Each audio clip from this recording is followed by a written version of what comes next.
party, you will dance especially for me today. Yeah. Yes.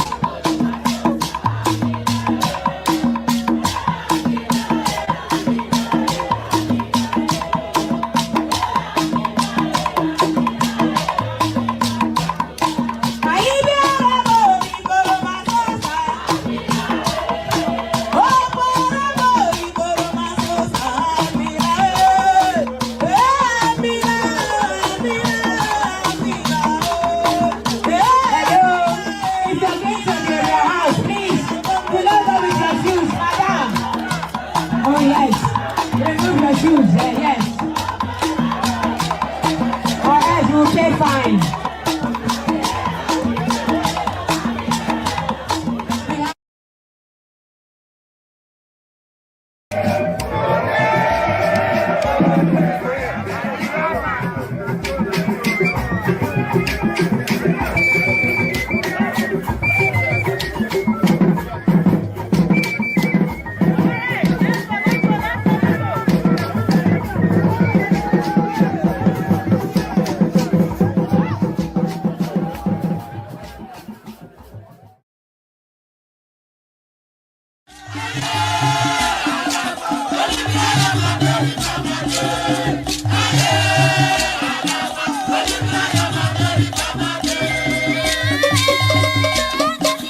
Is this your job? Are you a photographer? Show me ID card. Show me ID card. Show me ID card. Yeah. Thank you, ladies and gentlemen. And I don't know, there's so many designations out there. All the people out there, greetings to you. Any sentient being out there, greetings to you too. And yeah, I thought I should do this live. It's a brief one. And the idea is to discuss truths versus facts. And how do we actually know what the truth is? Because there are so many truths out there. And I find that maybe even I myself am also guilty of not being able to ascertain the truth.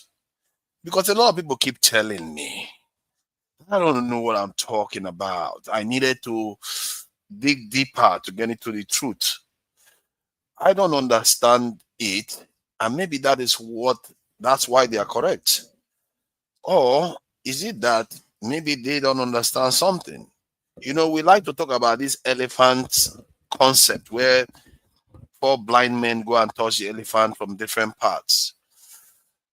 I always like to think of myself as somebody, if somebody gives me part of a truth, I will accept it and hope they accept mine. And when I'm having conversations, I tend to prefer to go for the truth and try to separate what is not true from what is actually true. Because when you mix them up, the one that is not actually true tends to cancel out the truth. It seems to ruin the truth completely, which is very interesting about how life makes these things look. And truth is vital for life. And it's vital if you have a problem. Truth is so vital. If there is a problem that you need to solve that requires truth, almost nothing else to solve it. Because even when you solve it, you won't even know that you solved it. Because you are not approaching it in a truthful manner. And for me, I don't know how people define truth generally. I like to go for what is described as objective truth. Objective truths are said to be truths that are generally accepted. That is how the stuff or the whatever is being discussed is generally accepted that is true. Like it's a fact. Fact is another one that is also generally accepted. Like in many cases, people will say parents are always younger than their children, isn't it? People will say that is a truth, and some people will say it's a fact. Maybe some scientists will be like, but maybe it's not always a fact. You never know whether people can travel back in time, have children, and so it's not always a fact based from the point of view of a scientist. But everybody knows that is objectively true. A parent is always older than their children, and it's a fact. It's a truth, and it's a fact. Fact is incontrovertible, but truth shifts that a little bit in terms of tends to be more subjective. It means that based on your experience, what you've seen and what you've understood, you decide that that's the conclusion you've reached.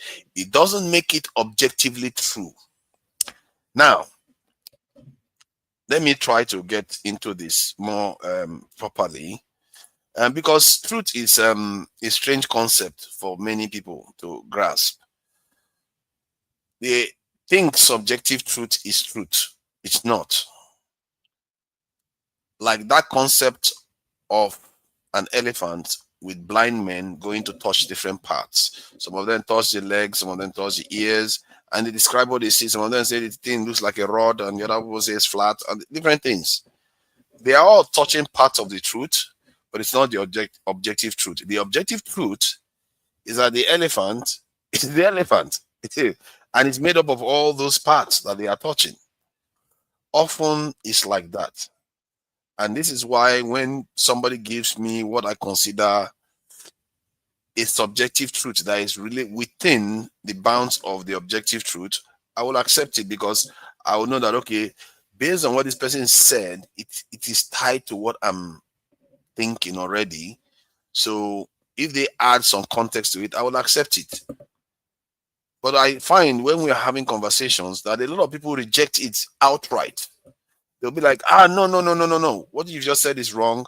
And they feel like if they accept your truth, somehow you are superior. I don't understand how accepting some other person's truth makes you inferior. If anything, it makes you superior, especially if you have some other things that you already understand more than they do. Imagine those 4 blind men touching that elephant.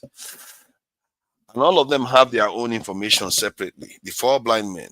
And one of them decided to relate to the next blind man, to him, and said, you know what I feel? I feel this. I feel like it's flat. Even if you feel like yours is like a tube or a leg, I feel like it's flat too. So what had just happened is that blind man that told the other blind man the state of their own truth, that it is flat, has equipped the other blind man with greater truth. Because that other blind man didn't just touch the leg, they now have information that it's also flat. But while the one that provided the information doesn't even have it. So this is how I approach life. If you give me truth, I will accept it. But don't give me rubbish and expect me to accept it. And if I tell you are wrong, try to get to the truth. Try to convince me. If you cannot convince me, then maybe you're not making a good enough case. And in my own case too, I question myself. If I cannot convince somebody, maybe I'm not making enough case. You have to open your eyes to the truth of both sides, because if I cannot convince you that my idea is correct, then I've not appealed to your way of accepting facts. I feel like this is where the conversation is quite important, actually. The question about whether our way of perceiving truth is broken. Because the way we perceive truth is based on feelings, emotive stuff. That's how we perceive truth. I noticed that this is how pastors talk to Nigerians.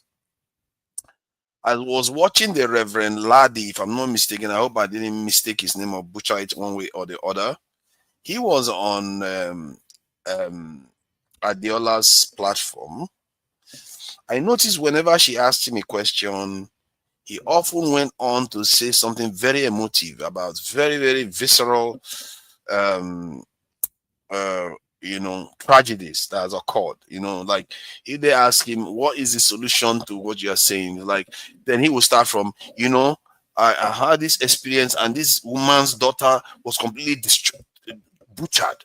That's the kind of language he uses. He uses emotive language. And if you go to the chart, you probably see a lot of people supporting him.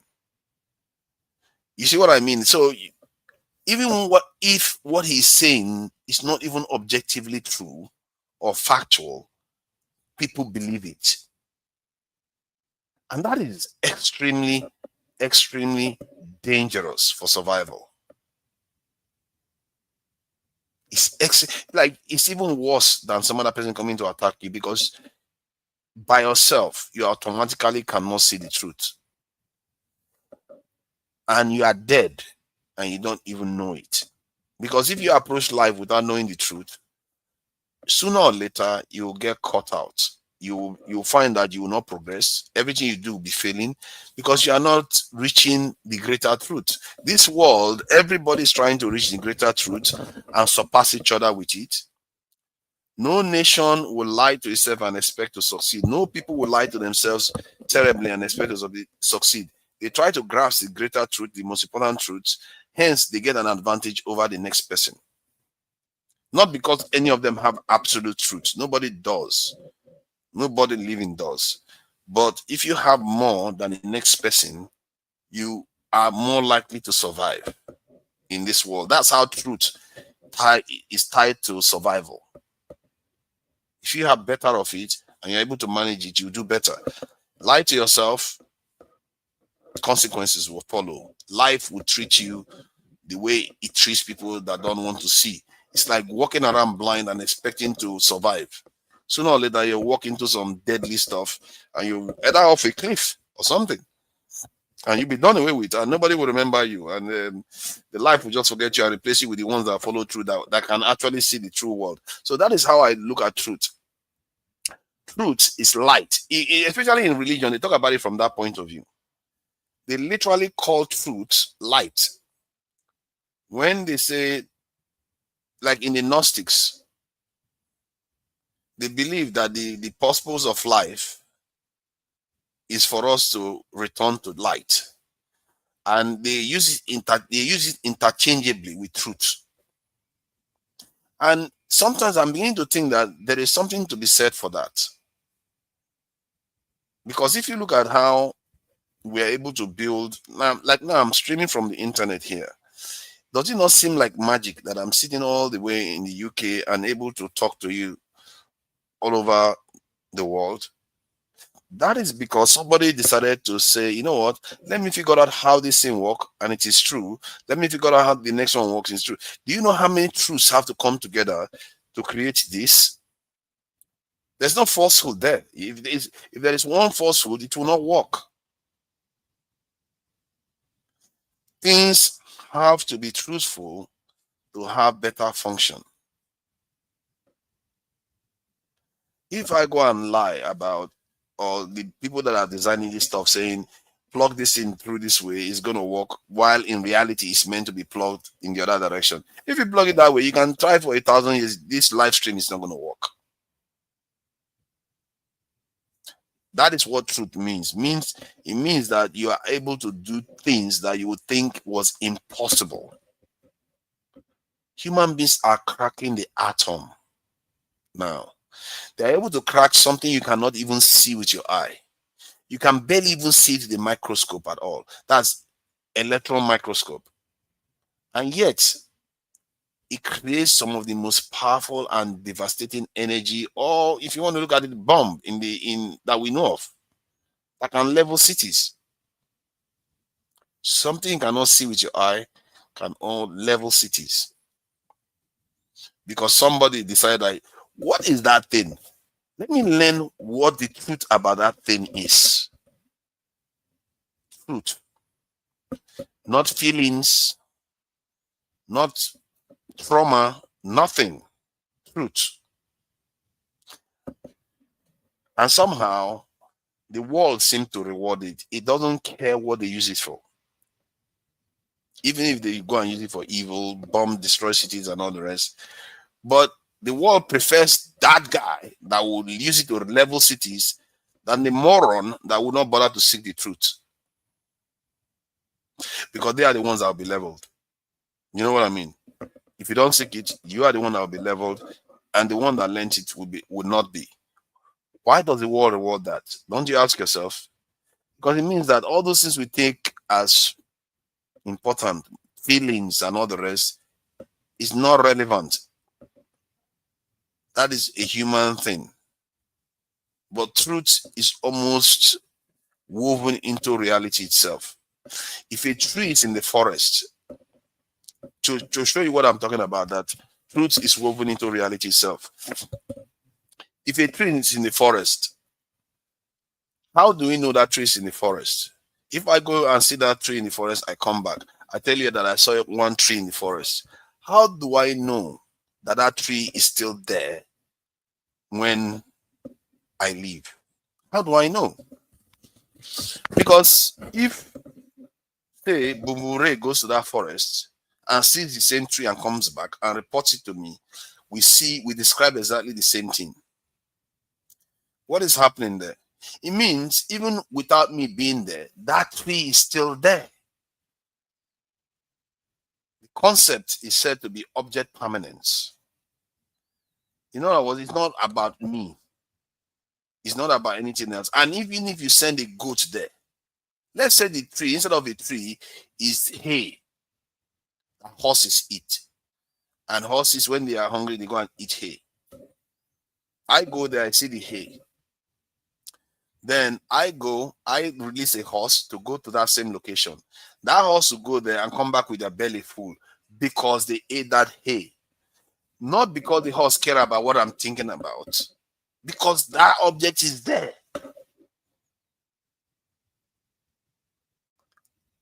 Object permanence. Truth doesn't change because of your feelings. The universe preserves it. It's for you to crack it open and find out what it's telling you. That is why truth is important. And I fear that the way many of us talk, the way we communicate with each other, we don't seem to understand it. We tend to go around dividing, arguing repeatedly against facts. Now, I'm going to share some facts that I talked about in the previous live stream. The fact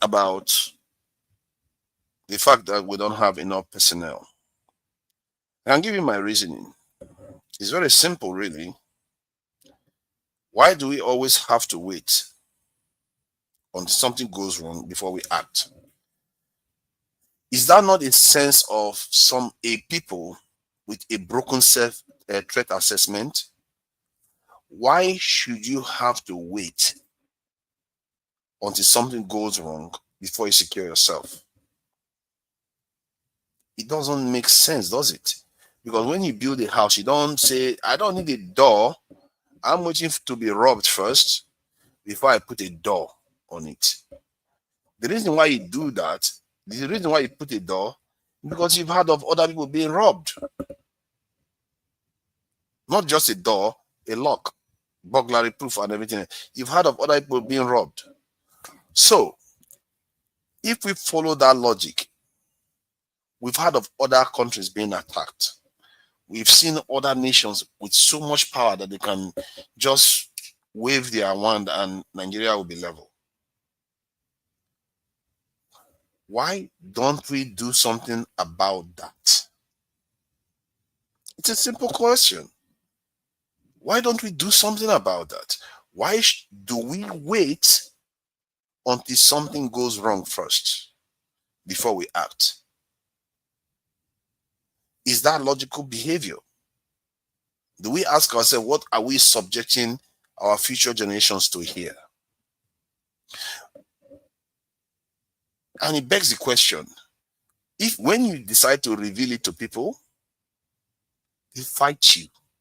They say you don't know what you're talking about. First, one other thing they always say that I find peculiar is they will say they agree with you and at the same time they're fighting you. That why are you saying that? How about the salaries? How about the corrupt politicians and all the rest? It's like, but that is all the things you just said is true. Why don't you just accept what I've said is true too? So that we deal with all of them. You go, You recruit those people to protect all the villages, all the schools. As a matter of fact, you make it like a trap that if the bandits show up, they will be caught. They won't escape. They don't have any escape. You do those things so that it doesn't happen again. That is logical connection of truths. We do this every day. We do this every time we build houses. Some of us even do worse than that. We don't even just build a house and put a lock. We put gate, we put burglary proof, we put our house in an estate, then we put a fence around the property in the house that it's already fenced, the estate is already fenced to. Then they will fence the property inside the estate, put all those barbed wires at the top of the fence. Then they will hire a gate man at the gate of that estate. Then they will go further, the local area, they will hire vigilantes to protect their areas. They've not been robbed once, so these same Nigerians have not been robbed once. Those same Nigerians, if you tell them protect the entire country, they start fighting you. See, send Swift. What I am saying is that our people tend to be illogical when you discuss national security with them. Even when I put it simply and said, we are already spending the money, but we are spending it in a mumu way. Like, we are buying burglary proof. Oyibo people don't buy burglary proof. Most of them don't. We spend a lot of money hiring gate men. Most Oyibo properties, they don't hire gate men. Barbed wires, they don't do that. They don't put a window guard and all kinds of things we spend a lot of money on investing in, and those things don't even keep us safe because you still have to come out of the house. So why not just channel all that money into the state to upgrade the security posture? Now, another one that you will notice in Nigeria, most people don't think about it from this point of view, like power supply. In Nigeria now, they don't generate enough power supply. I think it's about 6 gigawatts that they generate for the entire country, which is pathetic because even Iran, that has been under sanction for over 40 years, can generate 70 gigawatts. 70 gigawatts versus 6. That said, this is the part most Nigerians don't know. At least they know, but they've never really, I've never heard it this way before anyway, is that we actually generate a lot of power. We generate about maybe up to 30 gigawatts at least of power, but most of that 30 gigawatts is from generators, solar panels, power sources that are not efficient. Like everything else, we do it so inefficiently. Just like we spend so much money on burglary proofing and all the rest of it, that's how we do it with power supply, water supply. That's how we build a lot of boreholes.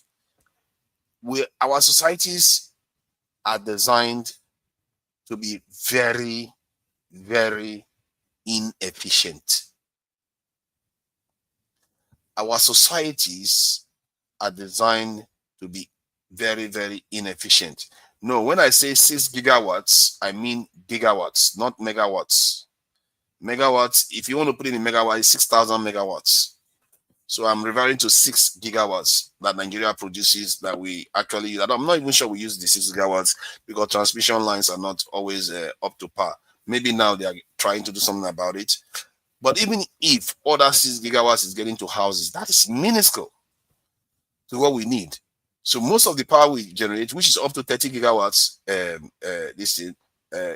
we generate, is actually from generators, from inefficient power sources. Otherwise, do you think Nigeria would have survived if we're generating only 6 gigawatts? We will be if you think what we have right now is something is bad, it will be far worse. If we're surviving on only 6 gigawatts, hey God, you're not going to be able to light Lagos with 6 gigawatts alone.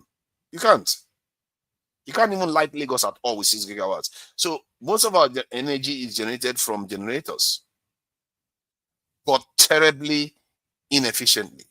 Now, It goes into everything we do, from law enforcement, the way we talk about even criminals, we talk about bandits and all the rest. We so illogical about everything. We exaggerate everything. Like now, some people literally, call even to be fair, they even call me a terrorist. So I'm not shocked. They call Sheikh Gumi a terrorist as if he is the bandit himself that is acting as bandit.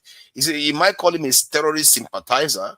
You might call him somebody that is, you're comfortable being too close, that he's too close to terrorists. But he's not a terrorist. He's not the one going, and I'm not sure he's advocating that he should kill people.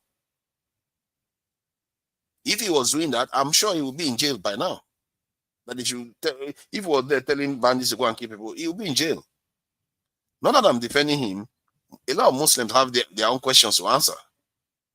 Because many of them are just as brainwashed like mad, like even the Southerners that are practicing Christianity. Like I heard a panelist earlier on talk about, I will die a Christian. I will die a Christian. I will never die a Muslim. I like our Christian Nigerians because they tend to be, by and large, peaceful people. They don't go about attacking either the Muslims, although they do treat the native traditional worshippers badly. But I've not heard of cases where they actually go and start attacking them too. They are quite peaceful from that point of view. But to say you're going to die for that religion when what you should be ready to die for is your people, I don't know what to tell you about that. Because your people should always come first. Your people is one of the things, the Bible say Adam and Eve was in there, was left with, it was just two of them there. Even in the Bible, it was a person that God gave Adam. It wasn't like, oh, just keep worshiping me and that's it. Otherwise, there's no need for Eve. You have to protect life. You always have to protect life first.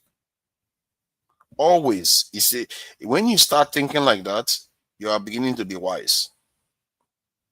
Because if you don't protect life, you don't protect your children, you don't protect your family, you don't protect your people, then you're already dying because you're putting a religion first. The only thing God gave you is life. He didn't tell you to start this thing, angling to go to some kind of heaven. If that was the case, he probably would have given you the address. God didn't hide the sun. God did not hide the sun. He did not hide, God did not hide the sky, did not hide the ground. So why hide heaven from you? Why hide hell from you? Illogical. Again, things you cannot verify, our people believe it more strongly than things that they can see with their own eyes. For the life of me, I struggle to understand that way of thinking. Yes, I can understand that people sometimes can feel like if they concede a point, that the person they are conceding the point to will get the credit and they feel competitive to want to do that. I guess where I'm frustrated is the subject matter. That's what makes me a little bit unsettled and a little bit agitated when people do that, because when the subject matter is so grievous and so important, why are you making it about yourself? Who cares whether the one person is correct and the other person is learning from it? I don't care. I will learn from anybody that is going to give me the truth to help me solve my problems. If they tell me, okay, these bandits, what we need to do is to go fasting for a year, and I check it and I say, those people, they did fasting and it solved the problem, I'll go and do the fasting because you have given me cause to believe that that thing is true. But many of our people, they've not given any cause to believe it, and they will still believe. Some of them, they've been saying, repeating the same thing for 60 years, and they'll still believe in that thing, even if that thing has never worked for 60 years. You see why pastors are progressing in Nigeria? The reason why pastors are progressing in Nigeria is not because they are too clever. It's because our sense of truth is broken. We fall for anybody that tells us what we want to hear. We are so susceptible to being conned. Has anybody ever asked how easily how we were able to con us so easily? They use one of us to fight each other every time. They used us to fight each other very easily, and they defeated us. We made it so easy for them, really. Why do you think that was so easy for them to deceive us? Because we tend to be quite gullible, almost childlike in our way of believing people. And because many times when people attack me, I am like OCD, downright OCD, not doing that, because I don't care about patronizing you. And they don't like it. People don't like it when you don't tell them what they want to hear.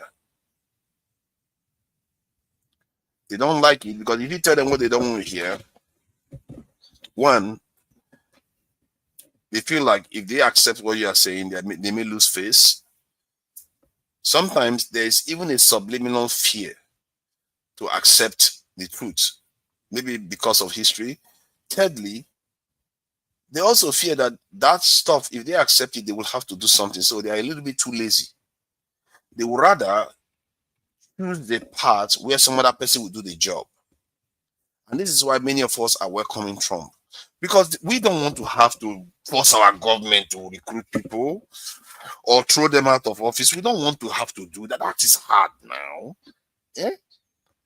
Let's go and get some other person to solve the problem. That would be easier. Even if we know that person will not solve the problem. Even if we know that at least we have information that shows us that truth, but we reject the truth and still go for the lie, because the lie makes us feel better. This is what I mean by it appears our sense of truth is broken. We accept lies. That's why pastors they do so well. All those bandits that are going about killing people and Boko Haram, why do you think they are doing all those things? Because they too have a broken sense of truth. If you have to be killing your own fellow human beings, your own fellow Nigerians, while just a few 100 kilometers away, your own people are being killed because they are not Arabs. Is that not a problem with truth? You have a problem with, you have a serious problem with relating to truth. You don't relate, your relationship with truth is broken because you are not communicating what somebody that is getting a feedback from truth is doing. You're not behaving like that. Because if somebody gets a feedback from truth and say, you know what, I'm busy fighting and killing people on behalf of this religion that I believe so strongly in. But these same people that brought me this religion are killing my people that look like me because I'm not like them. Maybe I should not be killing my own people because of this religion. This is what I mean by you have to preserve life. You have to preserve your own people first.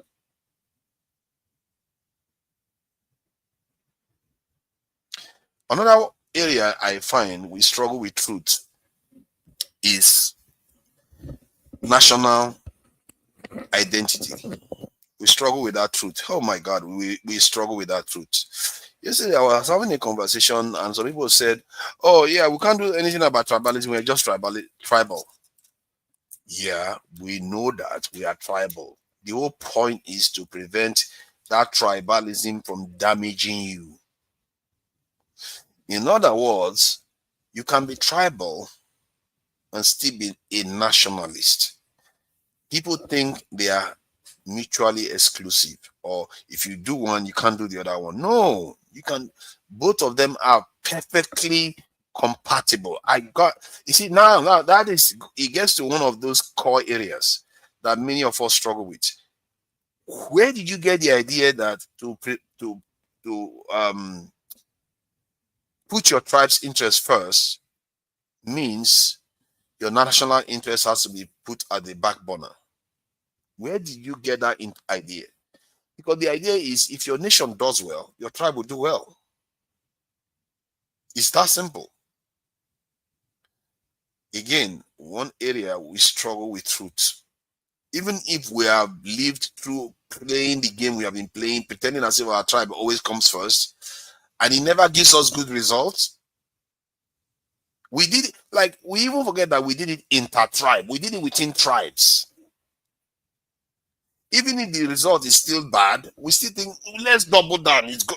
No. We didn't do it well before. Let's try it. There must be something missing. We have to add a flavor to the tribalism so that it works for us this time. We try to double down on it. And somebody else who comes out and say, you know what? Don't do that. You've tried that before. It's bad. Check what other people have done. They too had the same problem you had. How they solved it was by realizing that they have a common interest. And when they solved it, look at the results. You can see it, can't you? Oh, no. Our people cannot just only see it, they live in it. And still they can't relate to it. When they say people travel to overseas doesn't go through them.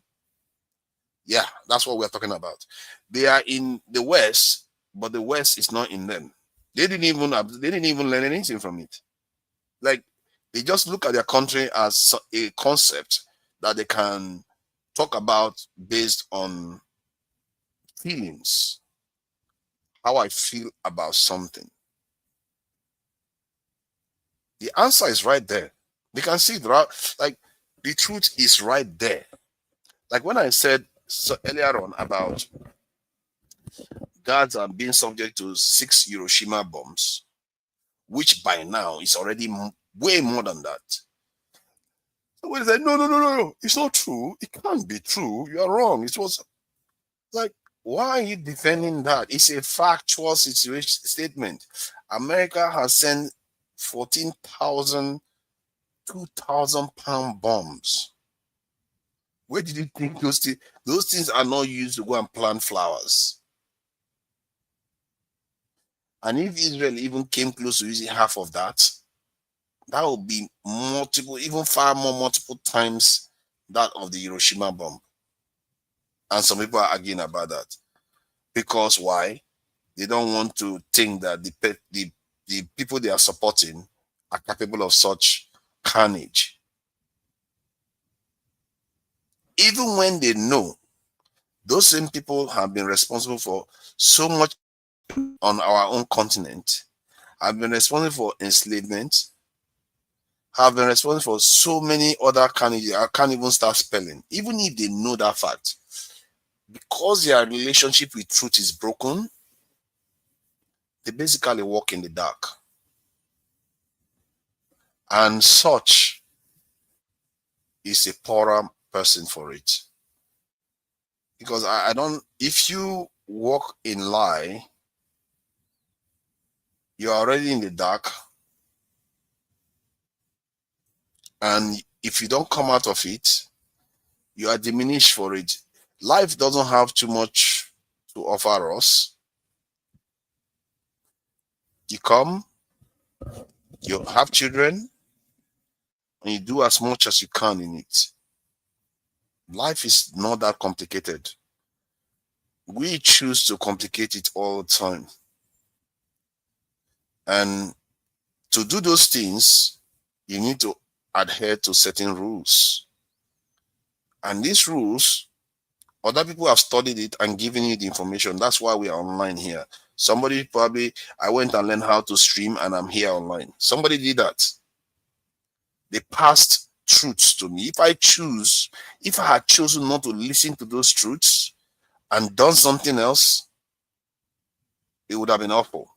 I wouldn't be online right now. I will keep failing. I will not be able to get online. So life works with truths. You are more functional when you follow truths, especially when you have to function. But in our own concept, the way many of our people perceive it, when it comes to using their mobile phone, they will follow the truth rules. They'll follow instruction.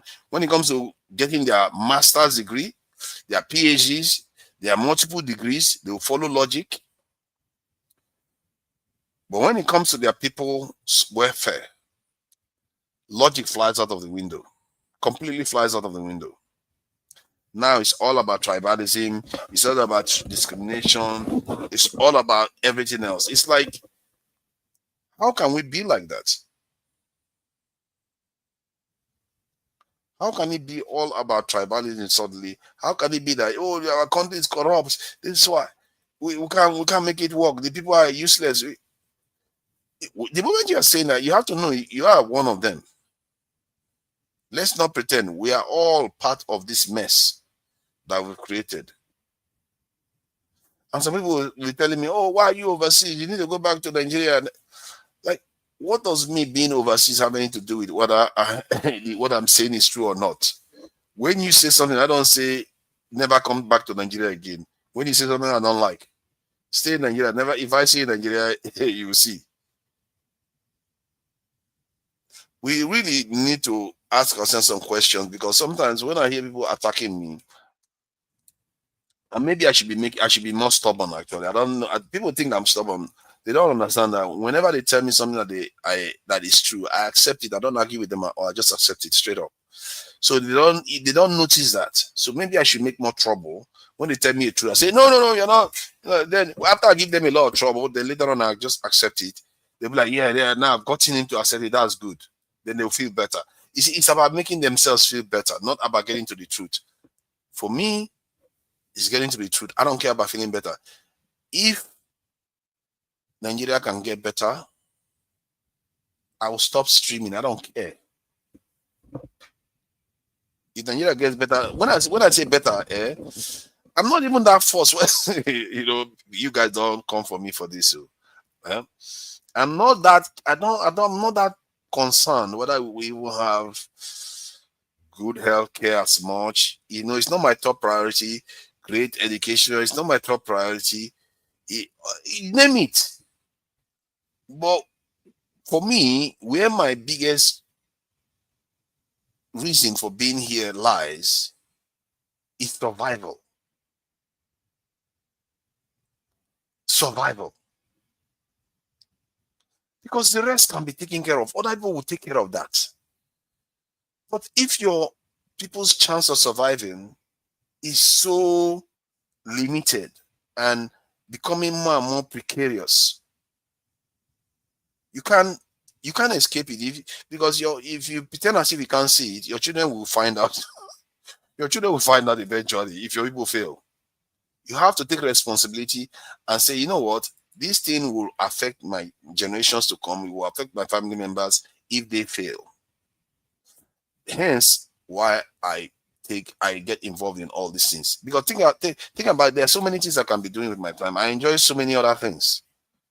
Just traveling alone is so fascinating. There's so much to see in this world. There's so much to see in this world, I tell you. Yet I'm here streaming for sometimes. Yesterday wasn't 11 hours we streamed for. So able to stream for 11 hours here. And people think I'm coming here for what? I care because they don't understand. Sometimes different things drive different people. I'm telling you what drives me. Some people, they just want to see the country burn. Some people, they just want the country to break up. Some people, they just want to prevent Fulanis from taking over the country. Some people want to, like someone like Showore, they just want to jail all the criminals in Nigeria. All the people that steal money. Mine is survival. If you didn't know that now. The rest don't bother me much, because other nations have that problem.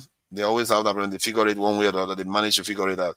Yeah, can you imagine if you are from India, you see some of the nonsense you see in India, you see that most people in the world hate you.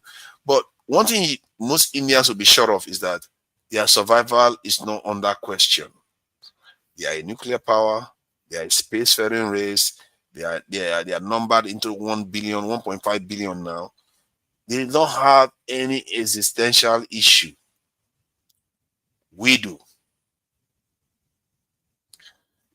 And I really wish a lot more people focus on that more. Instead of this belly belle infrastructure thing that we do. All we care about is, oh, we want to eat, which is good. You know, if you get more food and people economy is doing well, it's linked to what I'm concerned about. But I really wish more people were strictly focused on that. Because that part, I'm not sure a lot of people are focusing on the idea that we could be in serious trouble here. That these other nations are a lot more equipped, a lot more sophisticated than we are, and the gap is expanding. We are not closing the gap fast enough.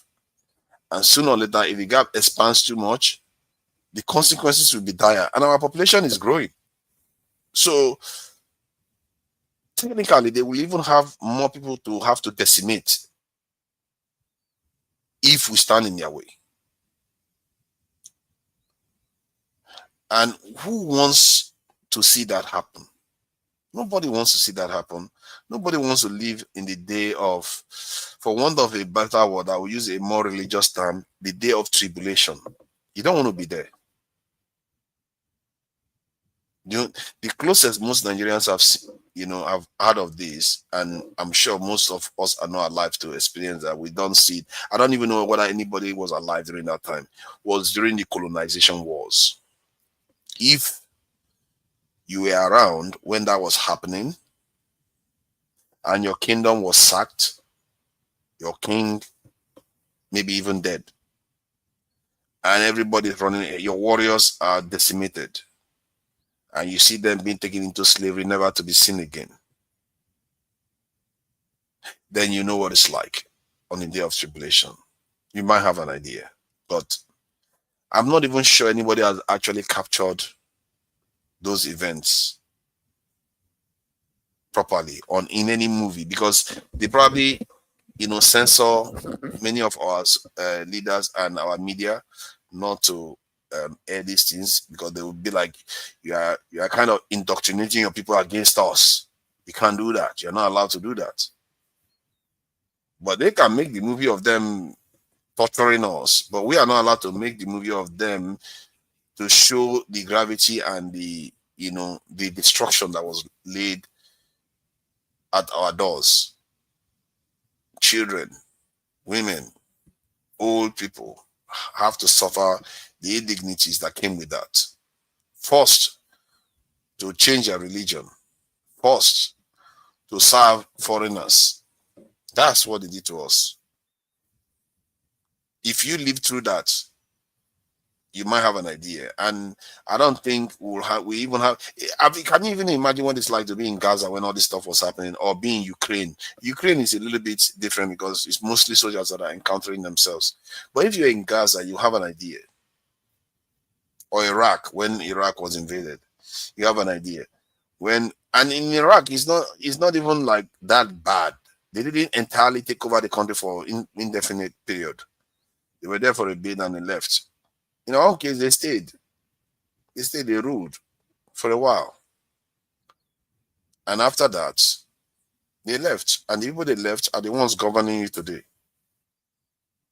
And the ones that are governing you are the ones that condition you to even run out of your country.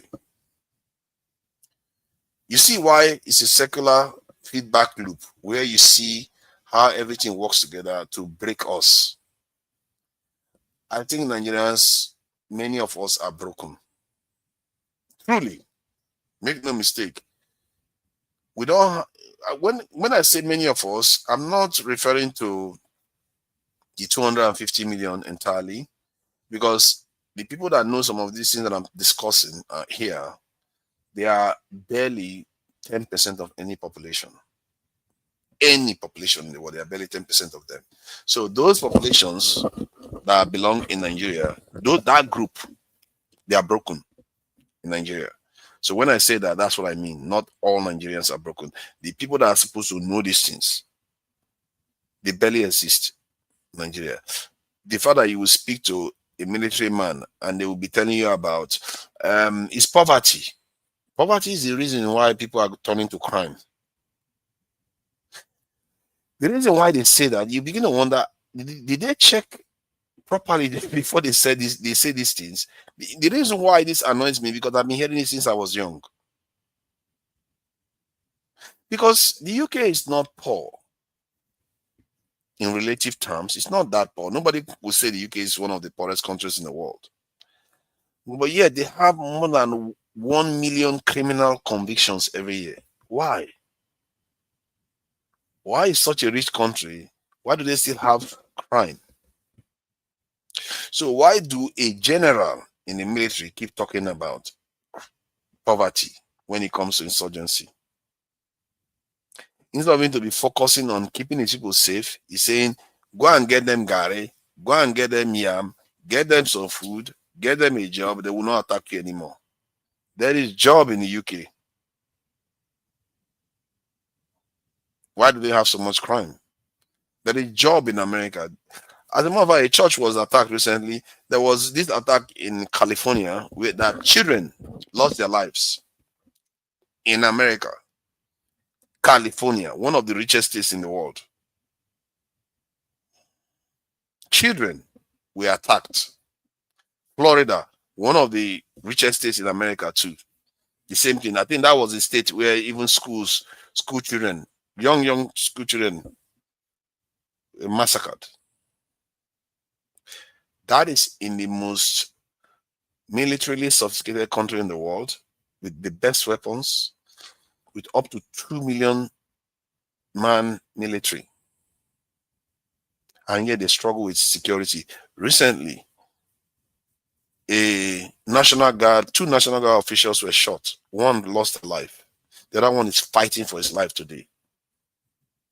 That is not because they don't have security. It's because sometimes some things will slip through. But the ones you can solve, you solve. Do you think something like Boko Haram can exist in America? No way. No terrorist group will survive in America like that, the way they are behaving in Nigeria. You can't. Because you don't have the space to operate. The moment you come out, you know what they're going to do? Oh my God, what is the name of this film? I think this reminds me about this film, actually. I've forgotten the name of the film. I think it was Chadwick Boseman that acted it. And these criminals, they carried out a heist. I think they carried out a heist and it went wrong. And the police was on that tail. And this was in somewhere in New York. I think it was Manhattan or something. Then it said close the city. They are able to lock down the entire city. That is actually, when they lock it down, you can't get out. This is what I mean.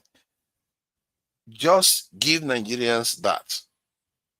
Stop complaining only about, before you do that or anything, worry about the welfare of the people first. Worry about this. Like, yeah, we know that.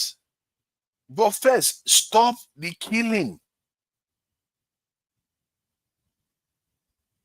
If, let's say, if you want to stop the killing by sending 1 million personnel there, will stop the killing and in 1 week, but it will take 2 months to pass the law for the welfare of the soldiers to be taken care of. Which one would you do first?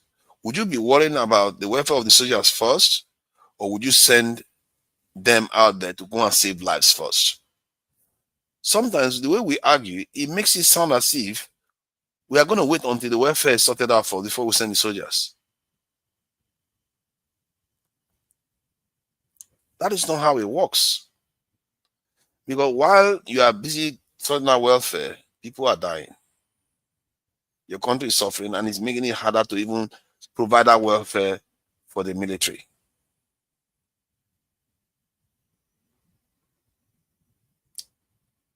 For me, that is so clear to see.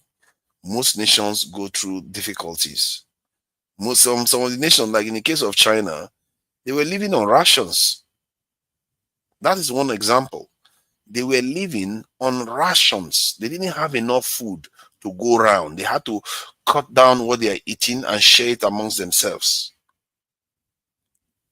That military went on to build their first nuclear weapon. So, and many of our people know this truth. They will still keep arguing with you. You know, why? Let me read from the chat, because I think I like to interact with the chat. These chat people that like to fight me, I think I would like to take them on a little bit today, actually. Because the good thing is, when I'm here myself and people are not here, what can happen is you give me your stuff, I will check the fact. Anybody, you know, Adesina, John, Boom Boom Ray, Odin, Quinty A, I don't know whether you are there or you are still somewhere in your this thing bat cave. I don't know whether you're still in your bat cave. You can come out now. So all of you that like to criticize me on national security, especially, and my logic, if you say I'm faulty, now what is going to happen is I'll give you a chance for me to accept your position. You present your truth, and I will check it up versus mine. If mine is more accurate than yours, you apologize and I'll flag it here. And if yours is more accurate than mine, I will apologize. So now, Boom Boom Ray, you like to argue with me that having large military personnel or having nukes is not necessarily important. Provide me your evidence, and I'll provide you multiple evidence to show whether you are correct or wrong. And same goes for Franco Gods. I don't think you've not said anything that I find problematic. Black America need Nigeria to be strong and secure. I think I agree with you on this one, and this in Crenshaw, because if Nigeria is strong and secure, all black nations will get their strength from there. Like, we may not notice it, we may not agree with it, but most Asian nations, like the Chinese, North Koreans, and all the rest, Vietnam, all of them, Thailand, they take strength from China, just like NATO takes strength from the United Kingdom. If Nigeria is strong, many black communities all over the world will feel it. We don't have a choice about it. Most groups, the people that decide their fate tend to be the largest ones. If you look at the Europeans, is it by coincidence that the United Kingdom is, the United States is the one that is determining their direction? Look at in Asia, East Asia, that like the Chinese and all, China seems to be the big boy there. The Indian subcontinent, the same thing. India is the largest one. But on the black continent, Nigeria is the largest one, but so far absentee landlord. And many of our people have to understand that destiny that has fallen on our lap. And it didn't fall there just by coincidence. I've said it before, 60 to 70% of black people around the world, at one point in the last 3,000 years or so, have got a connection with that place you call Nigeria right now. If you take into account that the Bantu expansion started from the Mambila Plateau, that is somewhere in the east of Nigeria and Cameroon, so it means almost all the Bantus you see from Nigeria, Cameroon, Congo, and all to South Africa, they are linked to that Nigerian location. Then if you look at the slave trade, almost a third of the people that were taken overseas come from just the Nigerian area alone. Not to mention the people surrounding it that are already linked to Nigeria already, that we're taken along too.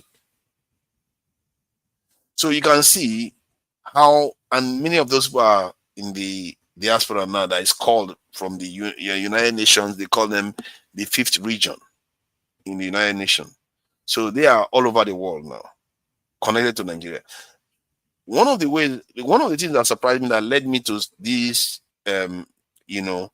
positions or claims is during the Sudan war when it started. I think sometime in 2023 or 2022 when it started.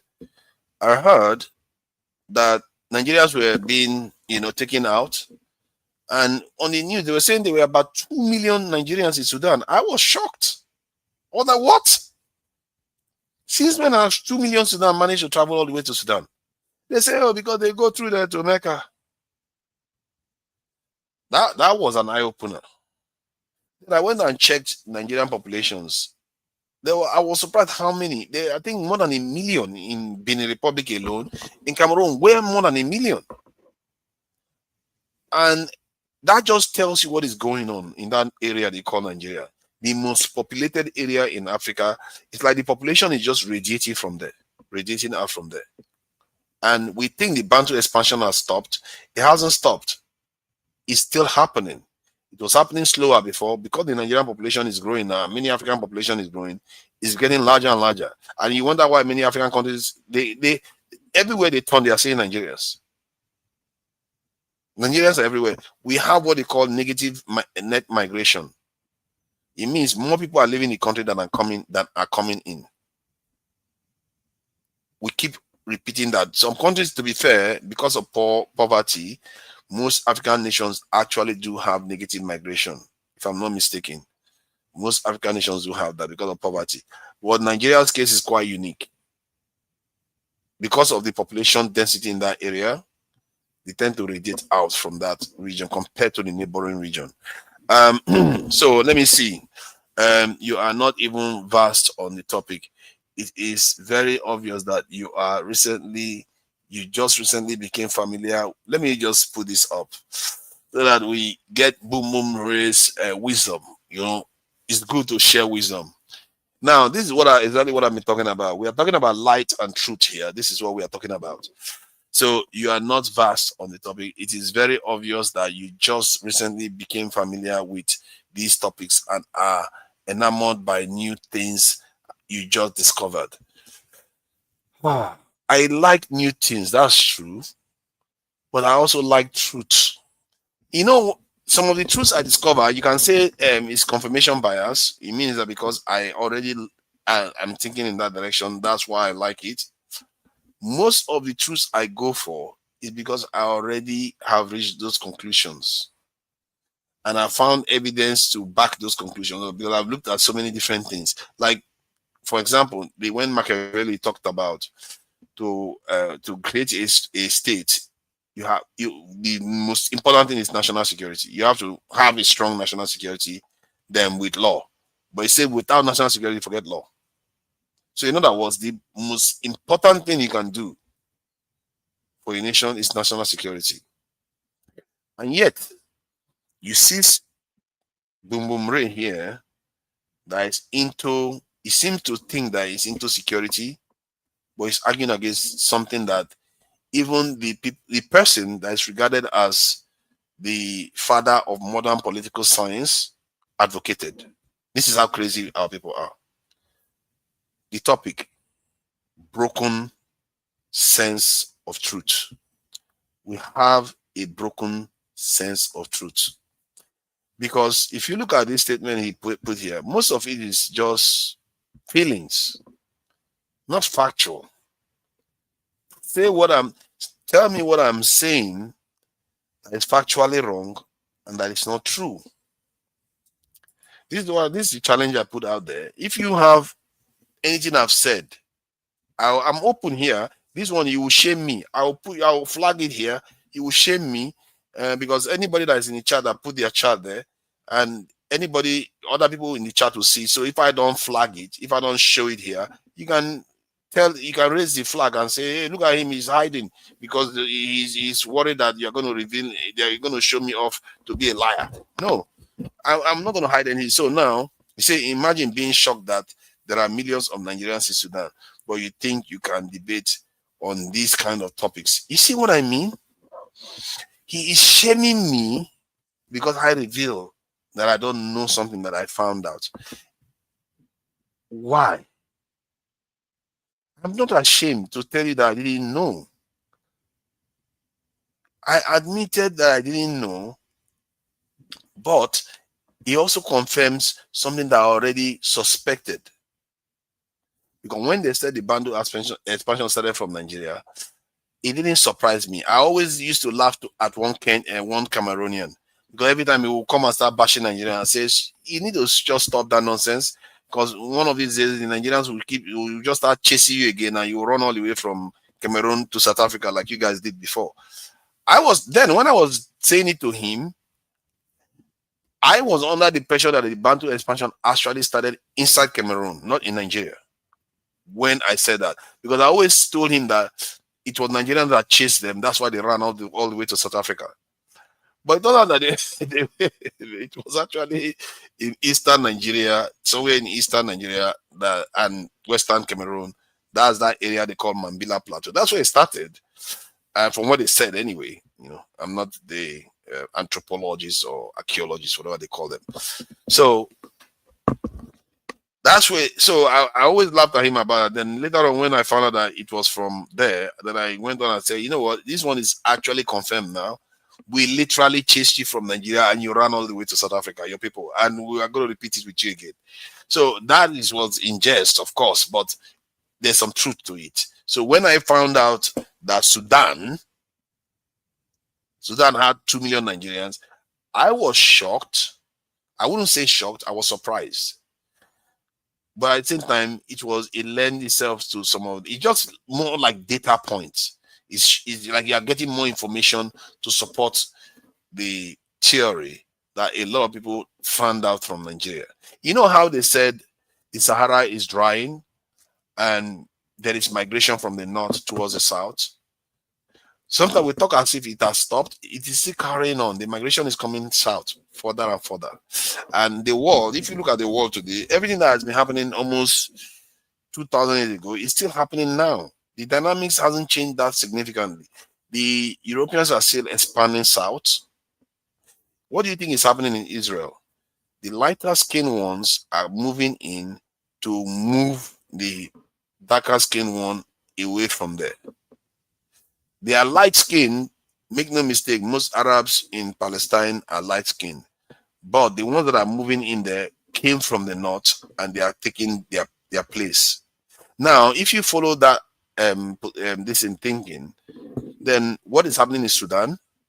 The lighter skinned ones are pushing the darker skinned ones further south. You come to Nigeria, the Fulanis are being pushed further south. Not only the Fulanis, most of the tribes in the Sahel are being pushed further south because of the desert. It's pushing them further south. I'm not a professor. Why are you call me professor? Who is a professor? Professor is just a title.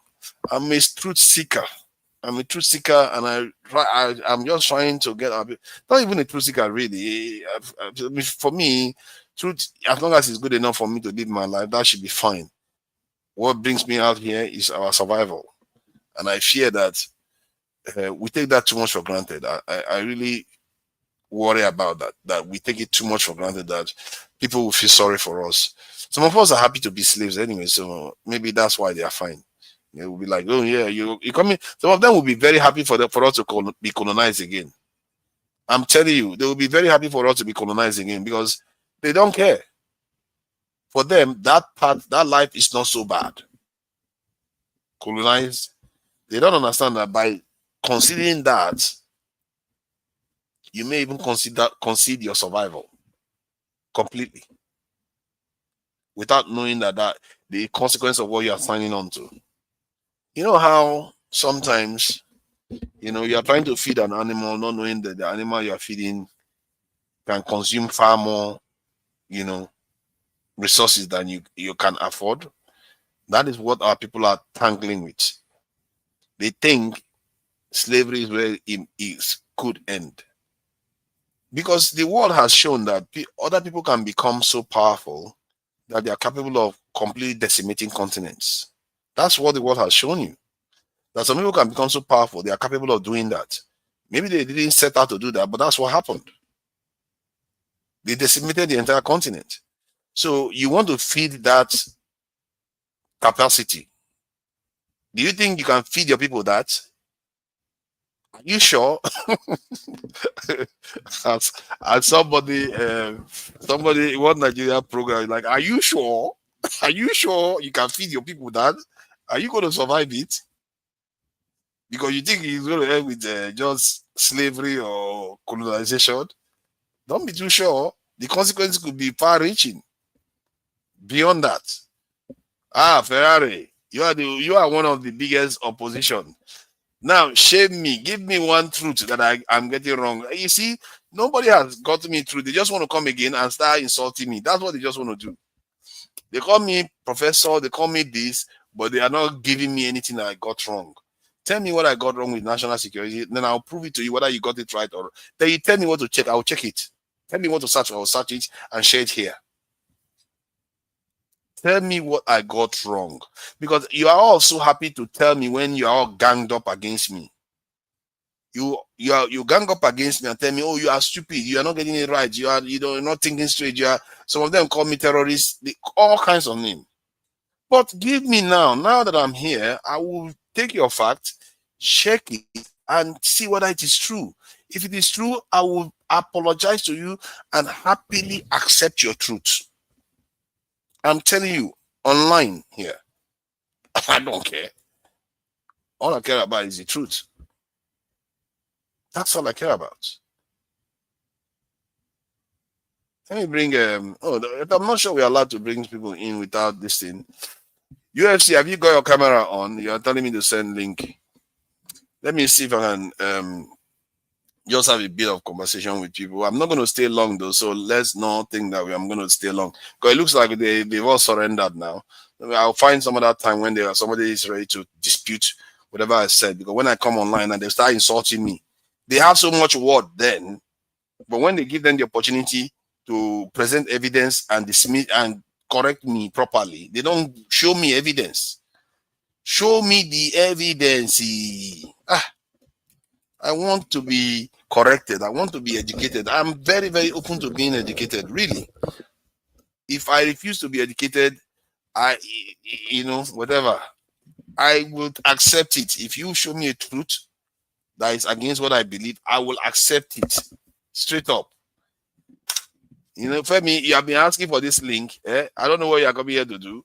Femi is quite logical compared to many of the knuckle draggers we have out there. Some of the knuckle draggers, my God, they drag me. They call me terrorist. They call me somebody. The kind of names I've been called in this life that I'm not very, very sound in the head. Yes, I may not be very sound in the head. I'm sure I'm on the spectrum somewhere. If you search the spectrum, I'm somewhere. You'll find me there somewhere. But if I'm wrong, I want to be corrected. I'm not stupid. I'm not going to just sit there and dispute whether I'm correct when I know clearly you are showing me the truth. I will never reject the truth if you show it to me. I will never. This is a short life we live in. I want to travel towards the light, not darkness. I'm not interested in darkness. I'm interested in knowing the truth in this life. Look at that, Ferrari. So do you think we have a system that benefits our children? Does it need to be changed? Of course. The system we have is not benefiting our children terribly. It's not benefiting them. Don't get me a little bit worked up about it, because that one, if I start thinking about the tragedies that are happening in Nigeria, believe me, I will turn into a monster here. I try to contain myself if I start thinking about all those things. So yes, it's not working for us, and a lot needs to be changed. And it's really simple. That's the funny thing. It's not that hard. The hardest part is getting Nigerians to flip the switch in their mind. That is the hardest part. I used to think that, just because the mind is a very powerful tool.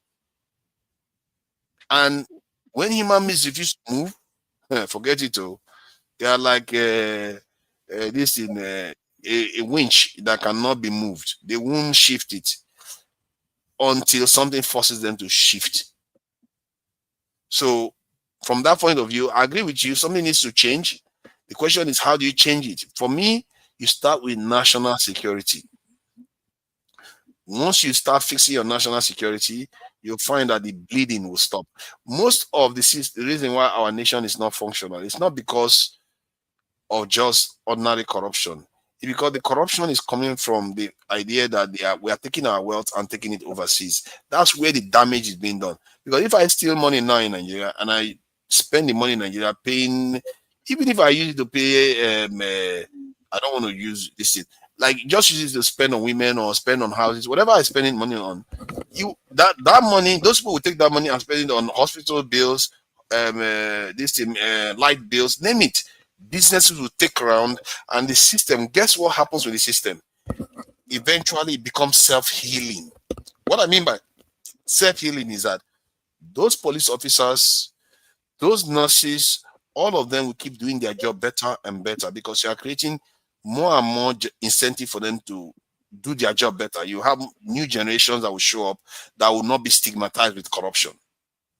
It becomes self-healing, feedback loop that keeps working. But ours is broken because they take the resources and send it overseas. Instead of us to enjoy that self-healing feedback loop, we are enjoying surplus with our suffering. That is why we've been working since 1960 to date.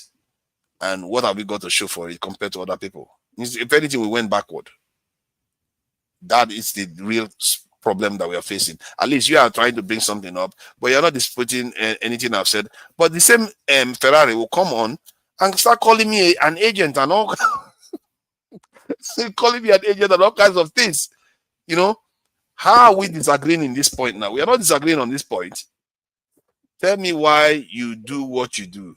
I just told you why I do what I do. My only concern, single concern, you'll be shocked. I don't care about politics. I don't care about religion. This is why when I see some Christians fighting about Muslims, I'm like, you're fighting about that. You were converted to Christianity. Why are you bothering to fight on that one? The one that you can fight, to be fair, some people care about their religion, so I'm not going to fault them for doing that. But for me, my biggest concern is survival. Because Hausas were converted by another black race to Islam, and they are still alive.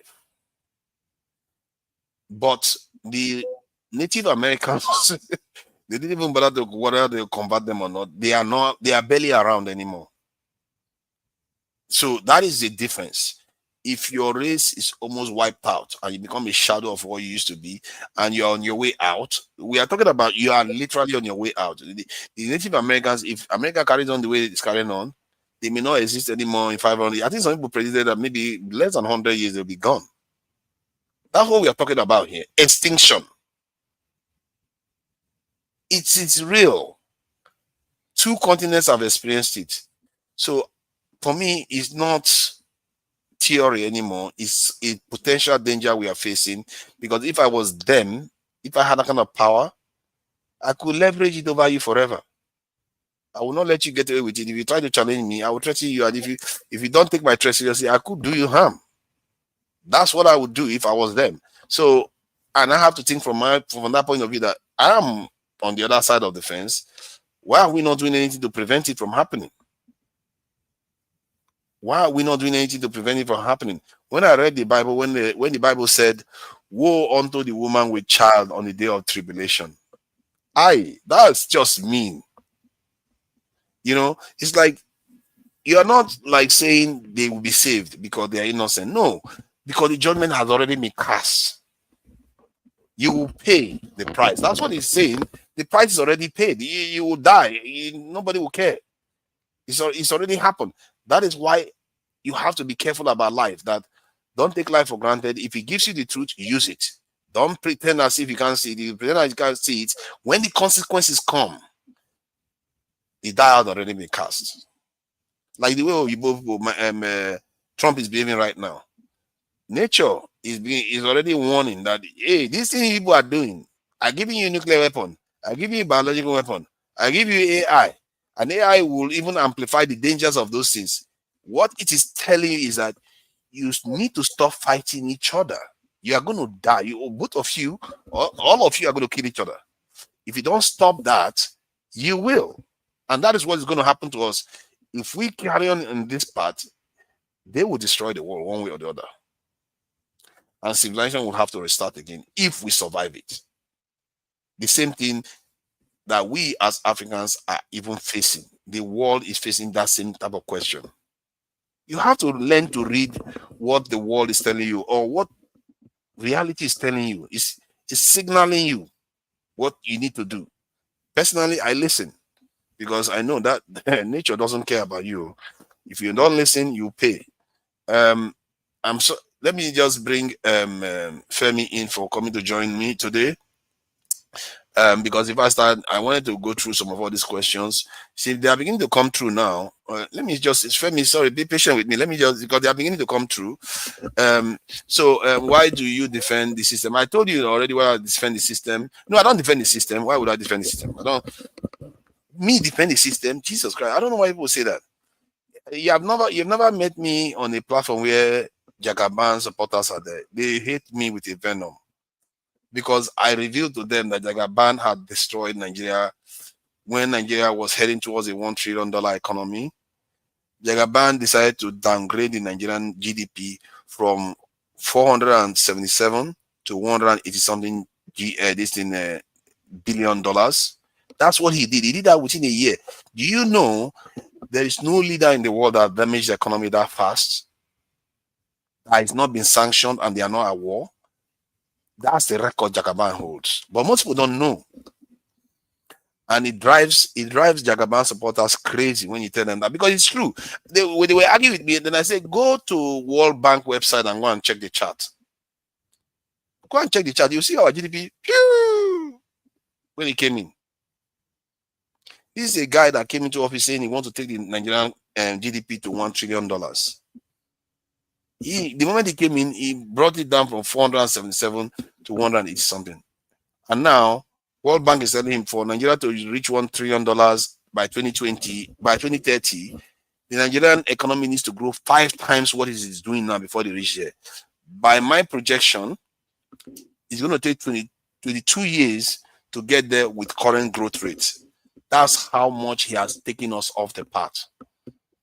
But who knows? Maybe Dangote is going to change the trajectory. You see, but not necessarily him.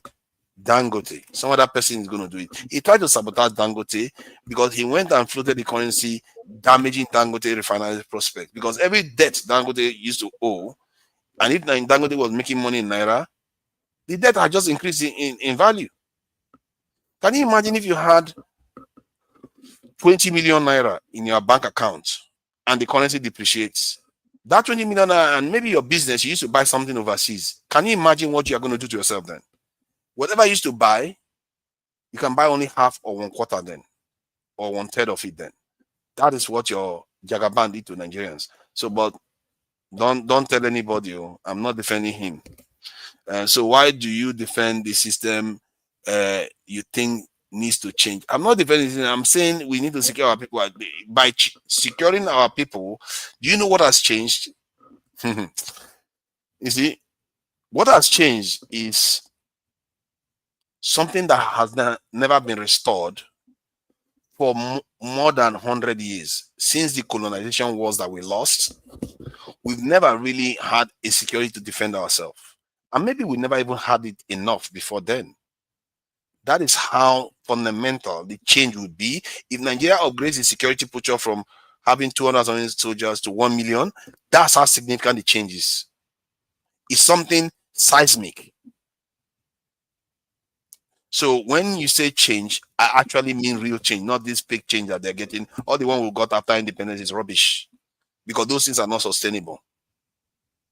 But if we upgrade our security posture from where we are to 1 million, now you are beginning to punch at the level you are supposed to be. And that is not even high enough. Egypt is already there. We need to even head maybe 1.5 million, because most African countries are looking up to us and we can help stabilize many of them. But let me go on. At least you are coming up with points, but not trying to dispute any of my fallacy that people like to fight all the time. So why do you defend the system? Before naming what you need to start, with who do you think is responsible for the problem. Responsible for the problem, I think we are all responsible for the problem. I'm responsible for the problem. You know, am I not a coon here overseas? I travel overseas. I came here to enjoy myself, not knowing that leaving your country is not, it's not very comfortable to be in the country, but it's not good to always leave your country and not come back to build it back. The Chinese did that. They left. They made their people have to come back to build back. Some of them didn't come back, but most did return back to China to help China build. It's easier to return home when you know that home is secure. That home has a future. China was already a nuclear power by the time they started sending their people overseas anyway. They were a nuclear power. The moment they had a chance, they went nuclear. They were not wasting for any nonsense. Let me see. Before 1804 to 1809, where your problem is checked from, so you will know the problem of today. Know the problem of today. I don't know what. Sorry, man. You didn't write it very well. I'm sorry. Oh my God, you're not representing your Biafra TV people very well. If that's the way you write, yeah, the real Biafra TV, you write like that. I'll forgive you because you are typing on your phone. Maybe your fingers. There's Gary. You are trying to swallow Gary and you are typing at the same time. That's why you're spelling this like that. Stay on subject, please. Don't move from pillar to post. I'm on subject. Preaching national security with personal recruitment is okay. That's your long-term singular view. No, it's not a long-term singular view. It's a starting point that will start fixing stuff. If you don't start there, it's just a downward spiral. You just keep having problems all the time. Thank goodness, maybe the government will try to do something now to plug the gap a little bit, because this is how Syria was. Syria, they were nipping away at Syria slowly. Before you know it, they collapsed the whole system. You know, and Nigeria, we're just sitting down and they are nipping away at us bit by bit, and we're not dealing with it head on. You know, I really hope we take it very, very seriously and push our government to do the necessary recruitment and actually upgrade their welfare, so that they have good reason to actually defend the country. And if they do that, I can tell you right now, about 30% of Nigerians that are overseas will return. 30, they will return home. Why not? They are secure. And there's health insurance in Nigeria, you know. There are quite a lot of things that are showing up in Nigeria right now, even with all the challenging situation that is going on. People will start coming back if they feel safe, because they want to come and buga now. They can drive around the city showing off their cars. When I went to Nigeria some time ago, in some of the cities, people don't want to drive their expensive cars because they feel like if they drive it, they are attracting the wrong attention. And that is not good for anybody. That's not a good thing for any society to have. You have been saying the same thing for years. I will say it until when you wake up in the morning, you sing to Tinubu, recruit into the military as you promised us. Recruit first. Because I would rather that happens than the opposite. And people start telling me, oh, you were right. I remember Olga came here and said, you have been vindicated. Who cares whether I've been vindicated? I don't want to be vindicated. I want this stuff to be done. Who cares what because if you are vindicated, it means what I've been warning against has happened. I've lost. I would rather it didn't happen than somebody comes and tell me maybe it would not have happened anyway. You were just saying it. I don't care as long as it's better off them. You see what I mean? So it's not about this thing. Repetition. I will keep repeating it and repeating it and repeating it and repeating it until we take it seriously. Because if you really take it seriously, by now those kidnapping that was happening would not. Can you believe that they would kidnap those children if they did what I asked them to do? Where are you going to take the children through when there are so many security forces everywhere? There's not going to be space. Because you are going to jam one here, you're going to jam one there, you're going to jam another one there. Before you know it, they will stop you. You're not going anywhere with how many children. How are you going to do it? Look at this one, Biosa. You have a lot to say, Biosa. Why do you always have to give me bad news? I don't want bad news. Telling me 17 people are watching. Why do I want? Biosa, from where I sit, I'm seeing 50. I don't know where you are watching from. Let me see where he's watching from. Maybe you're watching from somewhere. 17 is watching. I'm not seeing 17 anywhere, Biosa. I don't know where you're getting that one from. Dan Azaya, I say Biosa. It's Dan Azaya. Biosa, you will live long. Let's stay on this topic of survival of the black man. I think what was it? I can't keep exercising that now. I've already said that. Look at that, your Uncle Biosa. Uncle Biosa is he's a nice guy. He's a nice guy. Let's leave him out of it. You are the troublemaker, Dada Zaya. You didn't come with anything to dispute with me, but when we are discussing any topic, you just keep saying I'm wrong. I'm wrong. I'm wrong. I'm wrong. I'm wrong. You have the opportunity now. You know what? I'm going to be doing this almost every week. I'll be giving people opportunity to dispute my points so that we resolve the problem. Because I think that it's getting to a point where people are thinking I'm crazy. I don't know what I'm talking about. Like I've gone crazy, and I have to try to meet them where they are. So in other words, show me what I'm saying wrong, and if I'm wrong, I'll correct it. Then, but if I'm right, you should accept it too. Then we're all happier for it. We'll all be living in the light. Of this confusing darkness that we live in. So thank you for joining me, Femi. I like people that they don't take things personal. Like me and Femi, we jousted in the previous session, and he came at me with numbers, and I came at him with numbers, even more numbers, and then he was like, okay, it's not good, let's get on with it. Unlike some people that like to be in their feelings, and they will come all the time there and start giving me trouble.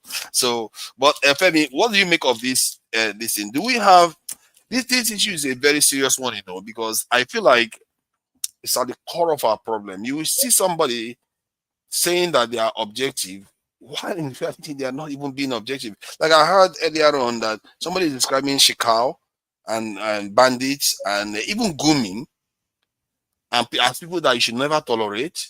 Then that same person is willing to tolerate Nnamdi Kanu's behavior too. How does that even work?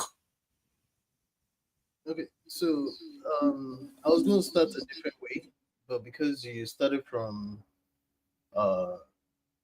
Nnamdi Kanu and Jekau and what people may have said, I'm going to use that as, and for anything you may not like that, I would say, just understand that it's not an attack on your person. Because I think I just want it to be clear to you that when people disagree with you, remember there are times when I, as an example, agree with certain things depending on, in some cases, the topic. So I think once that's clear to you, and you also understand that nobody has a monopoly of wisdom on anything, and two things can be right at the same time. It's very possible. It's a thing. Then that becomes some kind of template of sorts. And maybe the other thing I want to add is, like I always tell my girl, that's why sometimes I just keep quiet when I do it, because we're wired differently. A lot of us we're mostly wired differently, right? I'm not here to win arguments. Like Dr. Damages will say, if we like, we can talk from now till the world ends. It's not likely that any of what we say would make any difference in Nigeria. I like what he says, but hopefully it will touch someone's heart, and someone will have enough courage. You probably will start some kind of general conversation that will result in actions amongst the general populace, not just in Nigeria, but in Africa generally. But to think that shouting and trying to be right would change anything, waste of time. But that said, since this is the avenue that we have amongst probably hopefully other avenues, what you just said now, you may have seen in my comments, and I meant it in a joking way that honestly I begin to think you like listening to yourself. I don't mean in a bad way, so please just I mean part of it is being cynical though. You get what I'm saying? Now, what you just presented, I'm not saying it's impossible, because people, again, you might not like what someone might say. I find it ludicrous already, because like listening to some other commentators between yesterday, probably 3 days ago up until earlier this morning, I realized that wait a minute, even if that comparison is going to be made, there's a lot of truth in the fact that if Nnamdi Kanu could be arrested, rightfully or wrongfully so, then there's no reason why Shekau should be walking around, and that's my opinion, right? And it is when you see certain what looks like unfairness or bias being applied. It's just like in soccer today. What's the red card that this guy from Chelsea got, Caicedo, got for Chelsea? Some other people were like, if we had been this other person, because of the referee's bias and all that. Anyway, not to go too far on that. But that's as much as I want to say on that. I don't want to derail on what the reason why I was actually angling to asking you for that link. You know, I have this feeling, and again, I'm not attacking you. Don't worry, don't worry. I get where you're coming from on that. I have this feeling that it's okay for one to be dogged on holding on to their position, but to think that there's no other positions is where a lot of us have a problem with you for that sometimes. It's not personal. It's not. Right?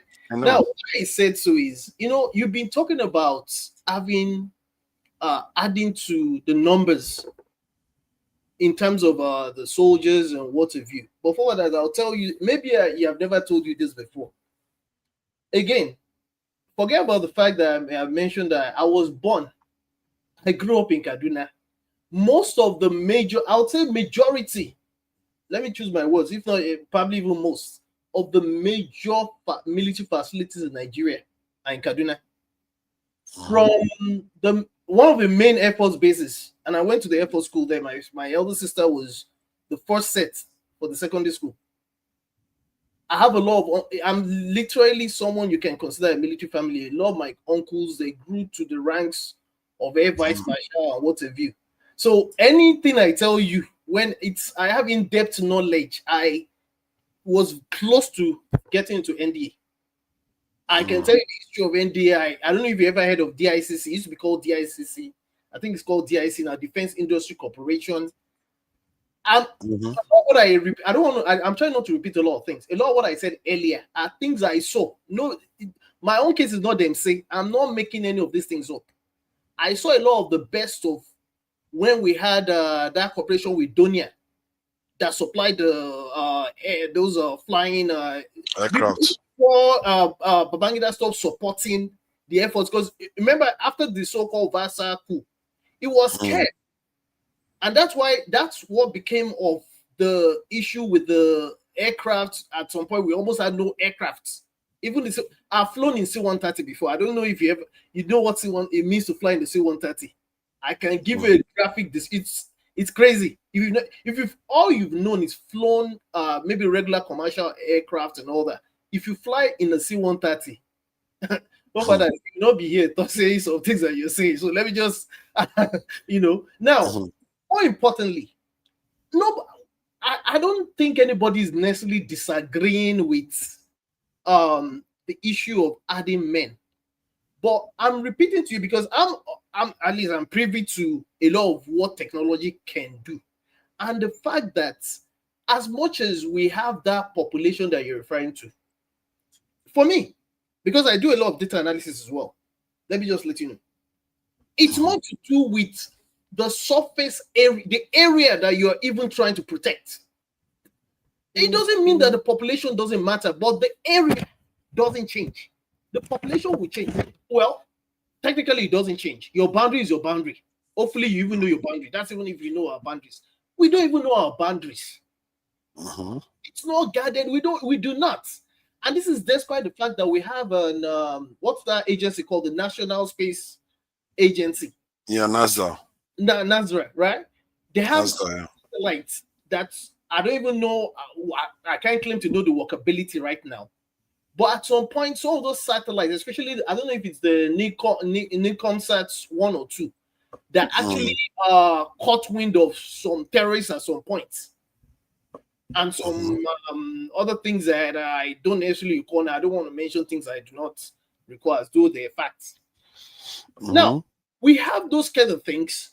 We have, again, like previously mentioned, we have, again, I promise you, we have a lot of smart data analysts. Now, why I'm bringing this in, and why I also brought in the issue of why you cannot just be talking about men, is that you're talking about a country where right now, because it's part of what you should have been provided as solutions, a country right now where the funding is terrible for even the amount of soldiers, not just the funding, equipment, which a lot of the soldiers, we're not aliens. We've been hearing about this thing not just probably after Obasanjo's time, probably allegedly, when a lot of soldiers keep either they're abdicating or they keep complaining about everything from the way they're being treated, their general welfare, to the armaments they have versus what these terrorists, bandits, and what have you have. Meanwhile, whenever they're summoned, they keep court-martialing them and nobody does anything. And it didn't just start under what's it called, Tinubu, by the way. Funding is one, right? For these small soldiers numbers that we're even talking about. Then you're talking about other things like, I'm going to skip some things because I have a lot of things I wrote down on my OneNote on my computer. Then even the equipment we have, what's the maintainability? I gave you a graphic, I gave you a history of where I'm coming from to let you know that there are things some of us know, but we've been there, we saw it, versus what we even have now. Now, where is the maintenance on even the things that we have? That's two. Then there's this issue of where technology now comes in, because the way wars are, if there was going to be a world war today, if you take away even nuclear weapons, not only will you be fighting when it comes to the amount of how advanced your technology is, but back in the days you don't have drones. This way the satellites, especially the modern satellites of today, which is the reason why a country like France and America actually decide to have a space force. The way wars are, depending on whether this is like war anyway. It's an internal war. The way things are to be fought now is you're not going to fight the way you fought in 1945. If you let me tell you one of the reasons. Maybe you don't realize this. One of the reasons why even America, for example, with this purported war they're trying to spin off in Venezuela, which a lot of us know the reasons why. It's not what they're telling us, but you know the way it is sometimes. The reason why they're trying to be careful in trying to see whether they want to go with trying to create an insurrection against Maduro is because between Venezuela and I believe Brazil, there's a lot of jungles there. And if you decide you want to go with just men, forefathers, by the time Americans don't play when they start seeing body bags. So because of that, they're being very careful. And I promise you, even if they're going to try to do something they're going to do, it's not going to just come down to just men. There's going to be a lot of technology, which they're probably already using right now. On top of that, I spoke to the fact that in terms of the numbers of maybe the population, and because there's also other dynamics when it comes to the reason why you have a lot of reservists, especially in France, is also to do with the fact that they're trying to do some kind of proxy thing, and there's this Russophobic going on, and because there's all kind of other dynamics that also determine why countries have a lot of men versus their population. So it's not straight as what you think. So if you want us to go deep, I'll go deep on that. Now, I would like you to go deep on that. Yeah. Why they need more men? There's also to Nigeria. Let me just try and quickly round up on this round and all that. Okay. Let me now narrow it down to America, which I know at least to a very large extent. Now, there's something called I think it's called GovSec. If you want to work in security, cyber security or whatever, IT, government, there's a lot of civilians, not just the contractors. totaling about, and I wanted to make sure I got the facts right, totaling about, I think it's about 800,000 people, that civilians, that make up part of what is an estimated probably 2 point something million in the military, American military. A lot of, almost a million of civilians working in various facets within the various forces, whether it's the Marines, the Navy, the Army, and what have you. Part of the reason why you have them there is because of they are the people that are experts at manning or advising on technologies that are being used, be it satellites to a lot of the aforementioned things. Some of them are they're analysts, some of them are operators, some of them are actually trainers as well. And the reason why, again, I try to connect it back to what you're talking about, Nigeria. We also have a problem with even the ways that the soldiers or whatever are trained right now. It's bad. It's gotten bad over the years. The soldiers you have in Nigeria today, the training is not the same as those soldiers that were sent to Liberia. There was a time that whenever you hear about Nigerian military, countries in Africa, damn, they used to be, the Nigerian military used to be one of the best in the world, if the Americans knew, at least when it comes to Africa. It's not the same military you have today, because there's a deficit when it comes to training as well. Now, maybe to summarize for now, again, I wrote a lot of these things down. Okay, so why it's important to at least, even in trying to recruit more men, like you insist, which again, I don't have a problem with, especially if they're going to be well catered for, and their monies are not going to be siphoned by their more senior military officers who just sit and grow fat in the offices. Is why it's important is we, again, like I said previously, we have a lot of smart guys in Nigeria. I'm telling you, there's guys that can help with intelligence, civilians as well. If we're a serious country, because part of what you want to do is to gather intelligence, and part of it includes data analysis, which is going to come from even the kind of drones and other technologies that you want to deploy. True. It's a lot of things that having men, yes, you need boots on the ground, but there's a lot of things that boots on the ground will not do for you, especially in 2026. So that's okay. And then it's also going to help with what's it called? On the unemployment issue as well. You can work and chew gum at the same time. You're going to solve some issues. And then DICC, like I said previously, defense is now that it's a bit moribund. And then there's you know about that company in Ogun State that's making all these armored vehicles, very good. Rufus, yeah. And there's this other military guy that also kind of led a team that created another one in, I believe in Enugu or something. That can also be a way of even generating. I mean, it just trickles down. So it's more to it than just men. I mean, war today, the kind of thing we're dealing with, it goes beyond just men. I'm just saying, that's what we're saying. Nobody's saying just because you think you can have 1 million men. It doesn't mean that can mean nothing sometimes. That's all I'm going to say for now. Yeah, I agree with you on that. It can mean not much in some circumstances. However, most nations, this is why I always feel like we should start from there, because there are higher level problems and there are lower tier problems. Like the valid point you made about welfare and what you are doing for the training they are receiving, the equipment they have. Those things are very important, but they are lower tier problems, because you have an emergency problem whereby people are going around with Okada and decimating villages, putting children to rooms. I usually don't like to do this. Did you hear anything I said? I just literally repeated what you said. It's easier. Will it be easier to actually deploy technical stuff that you probably will be, and then with people that actually have the expertise to also help the military technology? Will it be easier to do it? Yeah, okay, good.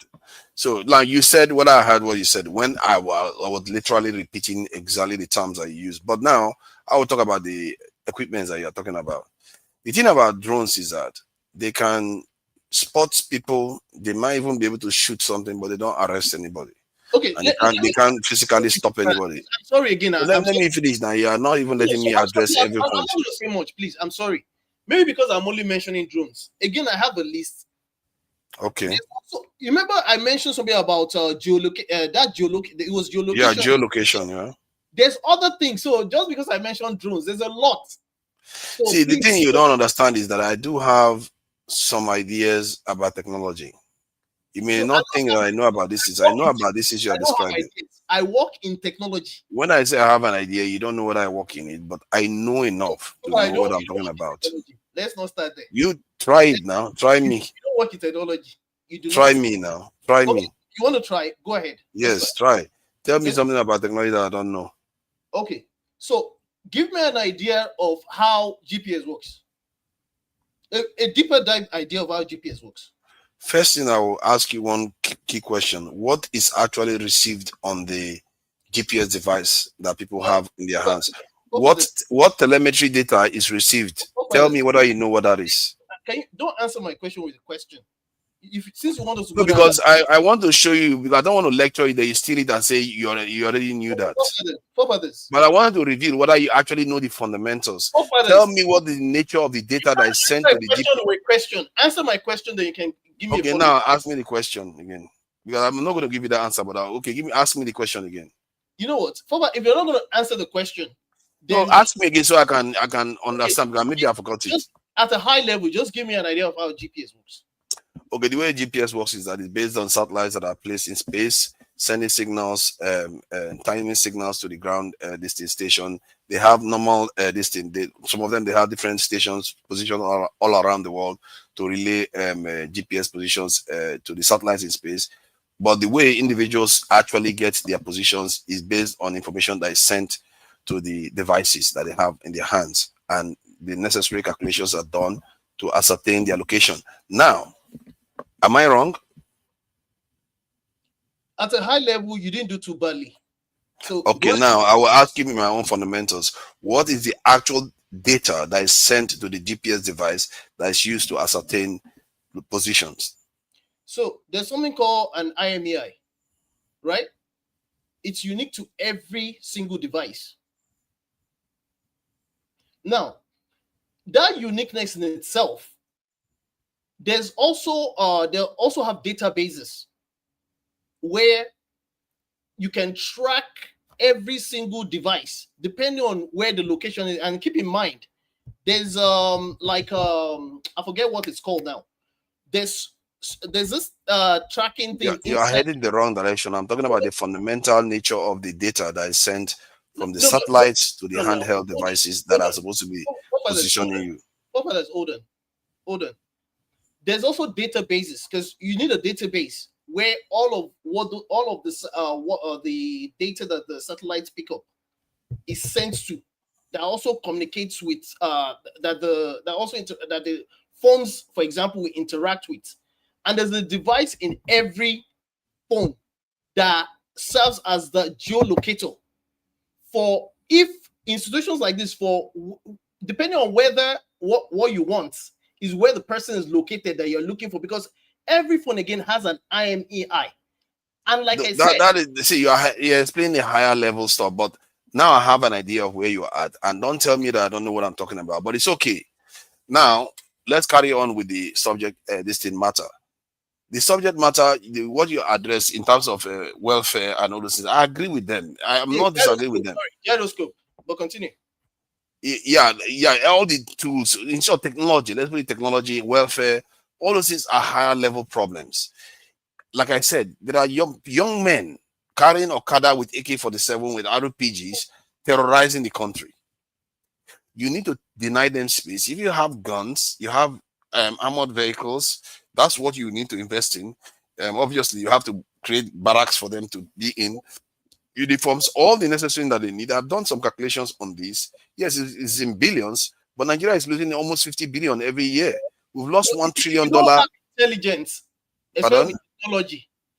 No, I support that too. I'm not. I support expanding our intelligence. As a matter of fact, the single security department or structure that needs to be expanded the most is the intelligence one. What's the Because best way to get intelligence? they give you a bigger bang for your buck. Pardon? What's the best way to get intelligence in 2026? I guess most people will say using this thing electronic methods.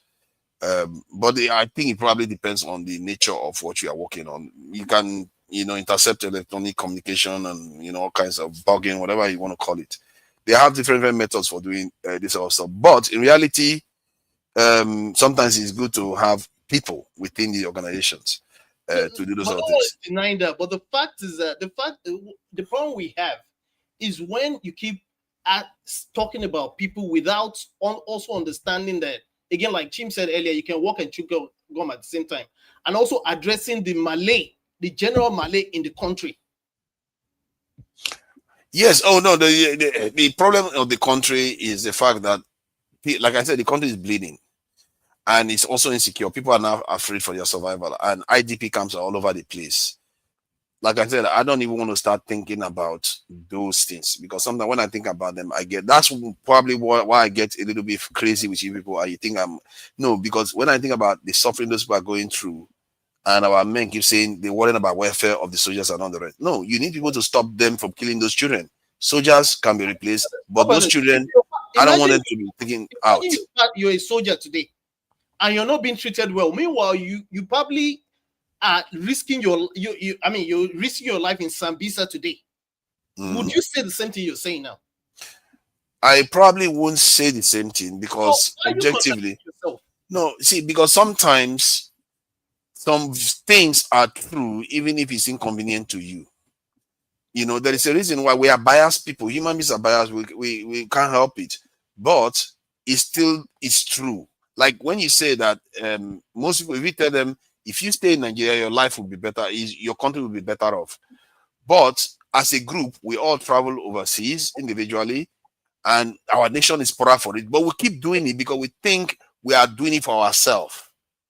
And you see it, because we can't think holistically. We're not seeing the bigger picture. And that is how human beings behave. We can't help it. We also have a problem with that, because there are people in Nigeria that do not have any interest in leaving Nigeria. True.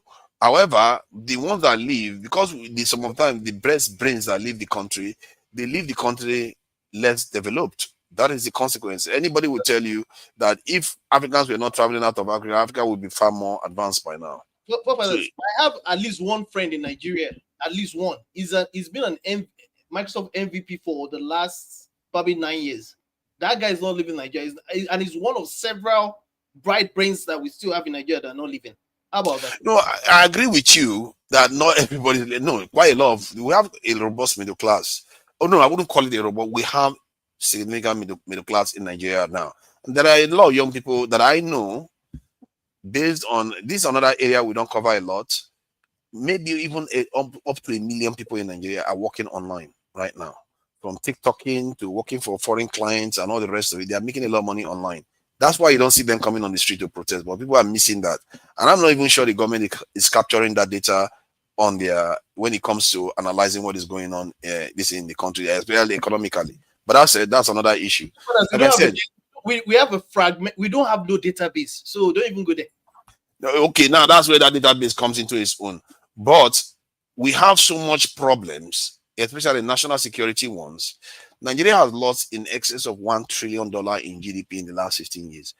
$1 trillion in GDP loss due to insecurity. Who does GDP help? This GDP, who help? You know what the GDP does? What does it do? Because people are spending money. That's where salaries are coming from. That is what investments are coming from. Africa's GDP is World Bank and is directed. All those GDP, who even help? The market woman in Ojota. Who does GDP help? GDP pays for soldiers. Sorry. GDP pays for soldiers. GDP creates jobs. GDP creates safety, healthcare. How many soldiers? 1 million soldiers. People like Egypt, they have 1 million. They get paid well. They have, yeah, you can afford it. You'll be surprised if your country is secure. No, You can afford to pay them. Well, they get kitted well. We're talking about. No, let me ask you now. Nigeria lost $1 trillion in GDP. Do you think in the last 15 years Egypt has spent anything close to $1 trillion on their military? No, they haven't. So we can afford it if we secure our country. Well, Egypt is a better run country than Nigeria. If your country is secure, it will become better run because it's not bleeding anymore. I talked about how it can become self-healing. At the same time, you don't wait till you fix insecurity before you fix other things. After all, they were not fixing things before things became this bad anyway. Oh, like I said, if you don't fix that security problem, whatever you do is subject to being wiped out. And we've seen it before. And things are not reaching this level. What were they fixing? Sorry, repeat the question again. Even when the insecurity had not reached this level, what were we fixing? We were not. That's a very good question because we should have fixed the roof, as they say, while the sun shines. We should have built our security forces during that time. Other nations did when they had the chance. When the Soviet Union was at the height, China emerged in nuclear power. India emerged in nuclear power. Which other nation broke out of their control? Iran, North Korea. But we, instead of to use that time to secure ourselves so that we are not subject to all this nonsense we are subject to now, we're busy bedouing. We're busy joking around, throwing Fela's mother off a balcony and coup after coup and doing a 419. That is our lot. And I know the reason why that happened. But for me, where we are now, we have to correct those errors because we were never secure. Do you think the people that gave you independence would like you to be secure so that they cannot come back again? Okay. Which means we've gone around 360 degrees, to which I agree to an extent. But doesn't that tell you that it doesn't make any difference if all we want to focus on is just the insecurity alone? We have to focus on other things that are also contributing to the insecurity. Security on its own is the most vital because it supports life. Let me give you one quick example. Other things and just focus on security then. Let me give you one quick example. Russia was a narco and a mafia-based economy in the 90s when they collapsed, the Soviet Union collapsed. Boris Yeltsin, their leader, was a drunk. Nobody respected Russia. They were treating it like trash. And whenever he needed money, he would go to Washington and shake Washington and say, if you don't give me money, I'm going to sell my nuclear technology to any country. Washington will be like, there are videos of Clinton laughing at Boris Yeltsin, like literally because he was drunk while he was making a speech and he was laughing at the Russian leader. It was a joke. Okay. Guess what happened? I want you to learn the lesson from that. Hospitals and other things and just focus on security then. Yes. So this is important for us to learn from because it shows you the importance of security. When that man handed power over to Boris Yeltsin, Putin, when Boris Yeltsin handed power to Putin, within 4 years, before my very eyes, because I was watching what was happening during that time, because I was always following Clinton and what they were doing. Within 4 years, that same nation that were being called rubbish, it's not a superpower again. Because somebody has already done the hard work. Stalin has already done the hard work of making them a superpower. And again, people don't understand how significant this is. When you make your nation a powerful nation, it lasts a long time. All the superpowers from the last 2,000 years ago are still fine today. That's how long it lasts. How many thousand years ago again? 2,000 years ago. Okay. How many years did we have the same trajectory in terms of our history? No, we don't. We are in Africa. We are not competing with them. Russia, which again, they were not just trying to deal with getting to where they came to. They attacked it at different levels. Did they just focus on security? No. You see, my point, I'm saying priority, not only. Of course, not only. I talked about welfare too. Yeah, because but it's not only. The thing is, you keep contradicting yourself. When I asked you just now, do we close schools, hospitals, and close other, let's not bother with any other thing. Let's just deal with security. No. I didn't say you should do that. You said yes just now.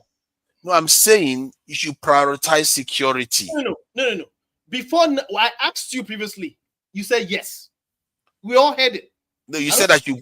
No, hold on. Maybe I didn't hear you then. Did you say you should close everything else? You were straight. No, sorry. Did you say you should close everything else? And maybe I didn't get you then. And then it goes back to what I told you, because I'm not trying to set a trap for you. It goes back to what I was telling you. Hey, it looks like that's what you're trying to do. One thing. I'm not disputing. I'm not trying to win this argument with you. Yeah, because it looks like that's what you're doing. You're not arguing in good faith. You're supposed to give person clear information. When they ask you for the information, you give it clearly to them. You precise questions and give you precise. And then why are you running away from them? If you are saying that you meant that, you know what? Let me keep quiet. You're not giving me the chance to even answer the question. You say you are arguing in good faith. If you are trying to ask. You see, don't interrupt, please. Don't interrupt. I don't like. Look at him yelling at me. I've been quiet all day, man. If you want to get I'm not yelling at you. I say don't interrupt. Listen. But I was trying to talk. He just interrupted me. I was talking. You interrupted me. You forgot. I didn't, dude. If you're gonna come at me emotional, let me leave. I'm not here to start shouting.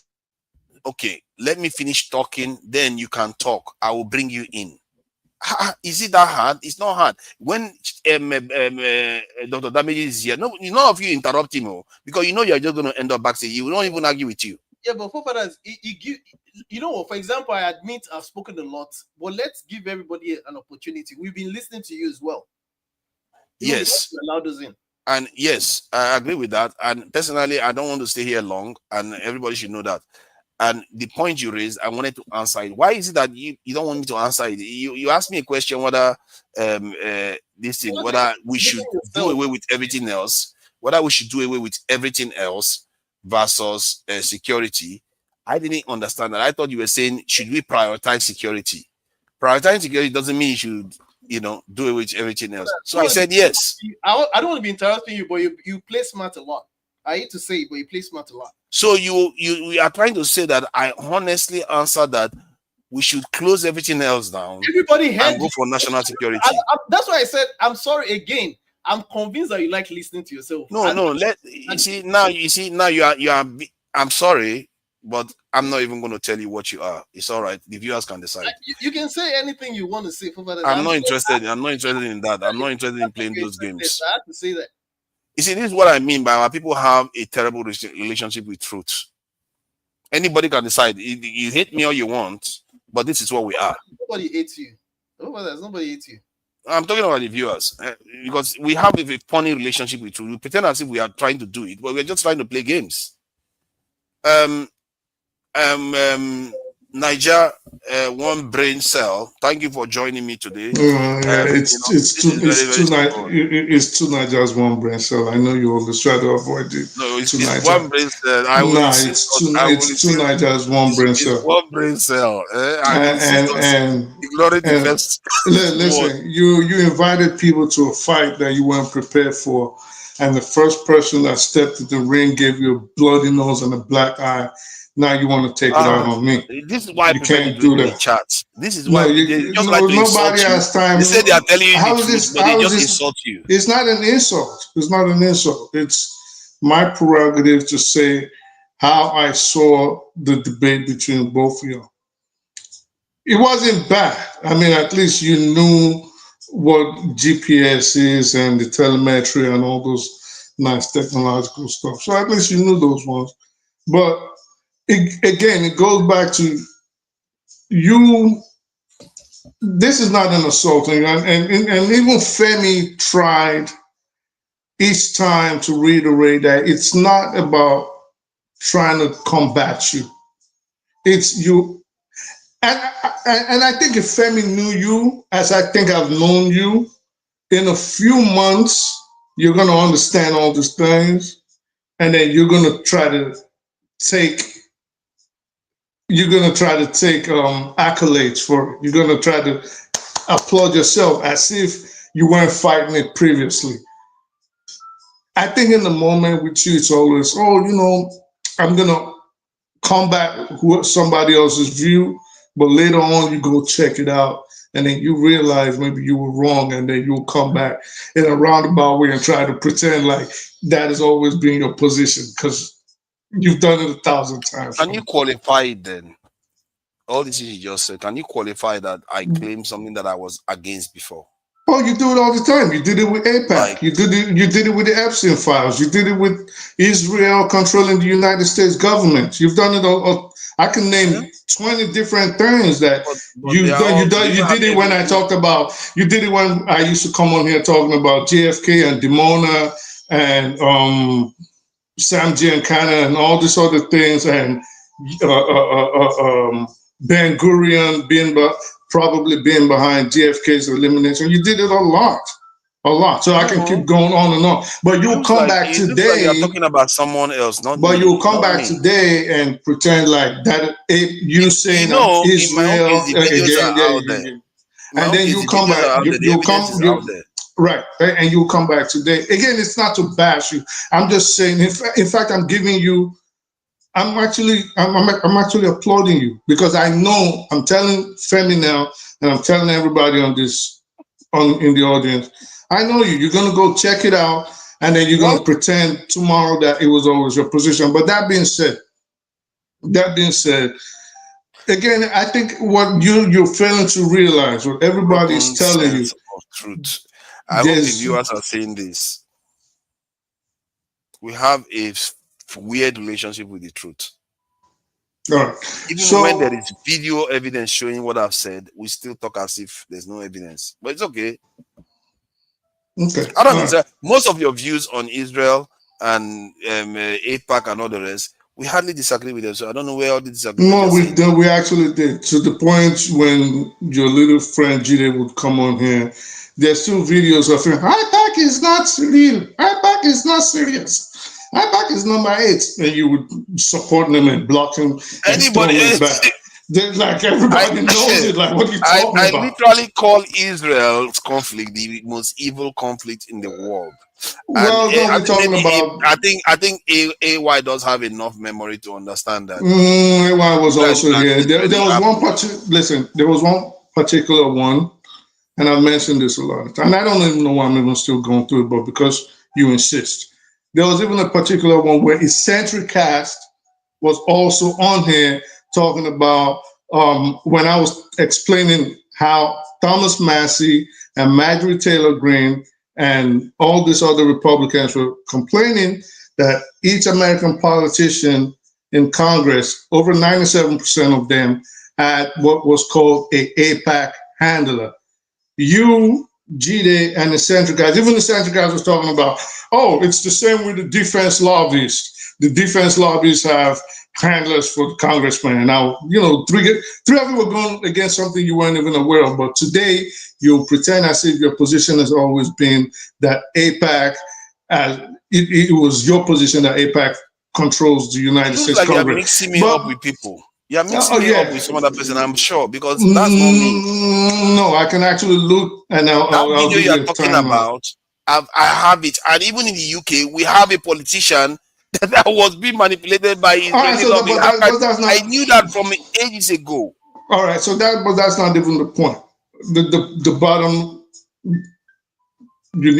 anyway, so that's not the point. It's not to come in to bash you. I'm just saying, in the future, I know you're going to go back on Femi's side and every other person's side, and then you try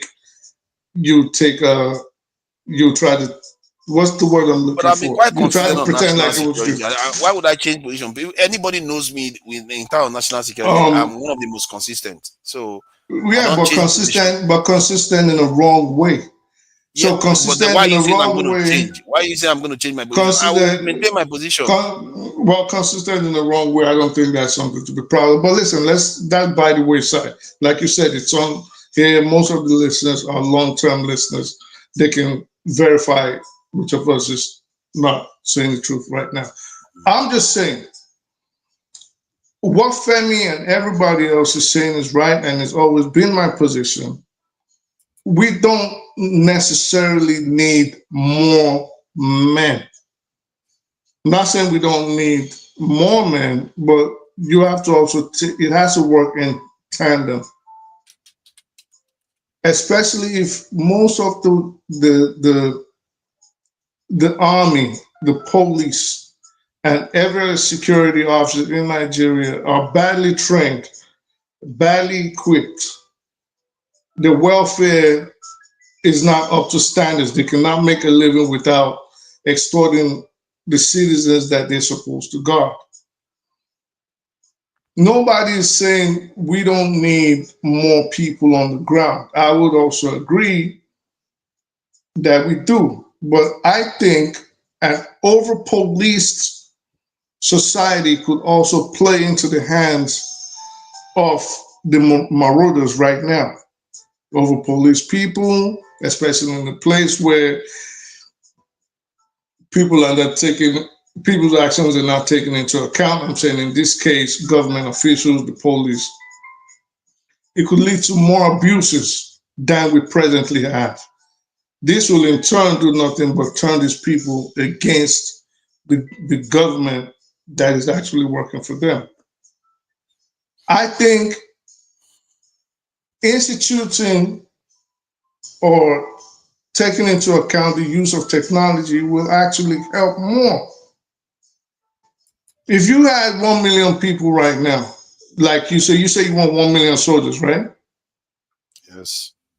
Where do you want to put them? What part of the country? All over the country, most of the strategic areas, power stations, power lines, the outskirts, even the areas that are not fully occupied, they can just man those areas, ensuring that natural resources, reconnaissance, whatever else that can be done to affect the country, you position them everywhere like a grid.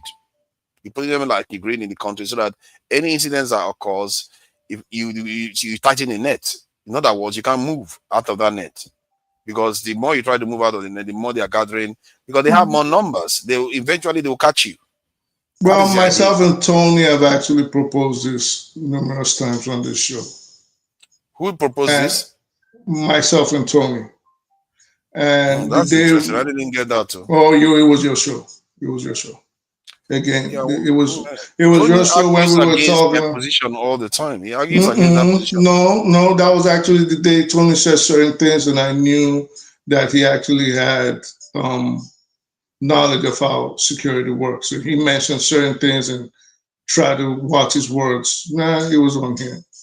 We talked about the Donnet wires. We talked about the Corsina wires. We talked about how the topography of the Northeast, and Tony actually even revealed how he had worked with VIPs, and he mentioned certain equipments that could be used in the North. So it was on your show.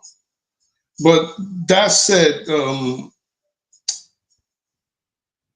it's not just manpower that's needed. Manpower alone is not going to do everything. I agree. I'm not disputing that. Yeah, go ahead. A critical aspect, and I'm glad people are talking more about it, is a critical aspect that is missing is the intelligence. You're not going to beat these people with just guns. It's not going to happen. Like you mentioned, electronic monitoring.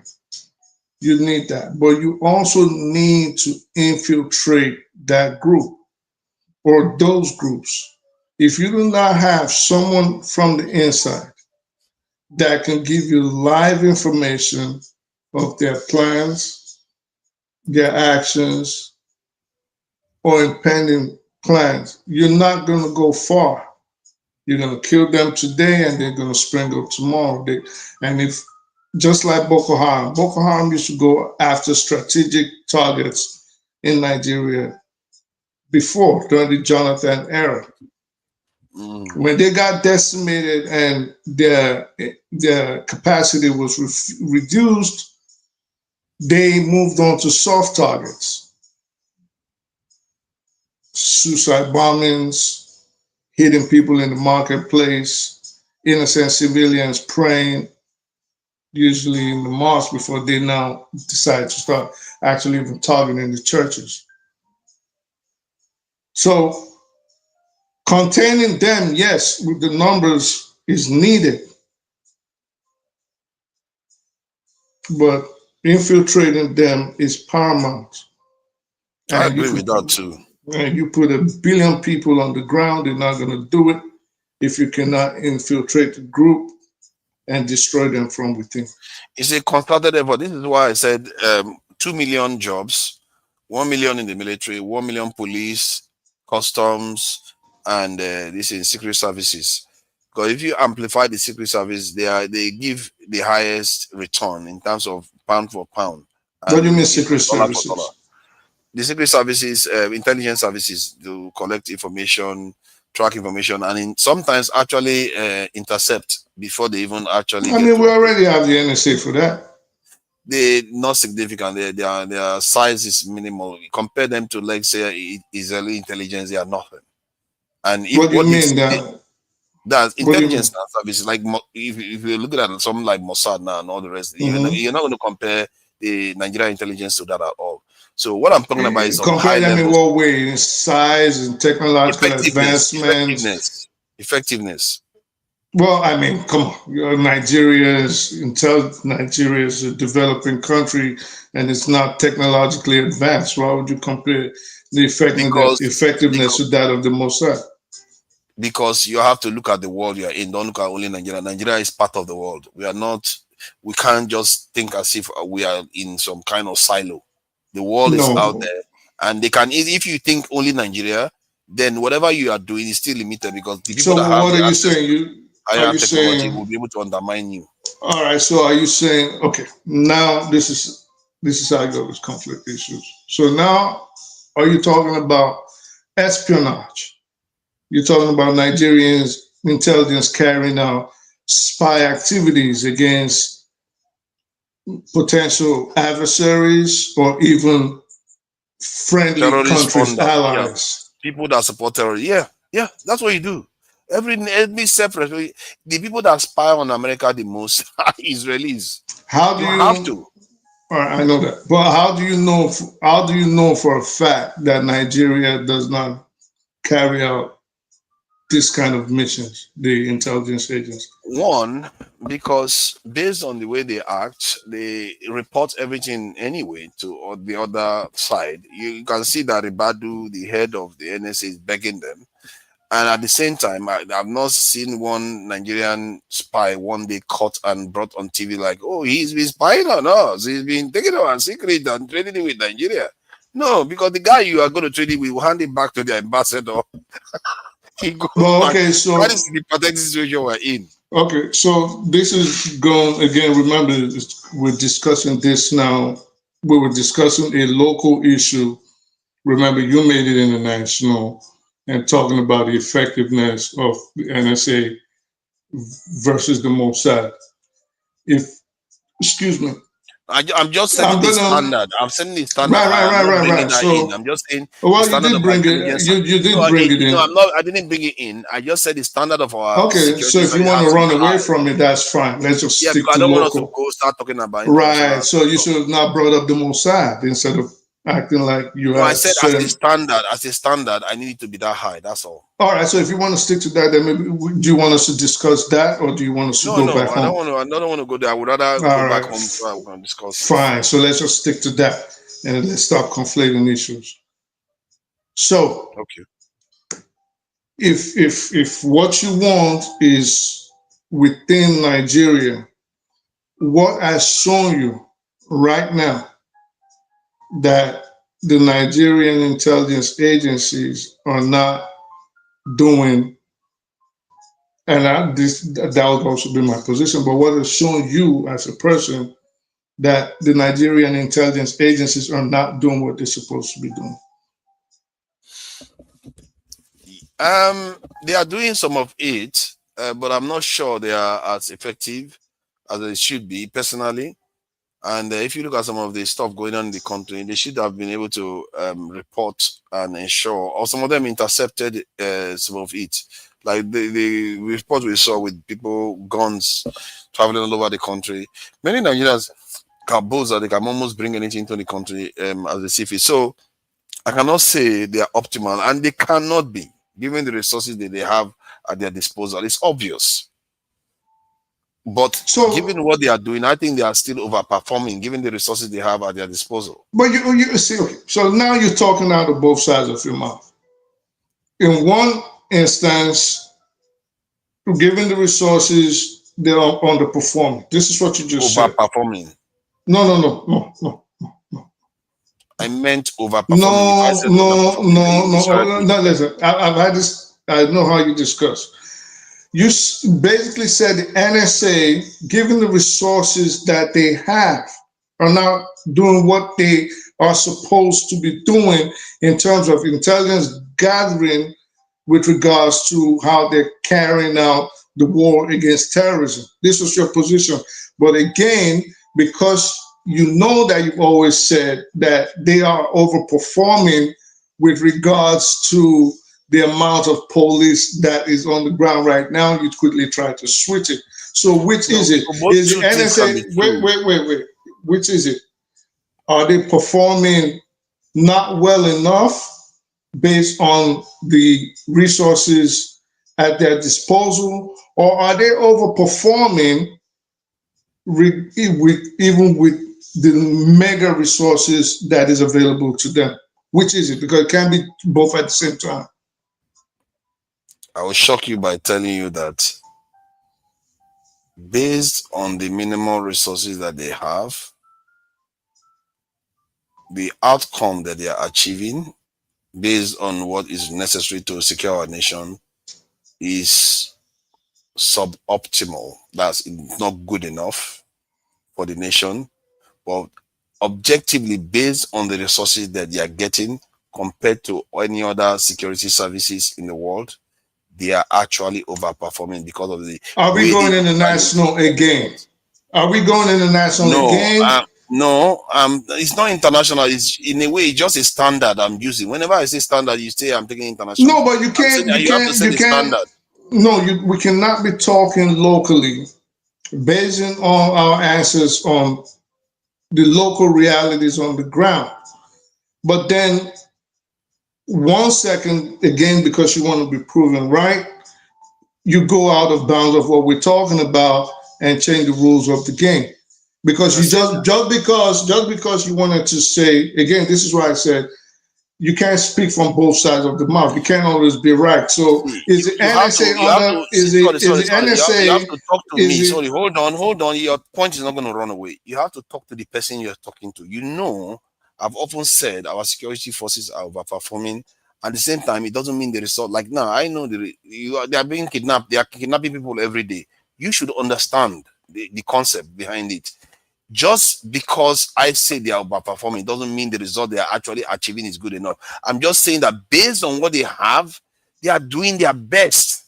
They are outperforming what the resources that they've got, the motivation they've got, the support they've got, everything put together. They are actually achieving some results that people don't give them credit for, which is makes it even worse, makes it more demoralizing. That's the context you should be looking at what I'm saying. And when I said our security forces are overperforming, I'm saying it from that context. It doesn't mean the result they are achieving is anything standard or this thing desirable. That's not what you want. You want something a lot better than that. It's not contradictory. Both positions are true. It is contradictory, but in any event, I think it is. Anybody listening can tell, but I think what Nigeria needs, the military is bogged down. It is stretched thin. There has to be a complete restructuring of the country, at least the security apparatus. I think what Nigeria needs to do, because you give everybody access to state policing or the authority to create their own security force, you are just calling for anarchy the way Nigeria is designed right now. You're calling for more gangs or probably down the line rebel groups. What I think the Nigerian government needs to do, I've proposed this again before, even before things got this insane, is for the Nigerian government to quickly, they have to do this quickly. It is imperative that they quickly do it. Figure out, at least in 10 different states or localities or communities, however they want to design it, how they want to move on with state policing. Don't just make everybody, just don't go pass a law and make every state now you're responsible for your own policing. You're going to destroy that country because there are a lot of nefarious characters disguising as leaders in Nigeria right now. At this point, if we cannot tell that but a lot of this, it's not inevitable that if you create state police, that it could lead to a positive outcome. I agree with you. 70% likely, based on the way politicians are right now, it could turn very, very bad. 70%. But with the right rules in place and with the positive impact, especially if they are going to recruit new police, not just take the national police and divide it cannot. 70% means failure, dismal failure. So when you say 70%, likely, when you say yes, well, however word you want to use, likely, possibly. Yeah, but with the right rules, you could get the 30%. With the right rules, well, if you have 70% is failure rate of 70%, you're as good as dead. All right. 70%, you didn't even say 35%, which would also be. No, I'm not saying failure rate. Maybe I'm misunderstanding. I'm saying what you described, like that thing could turn very bad. It could go very bad. Like could lead to the breakup of the nation. Well, 70%. Yeah, 70% you are correct. No, 70% you are correct by that. So meaning 70% bad. The failure rate of 70%. Yes, so we're saying the same thing. If you put the rules in place, that 70% will reduce. If you put the rules in place. If you put the rules in place of anything, it will work out fine. All right. So that's what I'm trying to draw to your attention. 70% of a failure rate of 70% is dismal. It is abysmal. All right. That is the bottom line.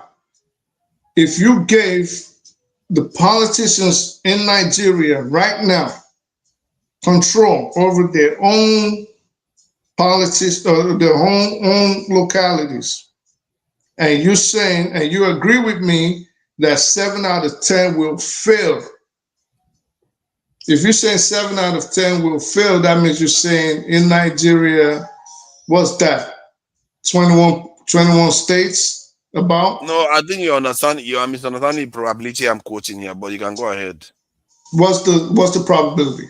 Like if you want to do one thing and somebody tells you that you have a chance of succeeding, 70% chance of succeeding, 70% chance of failing, yet it's just one thing you're doing, what does that mean? It means that your likelihood of failing it is tilted against you. You are likely to fail that action, or you are likely to pass. Listen, okay. So it's not about 70. It's not about 10 times, 7 times the thing is going to fail or something like that. No. 70% simply means 7 out of 10. In probability, it means you are tilted 70% chance of failure. Forefathers, 70%. If the number was 10, it means you're going to fail 7 out of 10 times. Okay. If I tell you now, let me give you the concept. I think we are struggling with this concept. If I tell you what is the odds of when you throw a die, what are the probabilities that you get 1 when you throw a die? I don't know, based on what? 1 out of 6. 1 out of 6, isn't it? So because it's 1 out of 6, it's 60%. This thing is 8% chance or something. No, less than 12%. I'm not even sure. I think maybe 16-18% chance you are going to score a 1. No, that's what it means. Listen, let's just stick to I'm trying to get you to understand what I'm telling you so that you can understand. Oh boy, we have to have a baseline of conversation. Let me just move on. Like you just keep interrupting me every time. Like but that's why we are having this conversation. Maybe you will learn something here today. Oh, look at that, he's laughing. I'm trying to teach you probabilities here. So you understand the chances of something happening or the chances of something failing.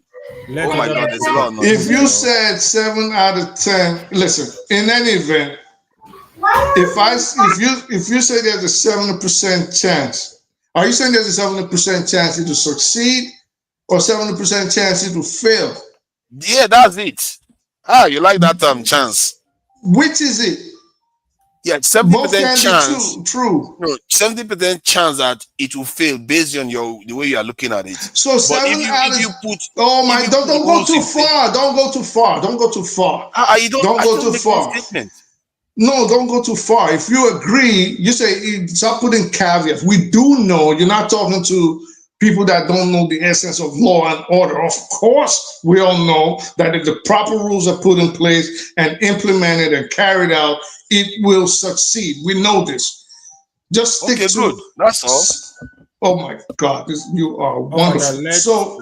So 7 out of 10 times. I mean, I'm sorry, but your boy keeps interrupting me every time I make a statement. Yeah, let me finish so that Emeka. So if 7 out of 10 you agree that it will fail, we both agree then that it is not in the best interest of Nigeria at this time to give total power of governance or policing to the governors because they have nefarious characters in charge. So this leads to where I was going to before we started talking about rolling dice and gambling. What I'm saying is very simple. A pilot project.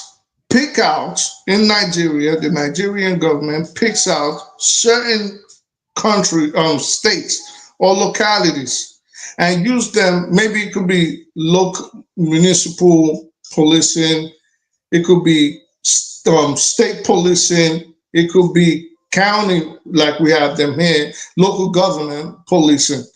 Pick out 10, maybe 15 as their funding can carry them, and use it as a pilot project, maybe for the next 4 years. And bit by bit, you start spreading it out. But the policing has to be under strict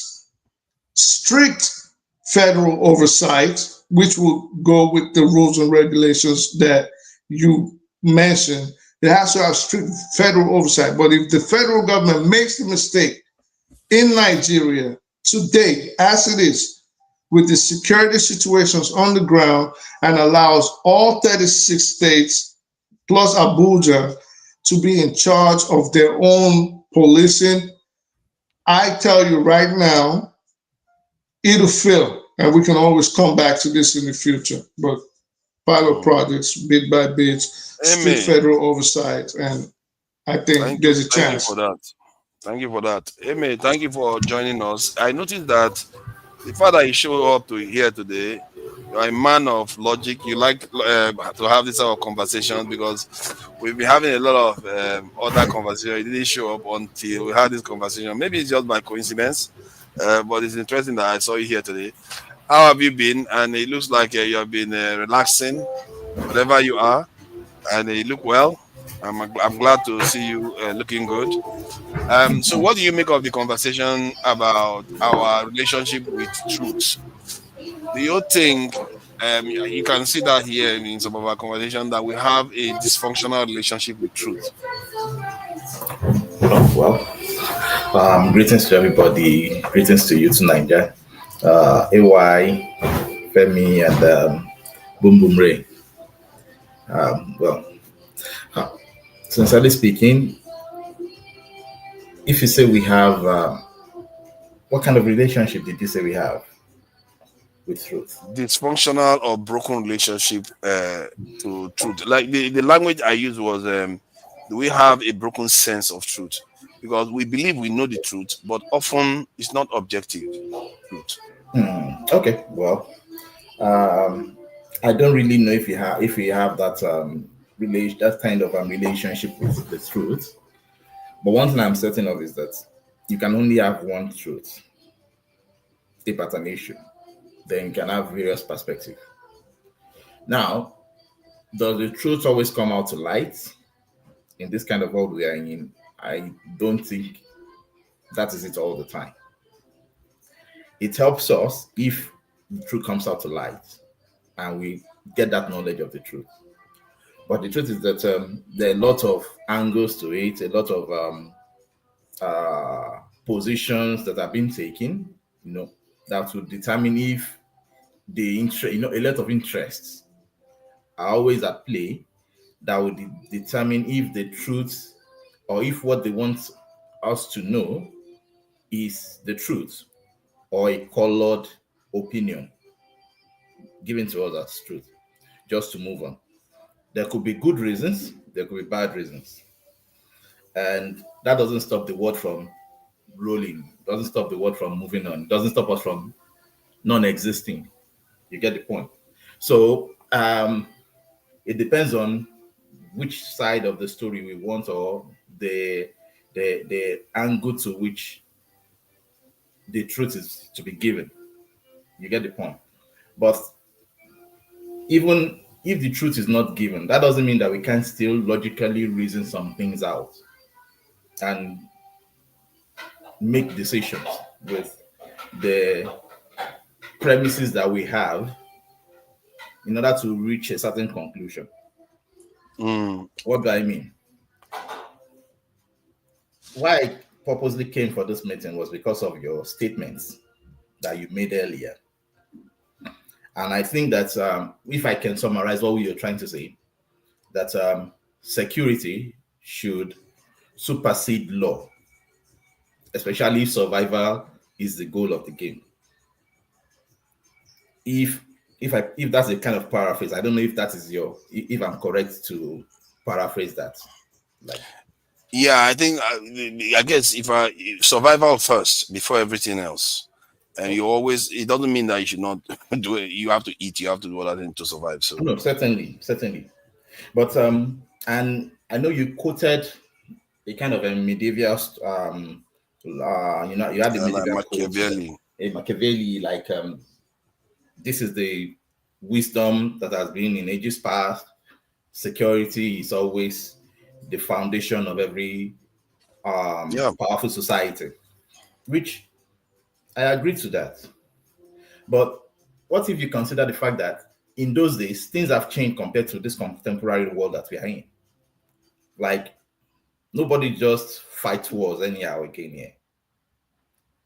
Not that wars don't happen, but the rate of wars going on now compared to those periods, definitely that significantly we don't fight wars in this world again.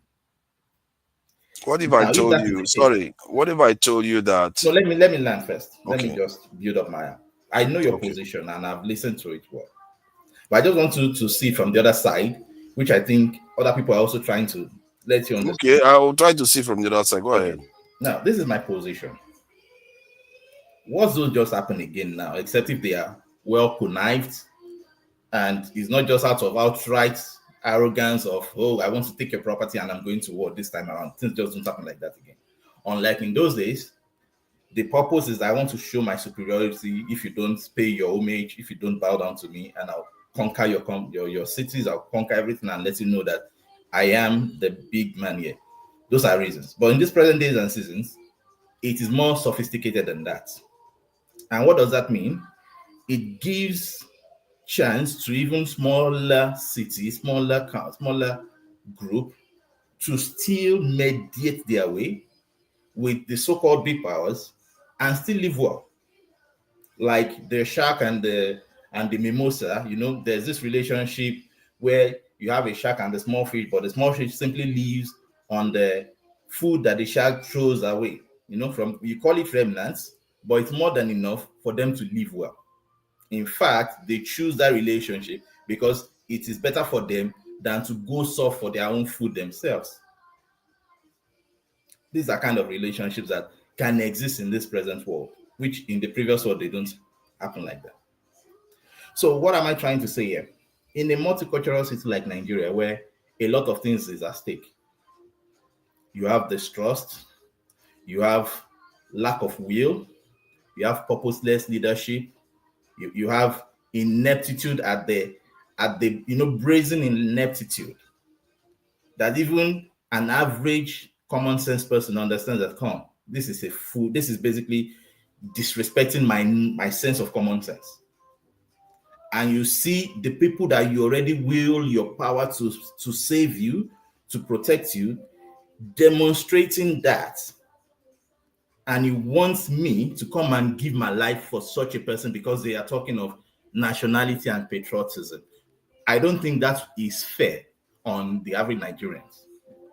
And coercing them to come into military or into the security architecture in order to preserve their so-called country is not fair on them, because number one, there's no sense of country with them. There's no sense of nationality. There's no sense of nationhood, where they are not certain that if I die, I'll be taken care of by, we've seen videos of soldier wives, military women, wives who've come out to complain about the way that they've been treated after the passing on of their gallant husbands who have fought for this country. And we've had stories of men who are in the uniform who complain, not just because they do not have the right equipment, but because they were even led into the traps in order for them, because they don't really matter in the scheme of things. And you expect the average person who has common sense to consider security over law, order, unity, rule. Let me just put them as law altogether. All these other positions that I think should matter now. So my position is this: you can't force the average Nigerian into the military again. It's not in those kind of world. We don't live in those kind of world again. No, the life has changed. It might work in the medieval times, in Machiavellian times, but in this present time, it's not going to work. You don't force people, except if you live in North Korea. But if it is still democracy, if it's still the fact that, yes, I am still more tribal than nationalistic, you can't force me to come and join the military, except it pays my tribal position, except it suits my ethnic position. That is only when I can take it up. So I want you to see it that way, that if you truly want security, then you have to do some things first before you talk of security in this present Nigeria that we are in. You can't just go and say, okay, employ 4 million youths. Where will you see those 4 million? Who will come and join? The 4 million that you can't even give proper uniforms, that you can't feed well, that they know that if they lose their lives, they are seeing exactly what is going to happen to them by looking at the people who are ahead of them. We saw very recently where retired policemen were protesting that they have not been given their entitlements for over a period of time. And you think the present crop of policemen would give their best in order to serve that kind of a country? Where do they even live? See their barracks. Do you want to tell me that all of this put together, you can still consciously and with conscience justify that military should come first? Now, another argument you want to place is, but how do we handle all of this if we are not even certain of ourselves as a nation? Especially when you begin to talk of foreigners coming to take over our lands or whatever and whatever. The question would be that, okay, the ones we have, how have we even managed ourselves to build trust? There's something that builds nationhood. When there is a common general sense of opposition, that we understand that, all these things are going to affect all of us together. The Black South Africans, they came together when they saw that the problem they were facing is not unique to anybody. It's basically to all of them at once. They have to face it. So once there is a sense of unity, that's kind of, once there's a kind of challenge that builds sense of unity, yes, people become patriotic or nationalistic or racist, in whatever way you want to put it. But when the outside, the inner forces are breaking you apart, and with common sense judging, you are seeing that there is no will for those who have given you, for those you've given the power to save, to protect, to lead you, and I mean the this time around. There's no single will to make things right. Then you question, how do you want me to trust you that if I give myself, because I know the contract I'm going to sign, you say, if I sign this contract, then I'm willing to give my life. So how do you want me to be sure that you truly have my back? So, see, in what this you're same military, saying, you've been infiltrated. We have records of infiltration by this same group of people, and not just that. Are this true or we don't have facts? Because there's one argument you also placed that facts, if you don't have facts to make your argument, then they are not true. Like, and the truth could be subjective. In fact, that was where you started from. But the truth is that if I ask you to tell me your childhood, and you tell me, can I reference you to others? And I said, this is what this person experienced. I believe if you tell me, I should be able to say that is the truth. And if I go by your argument, I can simply denigrate your childhood experience and say it's a complete lie. But you will know that it's the truth. So the fact that I didn't experience your childhood doesn't mean that I can't quote it, because you experienced it. And I should be able to quote it. yes. So meaning that someone like Reverend, what's the name of that Reverend that you criticize quickly in that same statement? Reverend Can make statements and say, because even though it was the motive for a cause, not because he wanted to be, but was trying to place judgment and common sense and say, come, this is what is happening. Have we seen this thing happening? Do you have records of this? There are a lot of records to justify what is going on right now. You might want to call it genocide, I understand. But the truth is that all these issues can be solved if we see will from the government, and you know that, okay, this is what the government is doing, this is what they are trying to do, and we can see pinpoint action that can build trust in people. Then I can come and serve and say, okay, I know what is going on.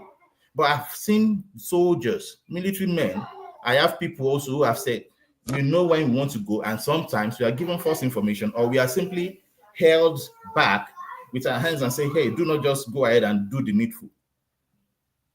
And then you question, okay, do we really want to solve the problem, or we just want a perception of the problem being solved, whereas people are really losing their lives here?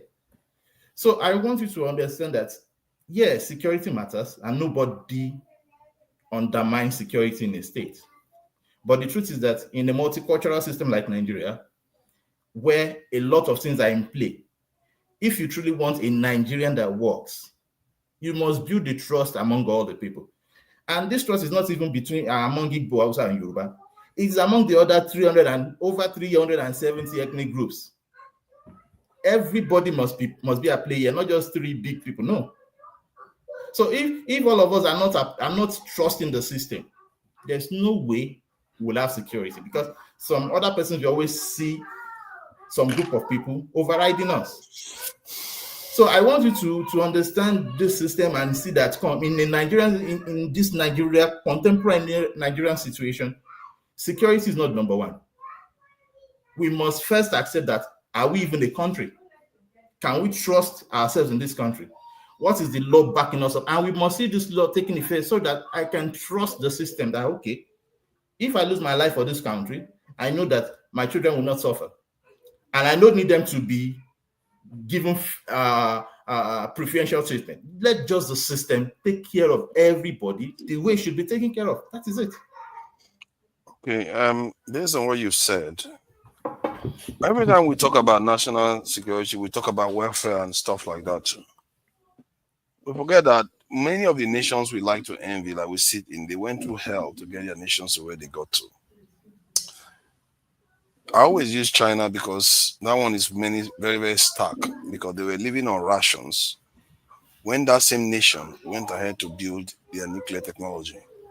They were literally living on rations, and many of them were dying of famine when their crops failed because of the policies of the communist government. So that's what they did while they were going through hell. So the idea that we can't put national security first before we do those things. What is stopping us from building those new nuclear reactors, as you mentioned? What is stopping us from doing it now? People like you. The citizens are the ones stopping it. No, not the citizens. You know what they would rather say? Yes. Go and do food. Make sure people have food first. That's what you people focus on. You forget that if you plug that gap, like you do every day when you build your house, you don't Okay. wait until somebody come and steal it from your house. You put a door, you put burglary proof, you put inside an estate, then you put barbed wire fences, then you put gate man at the estate this thing, then you put local vigilante. All this is inefficient way of managing resources, and you are paranoid even before you are attacked. But for your nation, when they say you should do it, like no, let's worry about food first. Let's do those other things first. You don't say that when you're building a house that I have to be eating all the time before I start even securing the house. Now, So, can I turn that argument to on its head? no. Let me address one other thing first, like about what you said about Machiavelli. Yeah. One of the examples he gave, he went as far back as Spain. No, not Spain. Rome. I mean, then used another country that was around during this time. He called them the Swissers, which are people of Switzerland. He says these people are doing so well because they are secure and they are the freest people. He said, to tell you how correct he is, he said the most secure nations tend to be the freest ones. Guess what? America, is it not the most powerful country in the world today? Is it not one of the freest? And Switzerland that he talked about almost 400 years ago is still one of the most secure countries in the world today. And it's, oh my God, it's truly the freest. Why is Switzerland the most secure country today? Because they have more bunkers than we have soldiers. You think so? They have bunkers to put all their citizens in a war. All. Not like Hamas is just getting coaching. Hamas is a baby compared to them. They will put all their citizens on the ground if there's a war. So that's how advanced they are. And their democratic system is one of the most advanced. They have a presidential council system where you have 7 heads of state. Now you are talking. That is the reason. Look, when you think that do you think that we need bunkers? They did that. They were secure first. No, sorry. During the time of Machiavelli, they didn't have that. Let me make that clear. So they were secure first before they had that. Okay. Nobody had democracy during the time of Machiavelli. Let's face it. That was 400 years ago. So that is the point I'm trying to make to you, that security, if you don't take care of it, there are too many examples to give. Now, give me the opposite example. What if in a situation in a situation where there's a particular group of people within the Switzerland state that now begin to see like fairness is not being a priority in the system, do you think that security is going to hold them for a long time? Yeah, but that's the beauty now. If that's the beauty of the system. If you create a secure environment, because one of the reasons why nations collapse is because they are bleeding. Nations collapse because they are bleeding. You have corruption and all this thing because they are bleeding. If a human being is bleeding and you try to treat that human being, it's not going to work until you plug that gap. So that's why they have justice. When you plug that gap, you start having justice. You start seeing all those things come to fruition. What you just said simply underscores all the argument and nullifies everything you said. That if humans are bleeding, security will not work. You can't. No, I said no, not security. I said justice system. Your system will not work. Not security will not work. No, eventually, if your system doesn't work, what happens to security? Do you think it will stand? Because but if you have security, the bleeding will stop. If you have security, the bleeding will stop. That's my point. Security will now form the only people who will be secured in that system, let me tell it to you now, will be the ones making the rules. Because now it will become authoritarian. They will use the powers they have to secure themselves, and other people will die. But they don't do that though. History suggests that they don't do that. That is what will always happen. Because when people don't all the greatest empires in the world, their people enjoy bounty. They don't oppress their people. That's what Machiavelli discovered. The more power you have, the more those people that have that power are free. That is weird, isn't it? But that's what happens. You would think they will use it to oppress their people, but that's not the opposite. Because those people have so much power, they will use the power to go and oppress other people. Then they will be like privileged citizens. They will be freer. Let me quickly say something. I want to go asleep. I know if I don't drag Welcome. you, don't let me say something. Welcome. Thank you Yeah. for joining us. Greetings, everyone. Eme, long time. Hey, why? I greet you. Yeah, my brother Eme, he said truth is one. I kind of actually disagree with him. Yeah, truth can be one, right? I've heard people on this platform each time they discuss it, they're gonna like, oh, two things can be true at the same time. Yes, that's actually true. Because when you discuss it true, we actually have two type of truth. One, you can call it absolute truth, which is the objective truth. Objective truth, you can't even argue it. It's either yes or no. So you can't argue it. For example, when you say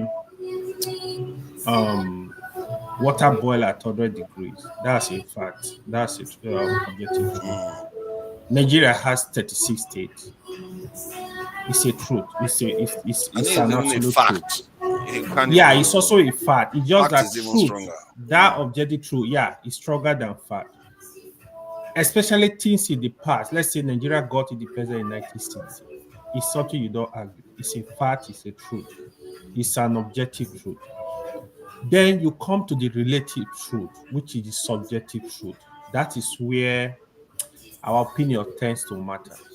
Like if I say forefather shirt is beautiful, Emek can say, no, the shirt is not beautiful. We could live in the same city. I'll say, oh, London is the most beautiful city in the world. It's the most peaceful city. Emek will say, no, I live in the same city. No, I don't believe that. So that is when truth becomes subjective because it's based on personal experience, personal opinion.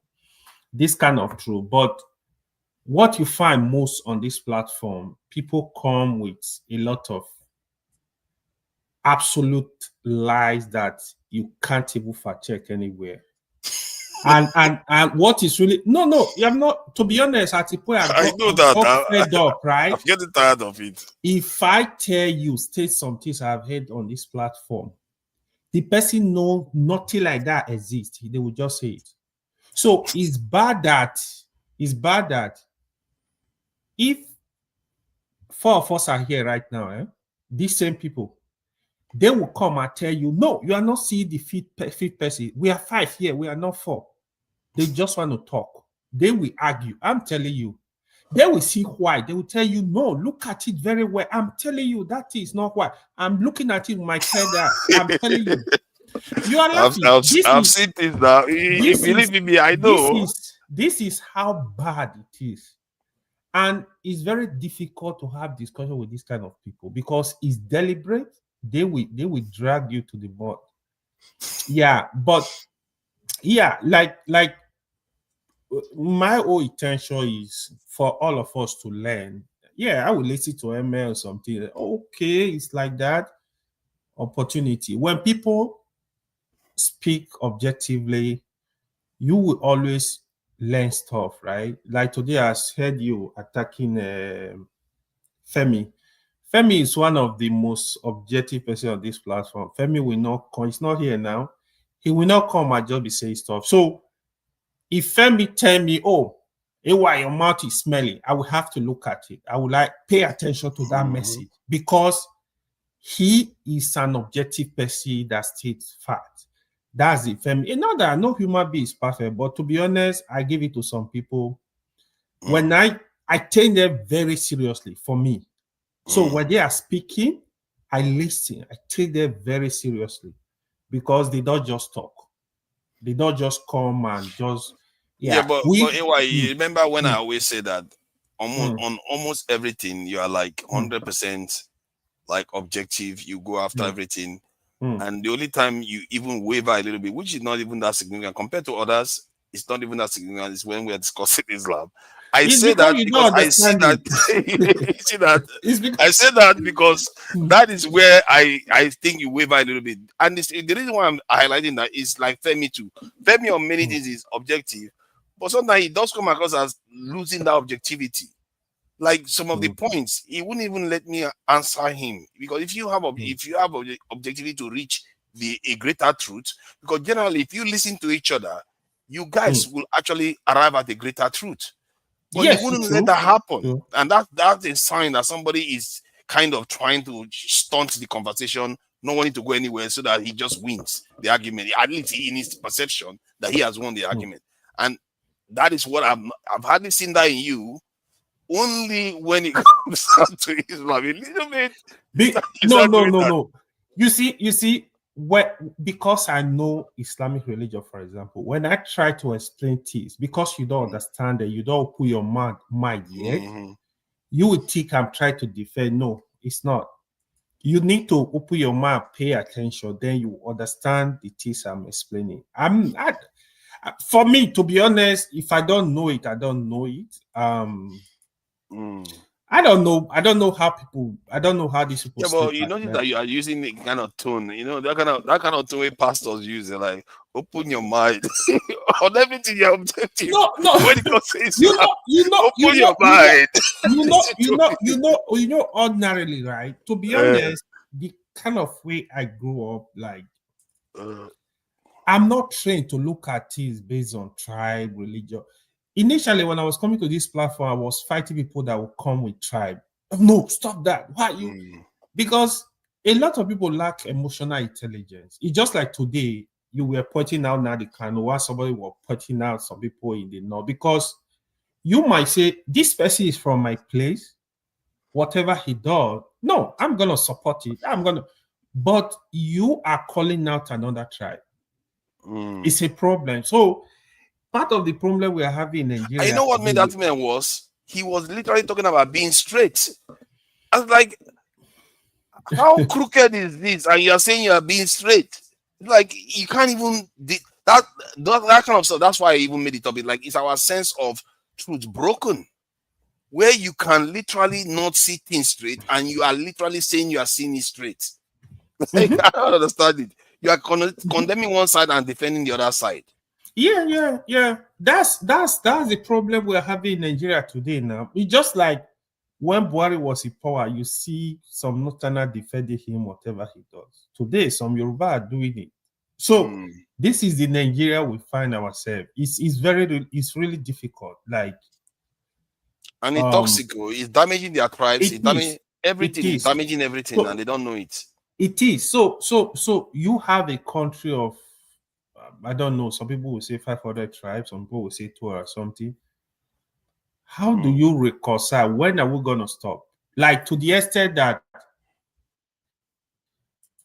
I see people hate their country. I've never seen people hate a country, like they hate their country like the way some people hate Nigeria. Some Nigerians hate Nigeria. You see, I have a friend. In fact, I have 2 Iranian friends. One, I work with her. She hates the leadership of Iran. She has never been to Iran for the past 20 years. But during that war with Israel, bro, come and see the support, how these people are united. They were united, like, still, they don't like the leadership. These people I'm talking, but they love their country. They will tell you no. Even the India we talk about, I went to school with a lot of India. When it comes to their country, both the Muslim, the Christian, the Hindu, the other tribe, they take it very seriously. But when it comes to Nigeria, you see somebody that want to destroy your country, forget the differences. You first come together first to save the country. You know, it's very problematic. Honestly, the issue that have happened the past couple of months, when I look at them, like, I begin to realize that, because I used to think during the slave trade, like, Black people were really evolved.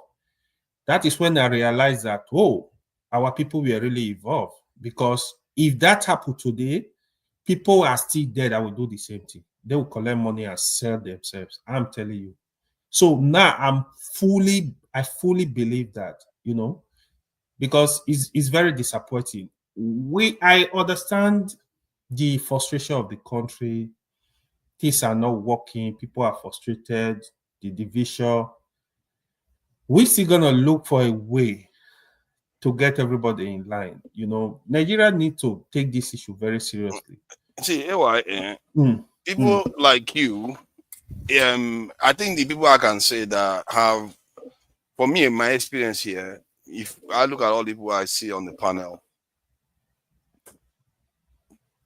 5% are the ones that you can say, reliably say, they can reason at a level that can stand a chance of bringing a nation together. Because if you cannot be able to see beyond your own group and understand that you still have a bigger group like this Nigeria, you can't relate to that properly, you can't reach out across the line. As a matter of fact, maybe that is what they've denied us Awo's presidency in Nigeria, because Awo was too insular. That is the problem. Maybe if he had managed, he was a bit more outgoing and he won the presidency, maybe Nigeria would have been transformed. Who knows? So that you need people, especially the talented ones, to be able to also be able to reach out. Because this country, the way it is right now with the religion and everything, there are barriers that they have created that have been there for a long time. Politicians have made sure they dug in with it. They dug in even further. So the so-called Department of Orientation of the nation, I don't know what they call it, is doing a terrible job. It's like absentee landlord. That organization should have some power to say, you know what, your action is undermining this nation. Even the leaders, you should have the power to call leaders out, that you're not behaving the way you're behaving the right way to keep the nation cohesive. So, but you need people like you, people that can see beyond that, like people like Maska. Because someone like Maska, you can see that even if he has his innate biases, but he sees beyond that. You can see that he sees beyond that. That's why he's able to come here, have conversations, and it's okay, just fine. And I believe if you go to the North, you are going to be able to govern them just fine. They are not going to even have one issue at all. Like, oh, this guy is being against us because he's from the South. Or no, none of that. Because you can see beyond that. It's not because you hate your people. You govern your people well. People like that are needed. Like, it's like you are needed, like it's essential. It's not like it's even optional. If the nation is going to be fixed, people like that are going to fix it. You're expecting Nnamdi Kanu to be the one. Can you imagine that Nnamdi Kanu, minister of national orientation, he's going to totally rip the country apart. So my point is that people like that are essential. It's not even optional. They are the ones that have to be raised up, moved forward, not these dividers and kind of leaders. Like I always keep talking about, because I don't know what that woman is doing in government. She doesn't like all Nigerians. So why are you representing all Nigerians if you don't like them? That's the kind of things I don't like. And now you look at you see you eventually come into that same point. Oh, sorry, just 1 or 2 minutes. Go ahead. You see, when you mention someone like Abike Dabiri, I'm a Yoruba man, and personally I don't like what she's doing. But why is she there? Because you say maybe she's playing the politics and she's representing the Yoruba group. Maybe those are the two reasons why she's there. She's representing a certain group and she's playing the politics. But the question would be, is she representing the Nigerian populace all at large? Because even from her statements, you can pick that they are kind of sentimental to certain group of people. Or that is what Fofana is saying. And that people is my point. That is why people that shouldn't be running the country. Exactly. And this to Nigeria, this is my point, because you question, if I'm a president and I can see that and leave it that way, what about other things that I can decide and people are not seeing? And you don't want me I agree with you to on go and that. give my life to that kind of a system. You see, you are giving it to Nigeria, not him. To Nigeria. The lives you protect, the lives you will protect are not his. He already has security. These are the people that will decide and say you should go to one place and you must obey that law. And also, it is an order. You must obey it, and you are not. Yes, just let me. Common sense tells you this is a wrong thing to do. And you say, so you are saying those women, those children. So you are saying those people in the churches should keep getting attacked, slaughtered because you don't like the president.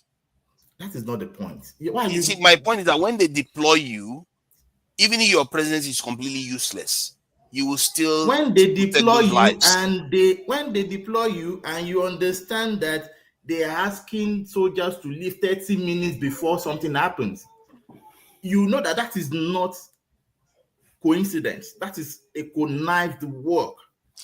That is one incident. That is one incident.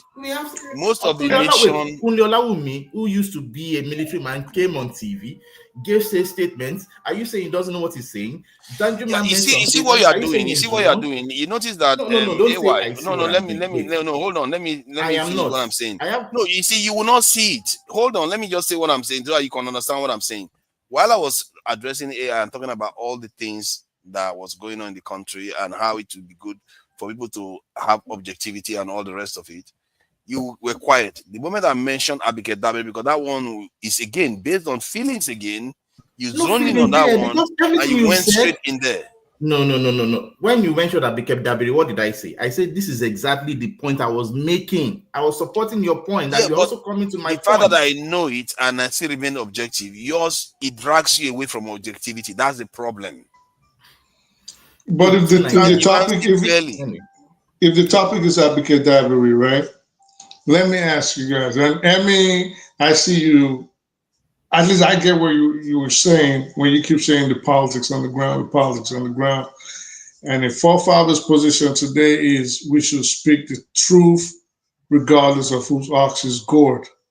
Do you think, and this is to everybody on here, do you think the likes of Abike Dabiri, knowing the situation on the ground, knowing how inflamed tensions are, knowing how tribal Nigerians are, if their man is in power or not in power, are the likes of Abike Dabiri a necessary evil, I put evil in quotes, in terms of Nigerian politics as we have it today?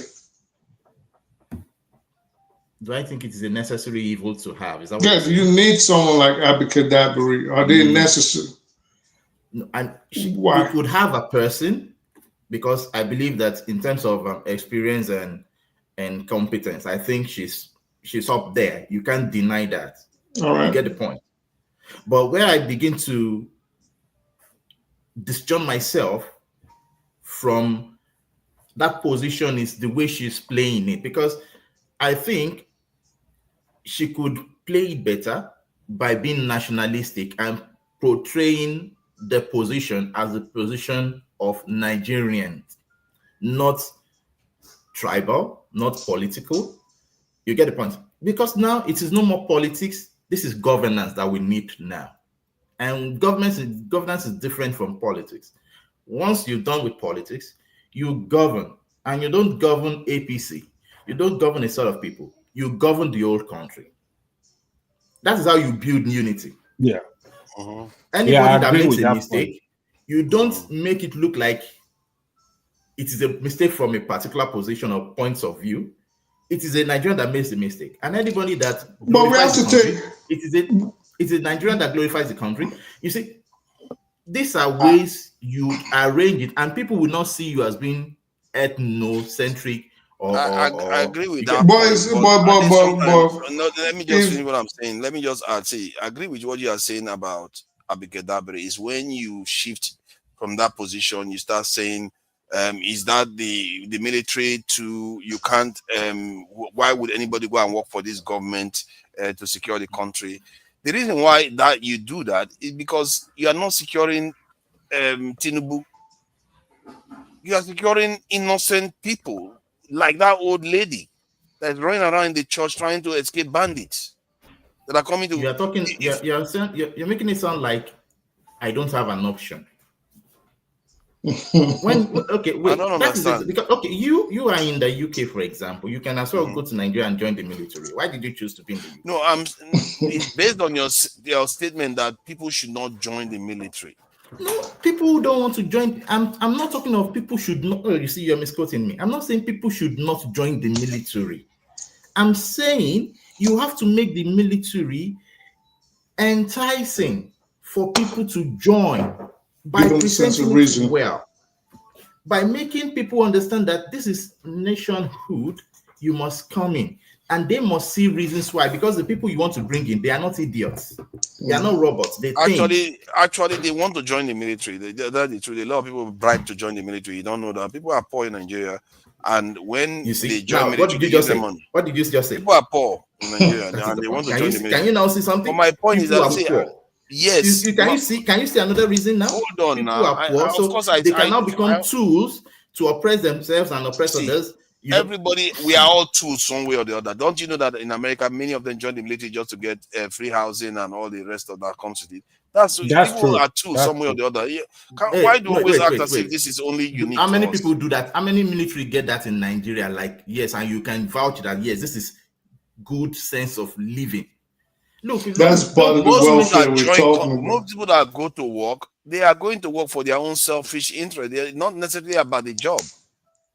Most people, some people love their job, while most just go to work for their own selfish interest, not for the goal of the CEO of that company. They just want to tick the box, do all their job, and go home because of the salary, not because they love the CEO or they love the company. You see that? That is the truth of life. So if you are saying people are going to work for the military because they are getting money, it's the same truth. No. To Nigeria, you're mixing things up, but no problem. I think I'll still be quiet. Let me listen to. No, you guys. You can still. If you have something to add to the fact that Nigerians are joining the military because they need the money, because it's objectively true that a lot of people do that. Wait, you see, if you are a government that we have all together given our powers of governance, our power of security, protection, and everything, we simply put it together and say, okay, government take. You don't think like us again. You shouldn't think like the average person, because you have all the powers. You should think like the one who should use the powers well. And a lot of responsibility. Thank you very much for that. So when you're in that vantage point, you shouldn't be thinking myopically because an average person should want to join the military because they must eat. No. An average Nigerian should join the military because this is their country and we must make it their country. That is how you project it. And you must do everything. Please, let me just start. And it is not by statement, it is by action. What are you doing to show that this is your country to the average Nigerian to believe in the military? What are you doing? What have been done? Without that, you shouldn't join the military. I'm not saying you should. You see, you're still misunderstanding. No, I'm asking. That's why I'm asking, just to clarify. What is my point? My point is, I can't force a Nigerian to join the military. It is his decision or a decision to make. However greedy he wants to be, to his level, he is right to be greedy. But if I am in the leadership, my responsibility is to make sure that greedy people are not many amongst the numbers of people who can make that decision. But how do I convince each and every one of them to be less greedy? Is by showing them and leading them the path that they can see the result and trust my decision making to make sure that, yes, I don't need to be greedy to get exactly what my greed will get me. So by saying that, you are saying that when people join the military, let's say 10 people join the military because of money, chances are that one of them is actually a gifted person for you still don't get my point. Profession. You still don't get my point. Okay, let me try to summarize your point quickly. Your point is that the leadership is terrible, and if they do a better job, they would inspire people to join the military for the right reasons. I'm not saying they are terrible. I don't want to use that statement. But can they do a better job? Oh, they are terrible. Yes. I would say they are terrible. Well, that is left to your mind to make. I wouldn't say that. I know. You get my point. I'm visiting Nigeria next week.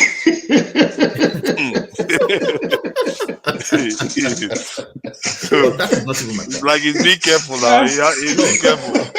I don't want to get caught. Yeah. But the thing is this, I believe if we don't see greed in the leadership itself, and we see that whatever resources is being given to them even though small, is judiciously used for that same purpose, that we can come to a conclusion that yes, the resources are not enough. That is why we are not getting the results. Not that we do not even use the resources. So how can we even trust the result? Now, you see, there are two different things. For me as a person, if I'm going to join the military, these are what I want to see. I want to see a leadership that uses the resources well, who question themselves and say, why are we not using the resources the right way for those who don't use it the right way?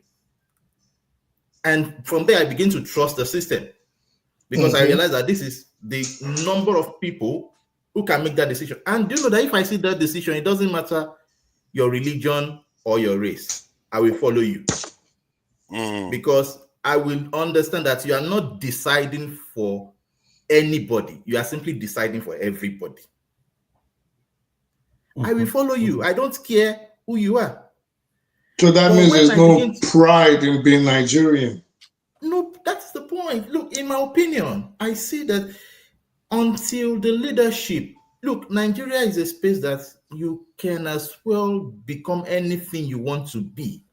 If you want to be a great nation in that country, yes, you can grow that nation to be great. But it starts from the top, in my opinion, that let us lead this sense of people to have pride in their nation. For me, then, I don't think it starts from the top. In reality, I get your point. Wait, in reality, you might want to say, but the reality won't fix it permanently. It will rather try to understand where I'm coming from. Like, from your perspective, I understand why you say it starts from the top, because in reality, when you really want to transform the system, you have to start from people at the top. But to create buying uniforms, to create these people at the top, it has to start from the base. But not in a situation like we have in Nigeria presently. You wanted to say, well, buying uniforms, the military, I have to pay out of their pocket. That's what you want to say, right? No, I'm even just pointing to, there's dignity in all of these things. Even to uniforms itself, to the house you live.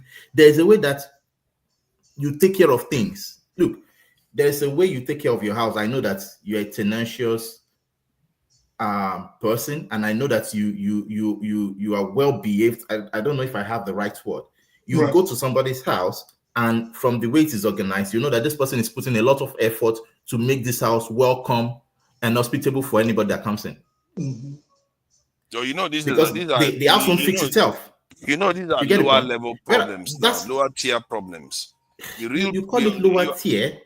You call it lower tier, but if you want results, those are the real tier. Do you know why they let you understand that leadership is different from management? It's not true. You see, just because you wish it to be true doesn't make it true. This is the objectivity that you have to discipline yourself to have. I just told you while you are here, you didn't live here, you were hearing me, maybe you just didn't pay attention, that the Chinese people were living on rations. They were not enjoying themselves. There was famine in the country. Wait. There was famine. They were living on rations. Were they infamous among themselves? Or they unitedly enjoyed the famine and said, no, we are going to grow this nation? What was the situation? What was the situation on the ground? Was it that there was grains in storages and the people at the top were sharing them amongst themselves, or the country was just naturally disadvantaged from growing food for the entire population? So we always have to take these things into context too before we keep harping on, the Chinese didn't have grains. It's a fair point. The decision of the Communist Party led to a massive famine that caused the death of, by Western estimates, almost 50 million people in that country. Can you imagine? What decision did the Communist Party take? Because communist system, they kind of commandeer people to go and do national projects, and they'll say these people are responsible for farming. So, but the yield of the farming wasn't as much as they expected, and they had some kind of weird superstitious things that, at least from the West, they are saying that they implemented that didn't work. So, and that kind of stuff led to a lot of famine. A lot of people died. They were living on rations and they still went ahead and built their nuclear weapons while they were doing that. And the same thing with Russia. They were, oh my God, they were.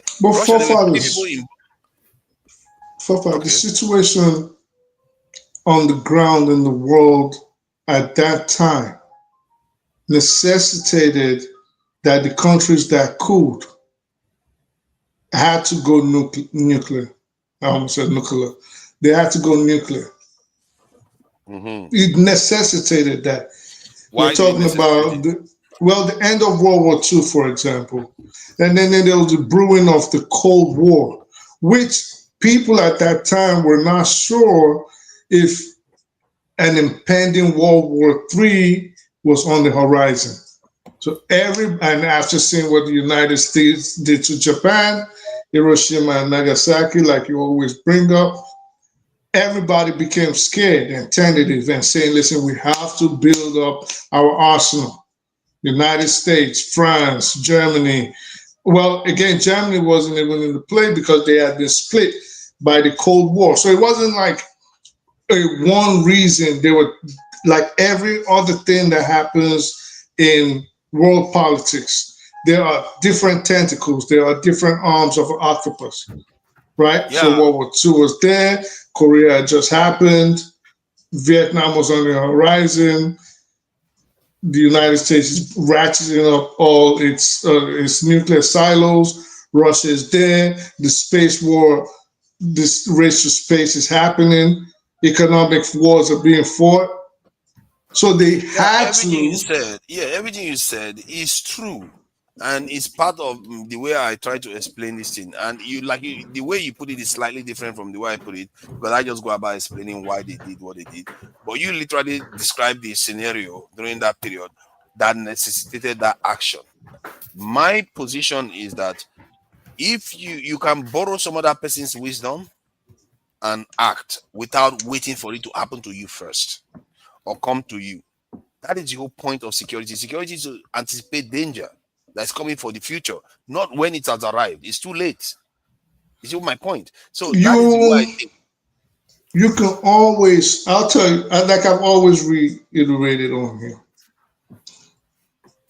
I think everybody would agree that especially since we have an aggressive sole superpower in the United States, especially with the dispensation of this regime of Donald Trump that has taken to breaking every law, every international treaty, every agreement, every rule that the world came together after World War II to put together. Since we have to deal with that, I think everybody would agree that it is imperative that Africa goes nuclear. Everybody agrees on that. I think everybody would agree Africa has to be able to defend itself, especially we had a threat less than 60 days ago where the United States was threatening to attack a sovereign Nigeria, not just any country, but the most influential Black country on the planet. That is a problem. And this is a problem that has to be dealt with. But I think where people disagree with you, at least I'll say myself, is that in as much as we agree that Africa has to figure out how to defend itself intercontinentally, it is not happening anytime soon. I'm not saying we shouldn't put measures in place, but I don't think that is our priority right now, especially with the situation on the ground. The best security Nigeria can give itself is making the people enjoy that or cherish that Nigerianness that we are all talking about right now, whereby an invading body, it'll be suicidal for them to come into Nigeria and think they can just attack it and take it over. And this is why I warned against the United States thinking it can just come into Nigeria, especially the northern part, and think they would just sit back and take all the brutality that comes with an American invasion. It was never going to happen. And I know they also came to that realization that maybe we don't want to turn northern Nigeria at least into the next theater and playground for the Muslims all across the world, at least the extremist ones, the jihadists, or even northern Nigerians themselves who happen to be extremely nationalistic. It wasn't going to happen. So now we understand all these conundrums. What is the solution? It is not nuclear weapons. It is that Nigerianness, that sense of nationalism that is sorely lacking in individual Nigerians. And how do you do that? You have to give them a sense of belonging. You have to give them a sense of reason to say, I would rather die than lose this, their freedom, justice, their welfare, which encompasses things like education, healthcare, employment. So it's not something Nigeria cannot achieve, but it's just, I think there's, like Steph said the other day, the will, the political will is lacking. I think the thing that we do where we overstate the importance of the love people have to have for their nation. People already, like, according to what the British people always say, that I find a little bit like, I feel like it's not always very credible for them to say that. But maybe they are correct when they said the reason why soldiers fight, they are not fighting for their nation, they are fighting for their friends, their comrades. That's what they are doing. Which is their nation. Yeah, but they are not thinking about the larger nation. They're just thinking about the ones that are with them. No, which is the nation.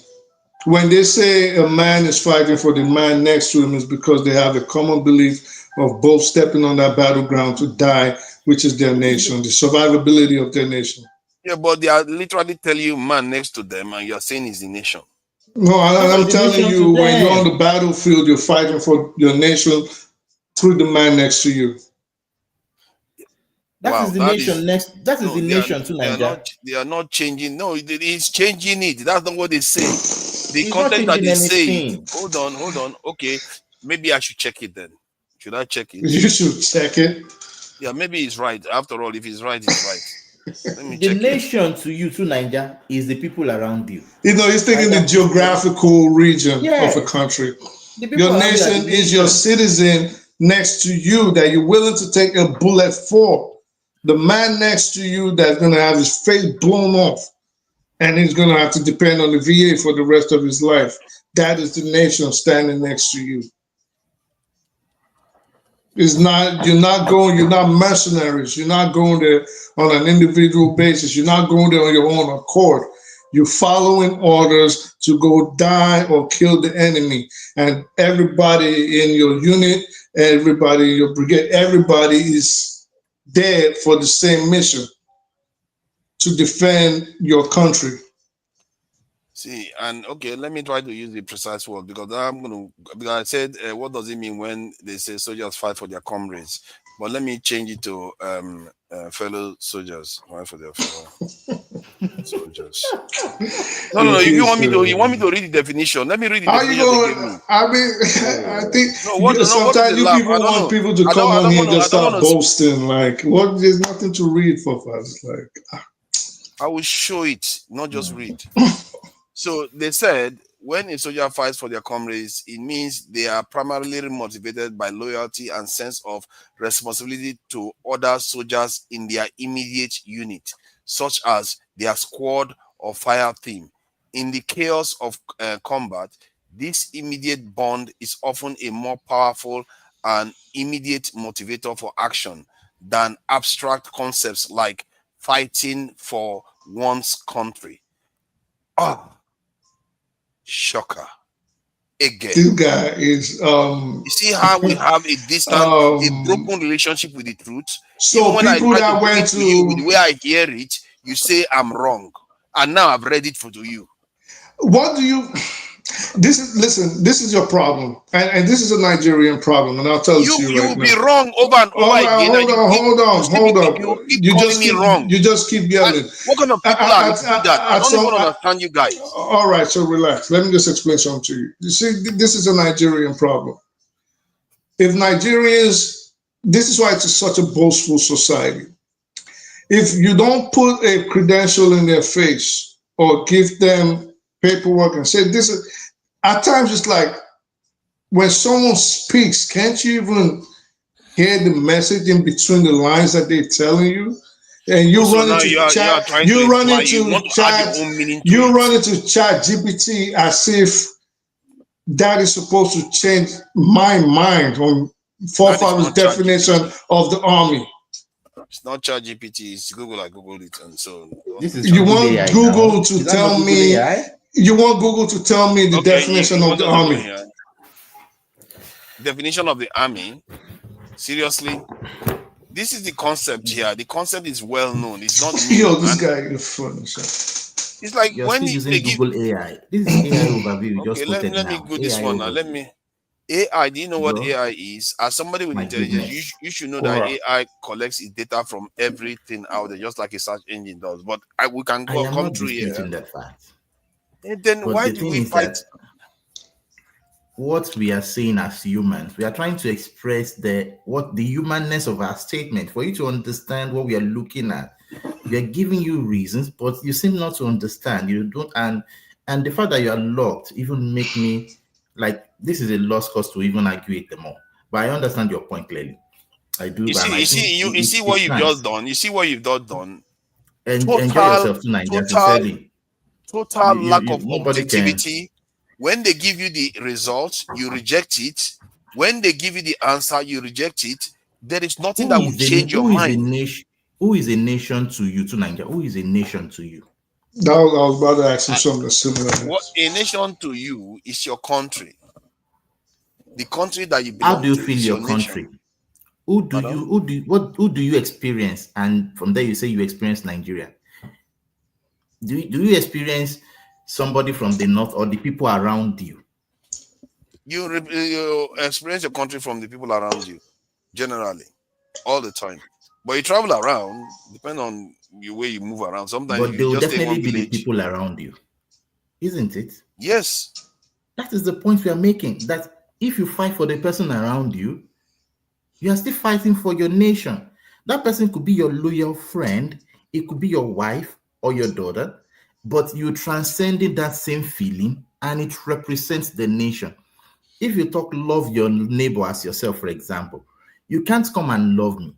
You love the person next to you. But that love transcends into everybody because if everybody loves the person next to them, eventually we all touch ourselves. Okay, so based on that way you are saying it right now, maybe there is a validity to it when you are looking at it from that point of view. However, the context the statement was made, it's clear what they are saying because they go on to explain it. And I keep saying, I don't know whether I like that, because often you see them carrying flags and all this. Well, I don't know whether that is true, but they keep saying it. They say it all the time. Do you think they didn't know that they have flags? They have the nation. No, they keep saying these guys are actually motivated because they are just fighting for the guy next to them. Flag doesn't represent. It's a symbol of a nation, yes, but that is not. It's just a symbol. It is not the thing itself. It's not the substance. We are the substance of a nation. You, me, everybody that you touch, you interact with. This is the substance of a nationhood, and if you want me to fight for that nationhood, yes. If I fight for my friend because I don't want to lose him, if fights for me because he doesn't want to lose me, then he's fighting for that. If we all fight for ourselves that way, that is a nationhood fighting together. You see your reasoning. It's just like a molecule. Let me show you something. Let me show you something why these people are more correct. Because your assumption is if everybody is fighting for the person next to them, you are going to get a nation. You might actually get the opposite in some scenarios. Do you know that? Because, like you said, somebody fighting for their own tribe, their own group of people that they like, then they can stratify themselves, and the other side will fight for the people that they like. They will stratify themselves, then they will become a problem. You will get a problem as a result. It doesn't translate to. This is probably why they narrowed it down, because let me explain something. Wishy-washy statement is too loose. Can I say something now? Let us come here. Okay, what is the goal of soldiers fighting? Thank you. I was going to ask him. The objective is to win from the point of view of the commander, but they are most of them sometimes comes down to just survive. My man is tired. I don't know, man. Like, you see, this is why I don't, every army. You see why I don't want them to come on the panel, because they don't want to talk about truth. They just want to insult you. No, and laugh at you. no. I'm not You don't want to be objective. That's exactly what you are doing. Stop pretending that you are not. That's what annoys me. Hold on. Lie all the time. You're just lying. I'm laughing at Emmy's reaction. See, because wait, forefathers, chill. Relax. Oh, every army on the planet, okay, the number one objective is to defend their nation, to defend that entity they call a country. It's not about the commander or defending the soldiers. Even the commander's job is to defend the country. The commander-in-chief's job, which is why I noticed even on this show, people came back again. Like, if Tinubu himself is scared of dying for Nigeria, a statement which you yourself have made, that if he's not willing to die for Nigeria, then maybe he shouldn't be at the helm of affairs. Let me give you something. The motto of the U.S. Army, for example, is we will defend. What do you think that means? It's talking about defending the United States of America. The sovereignty. Let me line. 1 second, just 1 second. So in so doing, you have to defend your comrade next to you. You have to defend the man next to you. Your loyalty is not to your commander.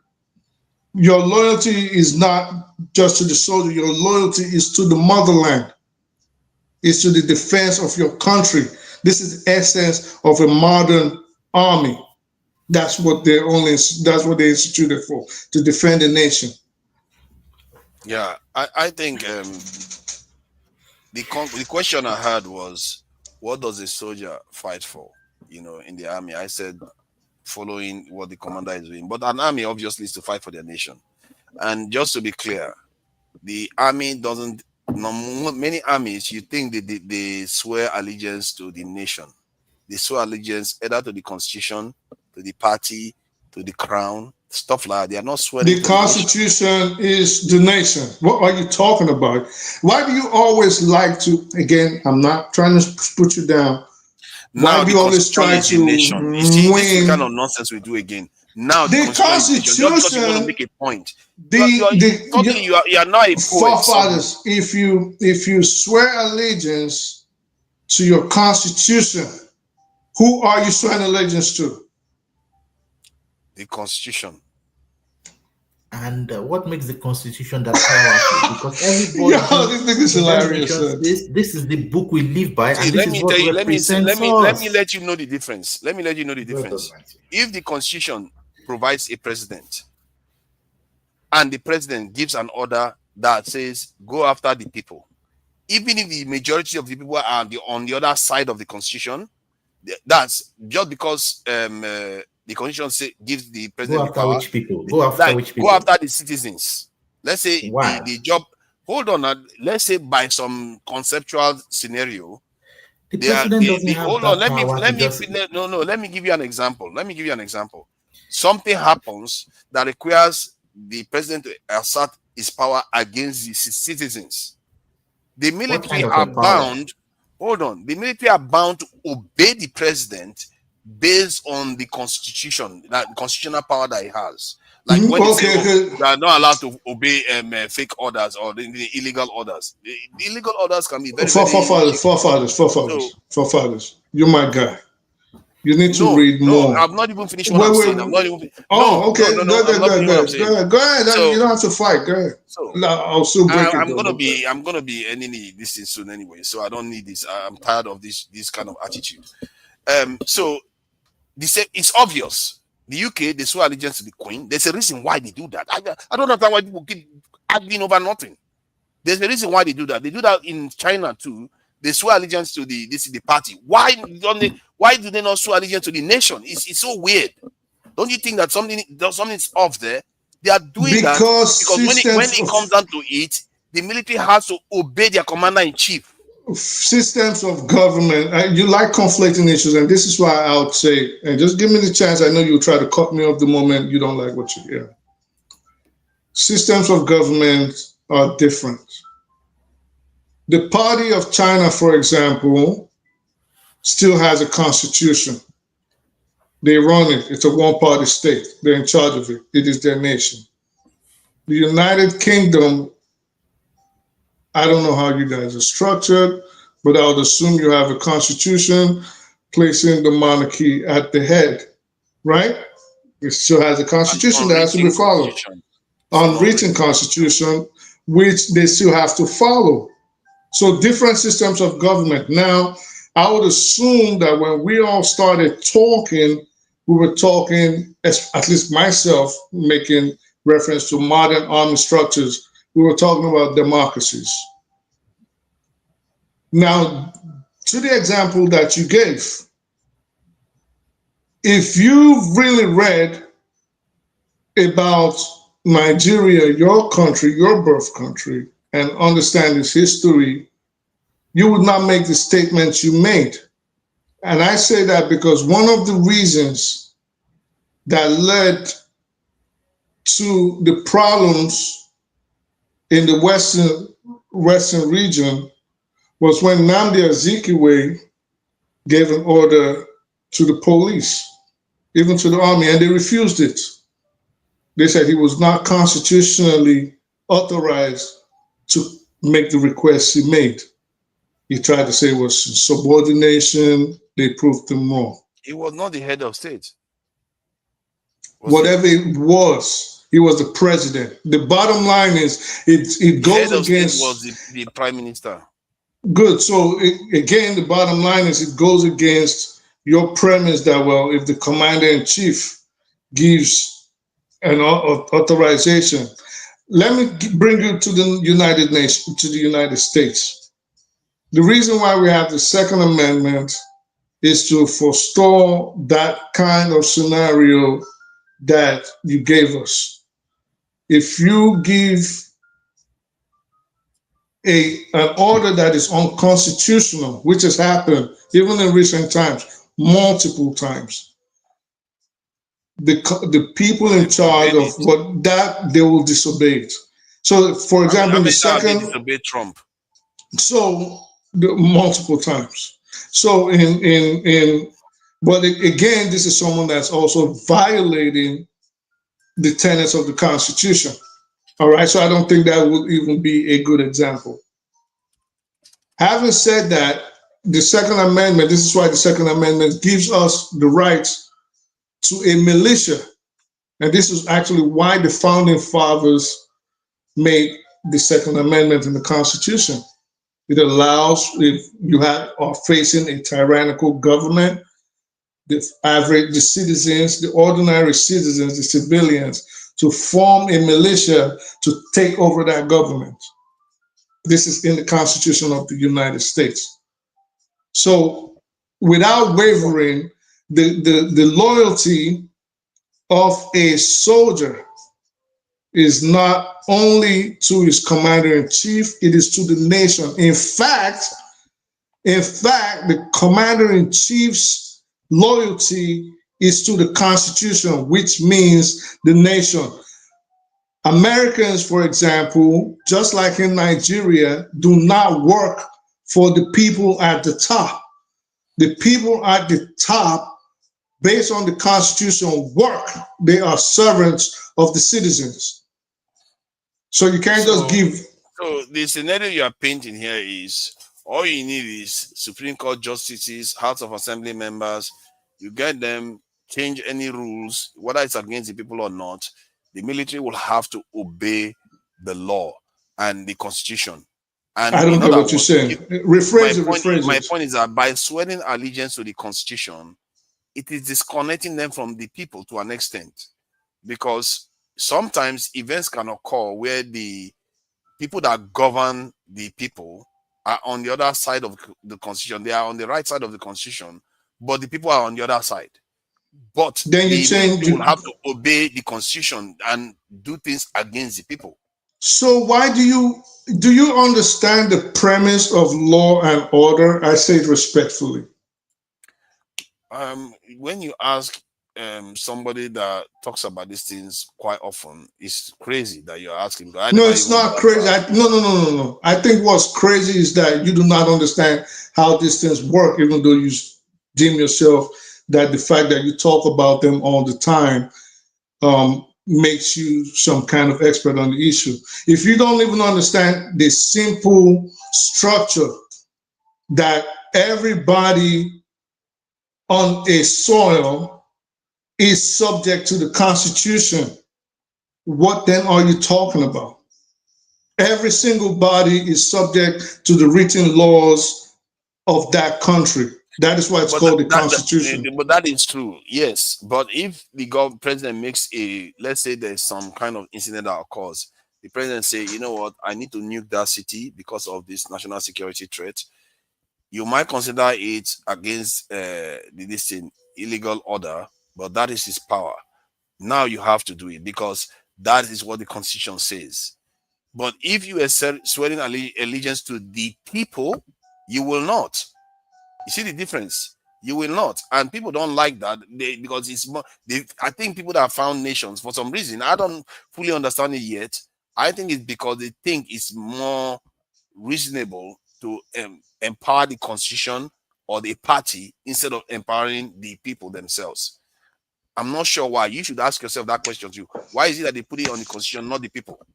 You could have just said, what do you I mean? swear allegiance to the people. You could have just said, I swear allegiance to the people of the country, not necessarily the constitution. You see what I mean? No, I don't get it. By the constitution. You can, like, when a military is swearing allegiance, they could just swear allegiance to the people, knowing that they are going to still uphold the constitution, like every other person, law-abiding person does. You see what I mean? No, I'm not getting it. No, see, when the military swears allegiance to the constitution, why is it that they chose that they should swear allegiance to the constitution when they could easily swear allegiance to the people of that nation, the citizens of that nation? The people are the constitution. Okay, for example, different things. There are two different things. How does the American Constitution start?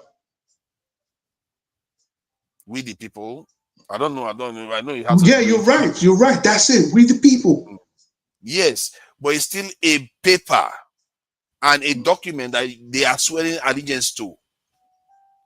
I gave you the scenario. An agreement that the whole country has come together, supposedly the whole country. That is the agreement that they've all come together, that this is what binds us and this is what we're going to follow. That's what the Constitution is. The people, did they say we all the people, all citizens of America? See, there's a reason why I keep saying it. Okay, let me give you an example. How about the Queen of the UK? Just to help. Give you an example. The concept. So sorry. Let me just give him this one so that he can try to get the point I'm making. Why is it that the UK they swear allegiance to the crown? Why? It's the same concept I'm trying to convey to you, that there's something about that. Why they do that? The systems are different. They're not. Every system is not the same. In the end, there has to be a supreme authority or the semblance of one. And that is where the military swears allegiance to. That is the point I'm trying to get you. But as time, they're not swearing allegiance to the people or the nation. It's to that individual or that party or that document. That's what you tend to see. Right, based on their system. And again, like I said, as we were talking, if you notice, I kept using the term modern army. So again, I'm going to reiterate. When I use the term modern army, I was talking in terms of a democracy. Maybe not necessarily throughout, but a democracy. So the structure, again, remember the argument was, who is the man next to you fighting for? This was how it devolved into all of this, or evolved into all of this. So it started from you and Emmett talk about the man in the battlefield. Then now we start talking about systems of government. So it's not just, we're not looking at just the UK. You also brought up China. You also, and I've brought up places like Nigeria and places that emulating like the United States. The purpose of, I feel like the idea was to, in case when situations arise, when the people are on the other side and the government are on the other side, so that the military will know where they have to take their orders. Because if they put their orders on the people, they will disobey their commander-in-chief. They will not listen to the commander-in-chief, and it might actually not be good. You have to listen to the Constitution. Yeah, the Constitution. In the case of China, is the party. In the case of the United Kingdom, but we're not talking about China. You keep conflating issues. If they, we are not talking about the same thing. I keep trying to get you to see the concept. You are busy trying to talk about America. Okay, I'm trying to tell you the concept that what is happening there. If you said the army in China right now, who is the army, or what is the army in China? What is their primary function? Who are they constitutionally authorized to defend? The chairman of the party or the country of China itself, the sovereignty of China? The people, what they defend is the people they take the law from. That they take the no. I mean, is that what you've seen, or is what forefathers is feeling like? No, hold on. The people that when you swear an oath to somebody, because there is a difference actually. Let me try to explain it once. If you swear allegiance to a party, like in the case of China, it means that party's loyalty is what you have. If the party says attack the nation, you attack the nation. If the party says attack another nation, you attack another nation. That is what it is. You might not see it. Is it based on forefathers, or is it based on the Chinese constitution? No, it's based on the Chinese constitution. It's based on all constitutions. Almost all of them do the same thing. I keep telling you, you are not listening. All constitutions. I don't have any loyalty but many to of them the commander-in-chief. Not even to the commander-in-chief. It's either to some, like in the case of the UK, the crown, like a throne, and then in the case of America. But that's different. The systems are different. Again, but if we were talking about Nigeria. Hold on. One thing they have in common is that they are not swearing allegiance directly to the people. All right, so let's go back on, because this is why I said sometimes we always have this problem where you start discussing, and because again you want to win it, then you take it elsewhere, and then we're all over the place. So it was about Nigeria, the Nigerian army. Let's take it back. Okay. Without deviating all over the place. Who do you think the Nigerian army should defend? The president or the nation? It's not that hard. I mean, based on what you're saying. Or you think it's the president? No.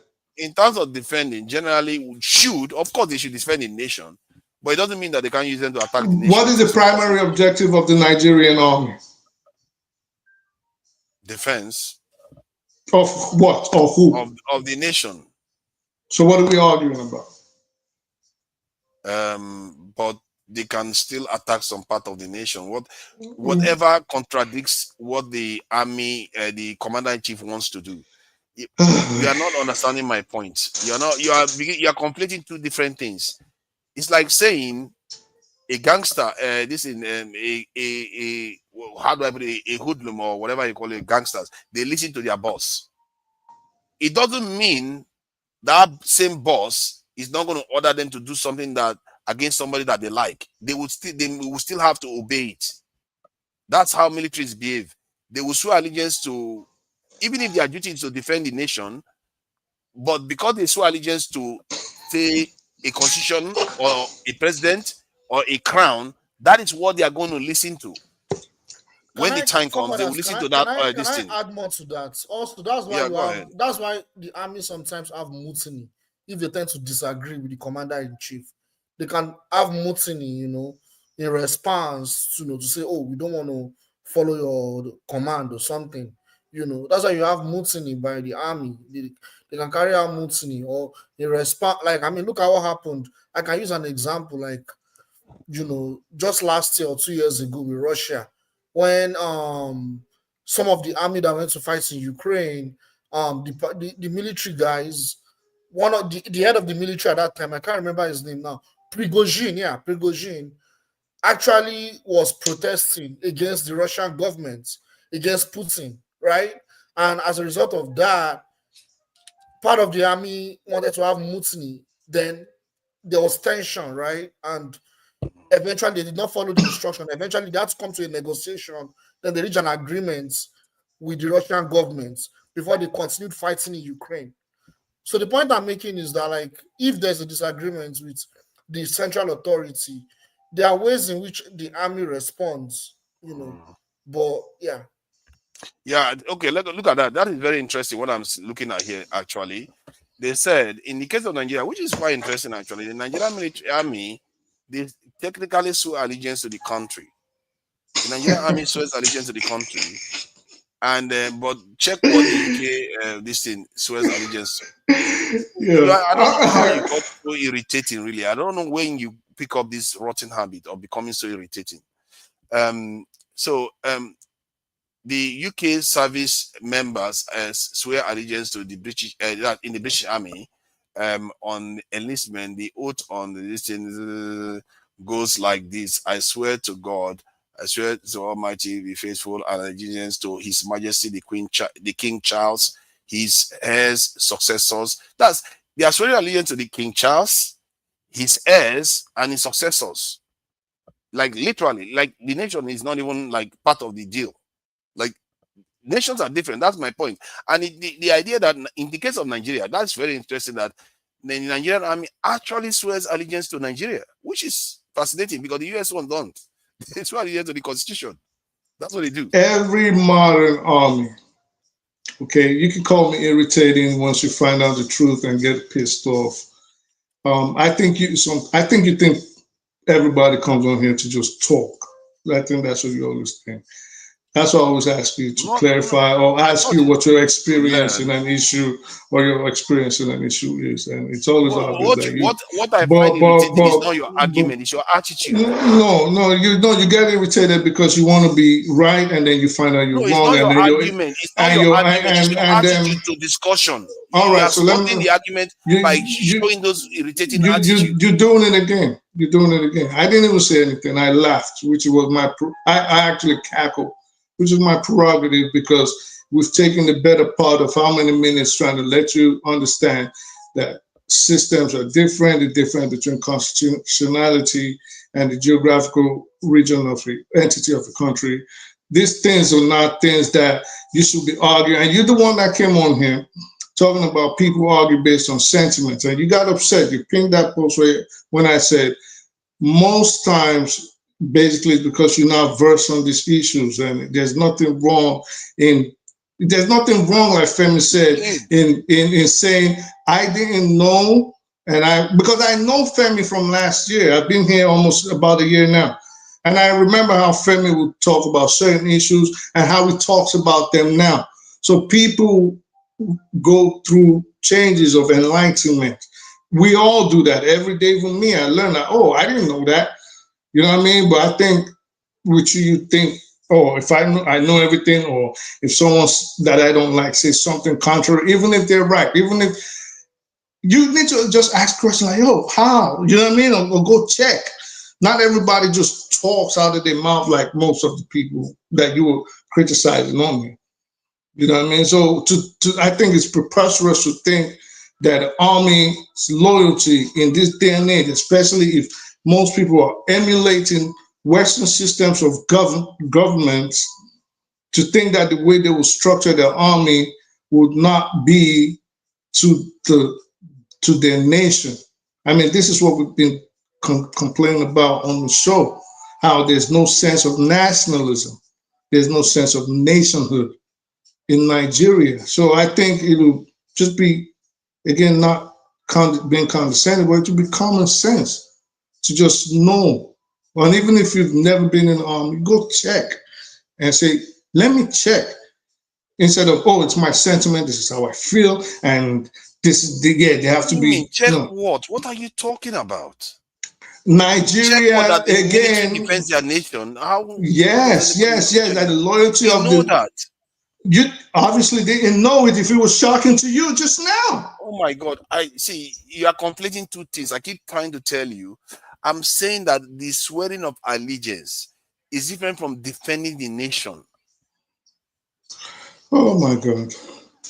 Is it not two different things to you? You don't see that. What did you just find out that you said was shocking to you, or you want to rewind it for us to watch? You I said say it again. the Nigerian army swears allegiance to the country.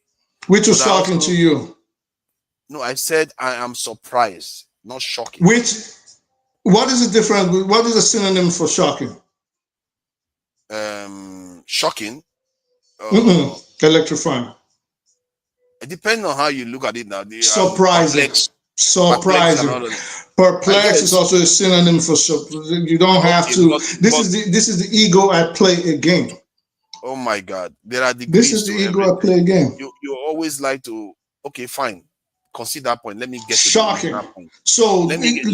No, I know. I was speaking. I was speaking. That's why you were asking me, because I was talking. No. I was what okay. I meant. You remember? No, I didn't ask you what you meant. I was making a statement. Surprising. Okay. Then you interrupted. Okay, say what you want to say. So again, for you to be shocked that the Nigerian army is loyal to the country, I think that's just preposterous. It's preposterous. Like, go check. If you're not sure of something, there's nothing wrong in saying there's a computer in front of you and saying, you are going further again. Stop where you started. The point was that we are talking about swearing allegiance. If I didn't say I know what the Nigerian government, what the Nigerian military swears allegiance. That's why I went to check. Remember? That's why I went to check. After how long? After how long that we beat around the bush? We were talking about America. China. Oh my God! You took us to China. You see that? You asked the question. You want to answer it.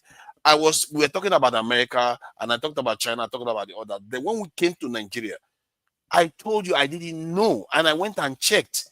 What is the problem with that? I am being honest.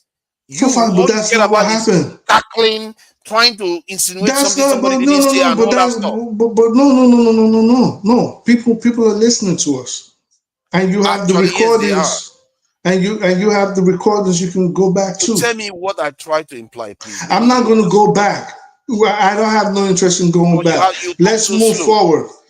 Yes, I am slow, but I know the difference between the Constitution. Your argument was about the military swearing allegiance to something, either a constitution, a party, or stuff like that, but not necessarily to the people. That's what I was trying to tell you, not necessarily to the people. But somehow you keep switching it to. No, we were talking about. No. You're not going to turn the soccer field into a hockey rink. Okay. It started off, again, he's going to interrupt me. It started off with you and Emmy talking about what would you consider the man standing next to you on a battlefield in a properly conscripted army. The man next to you, your fellow soldier, who is he defending? That was how we started off. And then you started taking off all, you started taking us all over the place. That was where it started. You were wrong on that too. You were factually wrong on that. And you tried to it was you and Emmy. No. I know your ego is still kicking in. It was you and Emmy. It wasn't me and you that were going at it. Yeah, it was you and Emmy. Yeah. You joined him. So who is a Nigerian soldier defending? You just read it yourself. You still insist it's the commander in chief? Oh, now you're see, hold on. Don't make the mistake. All militaries defend the nation primarily. All militaries defend the nation. But I keep telling you that was not the point I was making. I don't know why somebody tells you with their own words that is not the point, because I know you kept saying what is the duty of a military. I'll keep telling you it's to defend the nation, but that's not the point I'm making. The point I'm making is that they are swearing allegiance to these institutions because at some critical points in history, they might need to act against part of their citizens, because that means if they swear allegiance to that citizen, they may not be able to act against the citizens. They have to listen to their constitution and their commander-in-chief at that point. That is how a nation seems to function. But in the case of Nigeria, they actually swear allegiance to the country to an extent, and to be fair, to an extent, or in totality. To an extent, they swear allegiance to the nation. They talked about, the federal republic. To an extent, so show us the other extent where they're not swearing allegiance to the nation. Because they didn't write the full oath. So all I saw. What do you mean? Pardon? I didn't see the full oath. Come on, man. You want me to tell you a lie? I'm telling you what I saw. You don't act the general truth of it is that they are swearing allegiance to the nation. I didn't deny that. I told you that's what I saw. Who is Tinubu working for? The Nigerian people. So he's a servant of the Nigerian people. Yes. So why would the military, using that a commonsensical approach, why would the military's oath of allegiance be to him and not to the people? Because in the case of the Nigerian military, because they've sworn allegiance to the people, and which could mean they could turn on Tinubu from that point of view even. So you see, which is weird. But in the case of the American Constitution, because they swear allegiance to the Constitution, even if 80% of American citizens believe something else, as long as the House of Legislative, the courts, and let's backtrack a bit. Let's backtrack a bit. I know you getting to a place where you just want to prove that you're right again. Let's backtrack a bit. The if Nigerian I want to prove that I'm right, and then right. Hold up. You want to block it. Hold up. You're not proving. You're doing.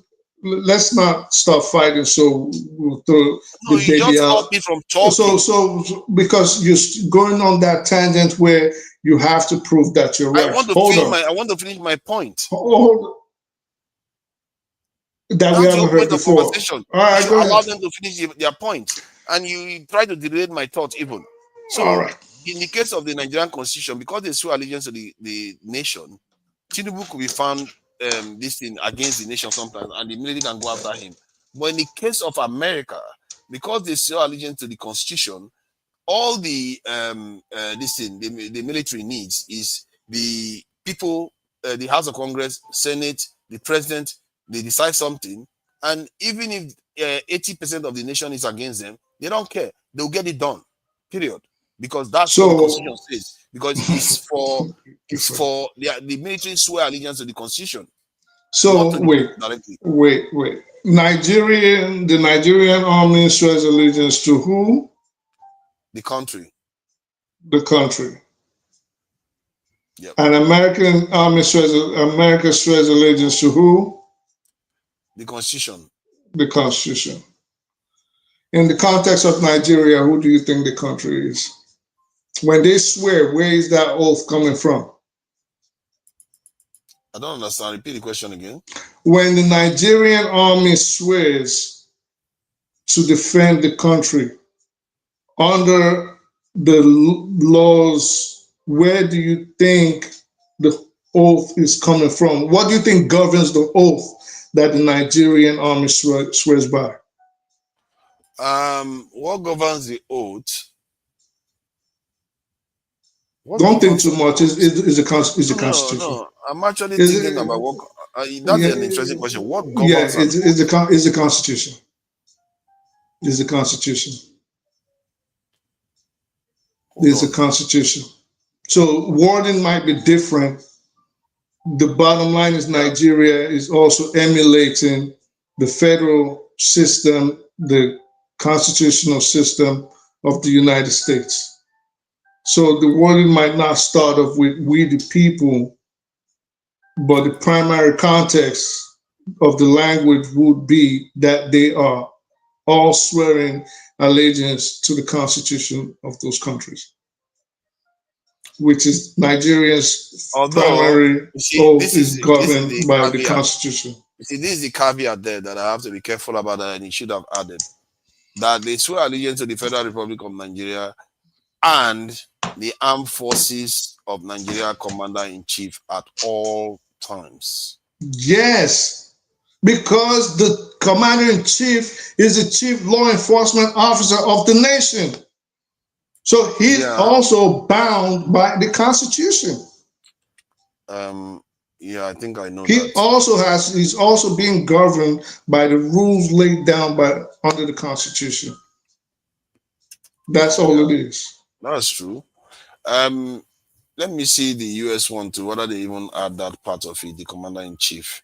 Because they may add it sometimes in the solemn swear. I will support and defend the Constitution of the United States against enemy, foreign and domestic, and that I will bear the truth and faith and allegiance, and that I will obey the orders of the president. You see, it's quite similar, really. It's quite similar. The same language might just be different.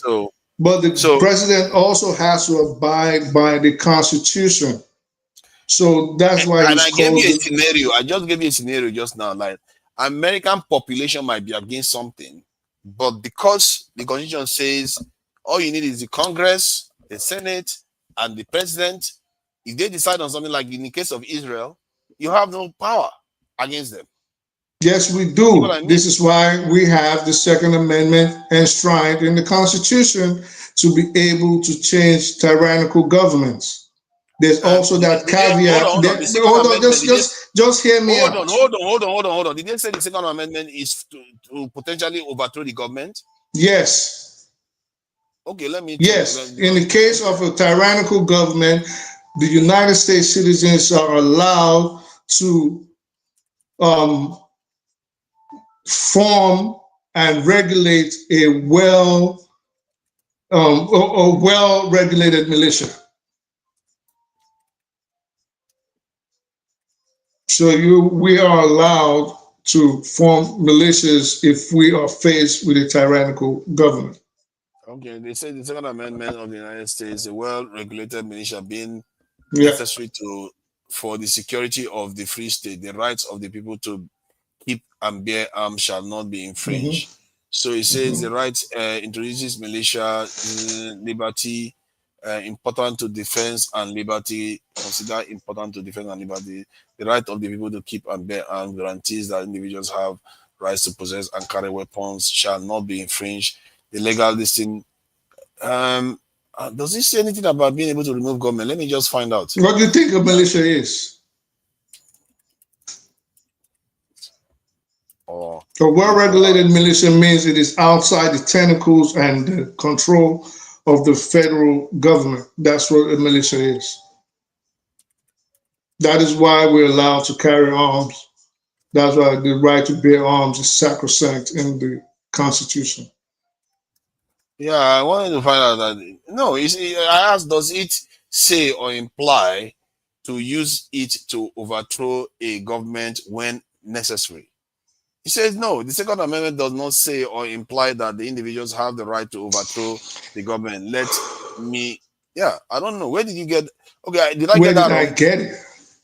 Yeah, what did I say? No, I mean, where did I get it wrong? Did I ask the question wrong? If you want me to change the question, I can rephrase it. Because the question is about Second Amendment. If it says it's not meant to overthrow the government, where did you get that part from? You just don't run around overthrowing a government that is legal. The Second Amendment, and maybe you want to check court precedents, okay, is in place and enshrined. And this also allows people the right to bear arms. It is in there in case you are facing a tyrannical government. He doesn't say, well, I don't like the president's face. I'm just going to get 10 of my boys and we're going to shoot it up at the White House. No, that's not what he says. You're facing a tyrannical government. It is not against the Constitution for the citizens of a state or a municipality to form a militia.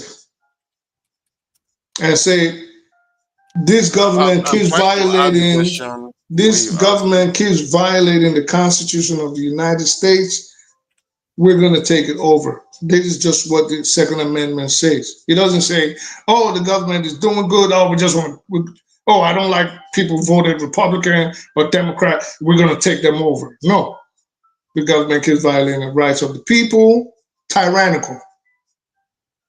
It is under the Constitution that you can form a militia and get rid of them, which you would call a coup in other parts of the world.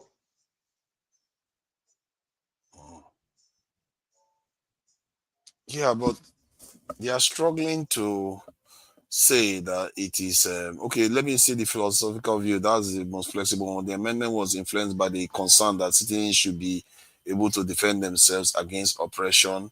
Legal view today, the Second Amendment protects the right to own and carry arms for lawful purposes, not rebellion. So, you see, that philosophical one is where you fall in. Maybe you are right from that point of view. That maybe no, you're looking at the court precedents. There's when people probably went to court and disputed why their rights to bear arms was being infringed, and they'll say, "Well, yeah, you have the right to bear arms, but maybe you shouldn't be thinking about rebellion." But the Constitution today it's not for that too. If you try that exactly, but the Constitution of the United States actually authorizes and grants the rights of the citizens to be able to form militias in the face of a tyrannical government. I want to read that. That philosophical one seems to imply that they did it because they were worried that it could be kind of a tyrannical. This thing is part of the reason why they introduced it. But I think let's leave it at there. We've covered enough ground. We found that even as much as we like to believe, I will be generous to say both of us have work to do with our relationship to the truth. Personally, if I'm to state one thing, we should be able to hear each other out and try to, how do I put it? Yeah, just hear each other out, and maybe there will be something to be learned. That should be it, really. Yeah. Have you got anything to say before we close out? No. All right. Thank you for coming in. And Aladdin Kelly, I see you there, Aladdin Kelly. Dickerfield, I see you there. Tay Girl for Life. Tay Girl for Life, thank you for joining us. And this was supposed to be brief, really. It went a bit too long, to be fair. OBM4. I'm seriously beginning to think that I should just have sometimes do online and take questions and answer the questions precisely as much as possible with people. Because when they are jousting you and arguing with you, that is not getting to the truth necessarily. That is teaching you how to argue. It's not teaching you how to get to the truth of a specific question necessarily. It's teaching you how to argue, speak, and stuff like that. So thank you all for joining us on this live stream. I really do enjoy the topic, and I hope it's something that people come back and have a look at again. And if you haven't liked, please like, share, and subscribe, because these discussions, as you can see, disagreements, all the rest, it means that people are, spilling their hearts out here, trying to be honest with their opinions, and it's a good sampling of what is going on out there. So I thank you all for joining me today. So I will play us out with our Ibani people of River State. Bye, everyone.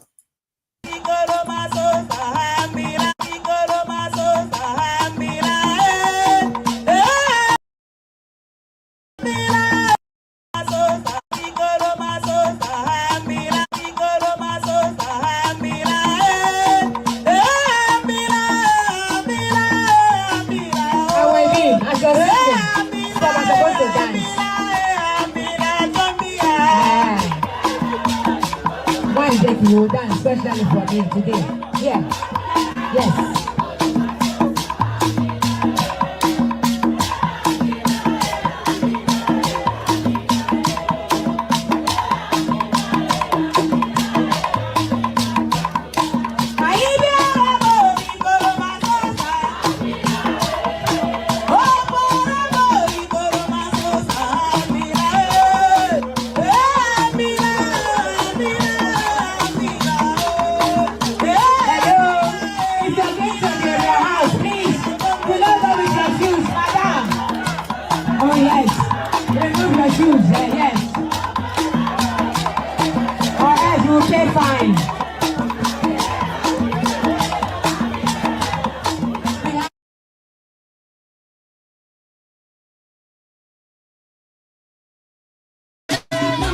Thank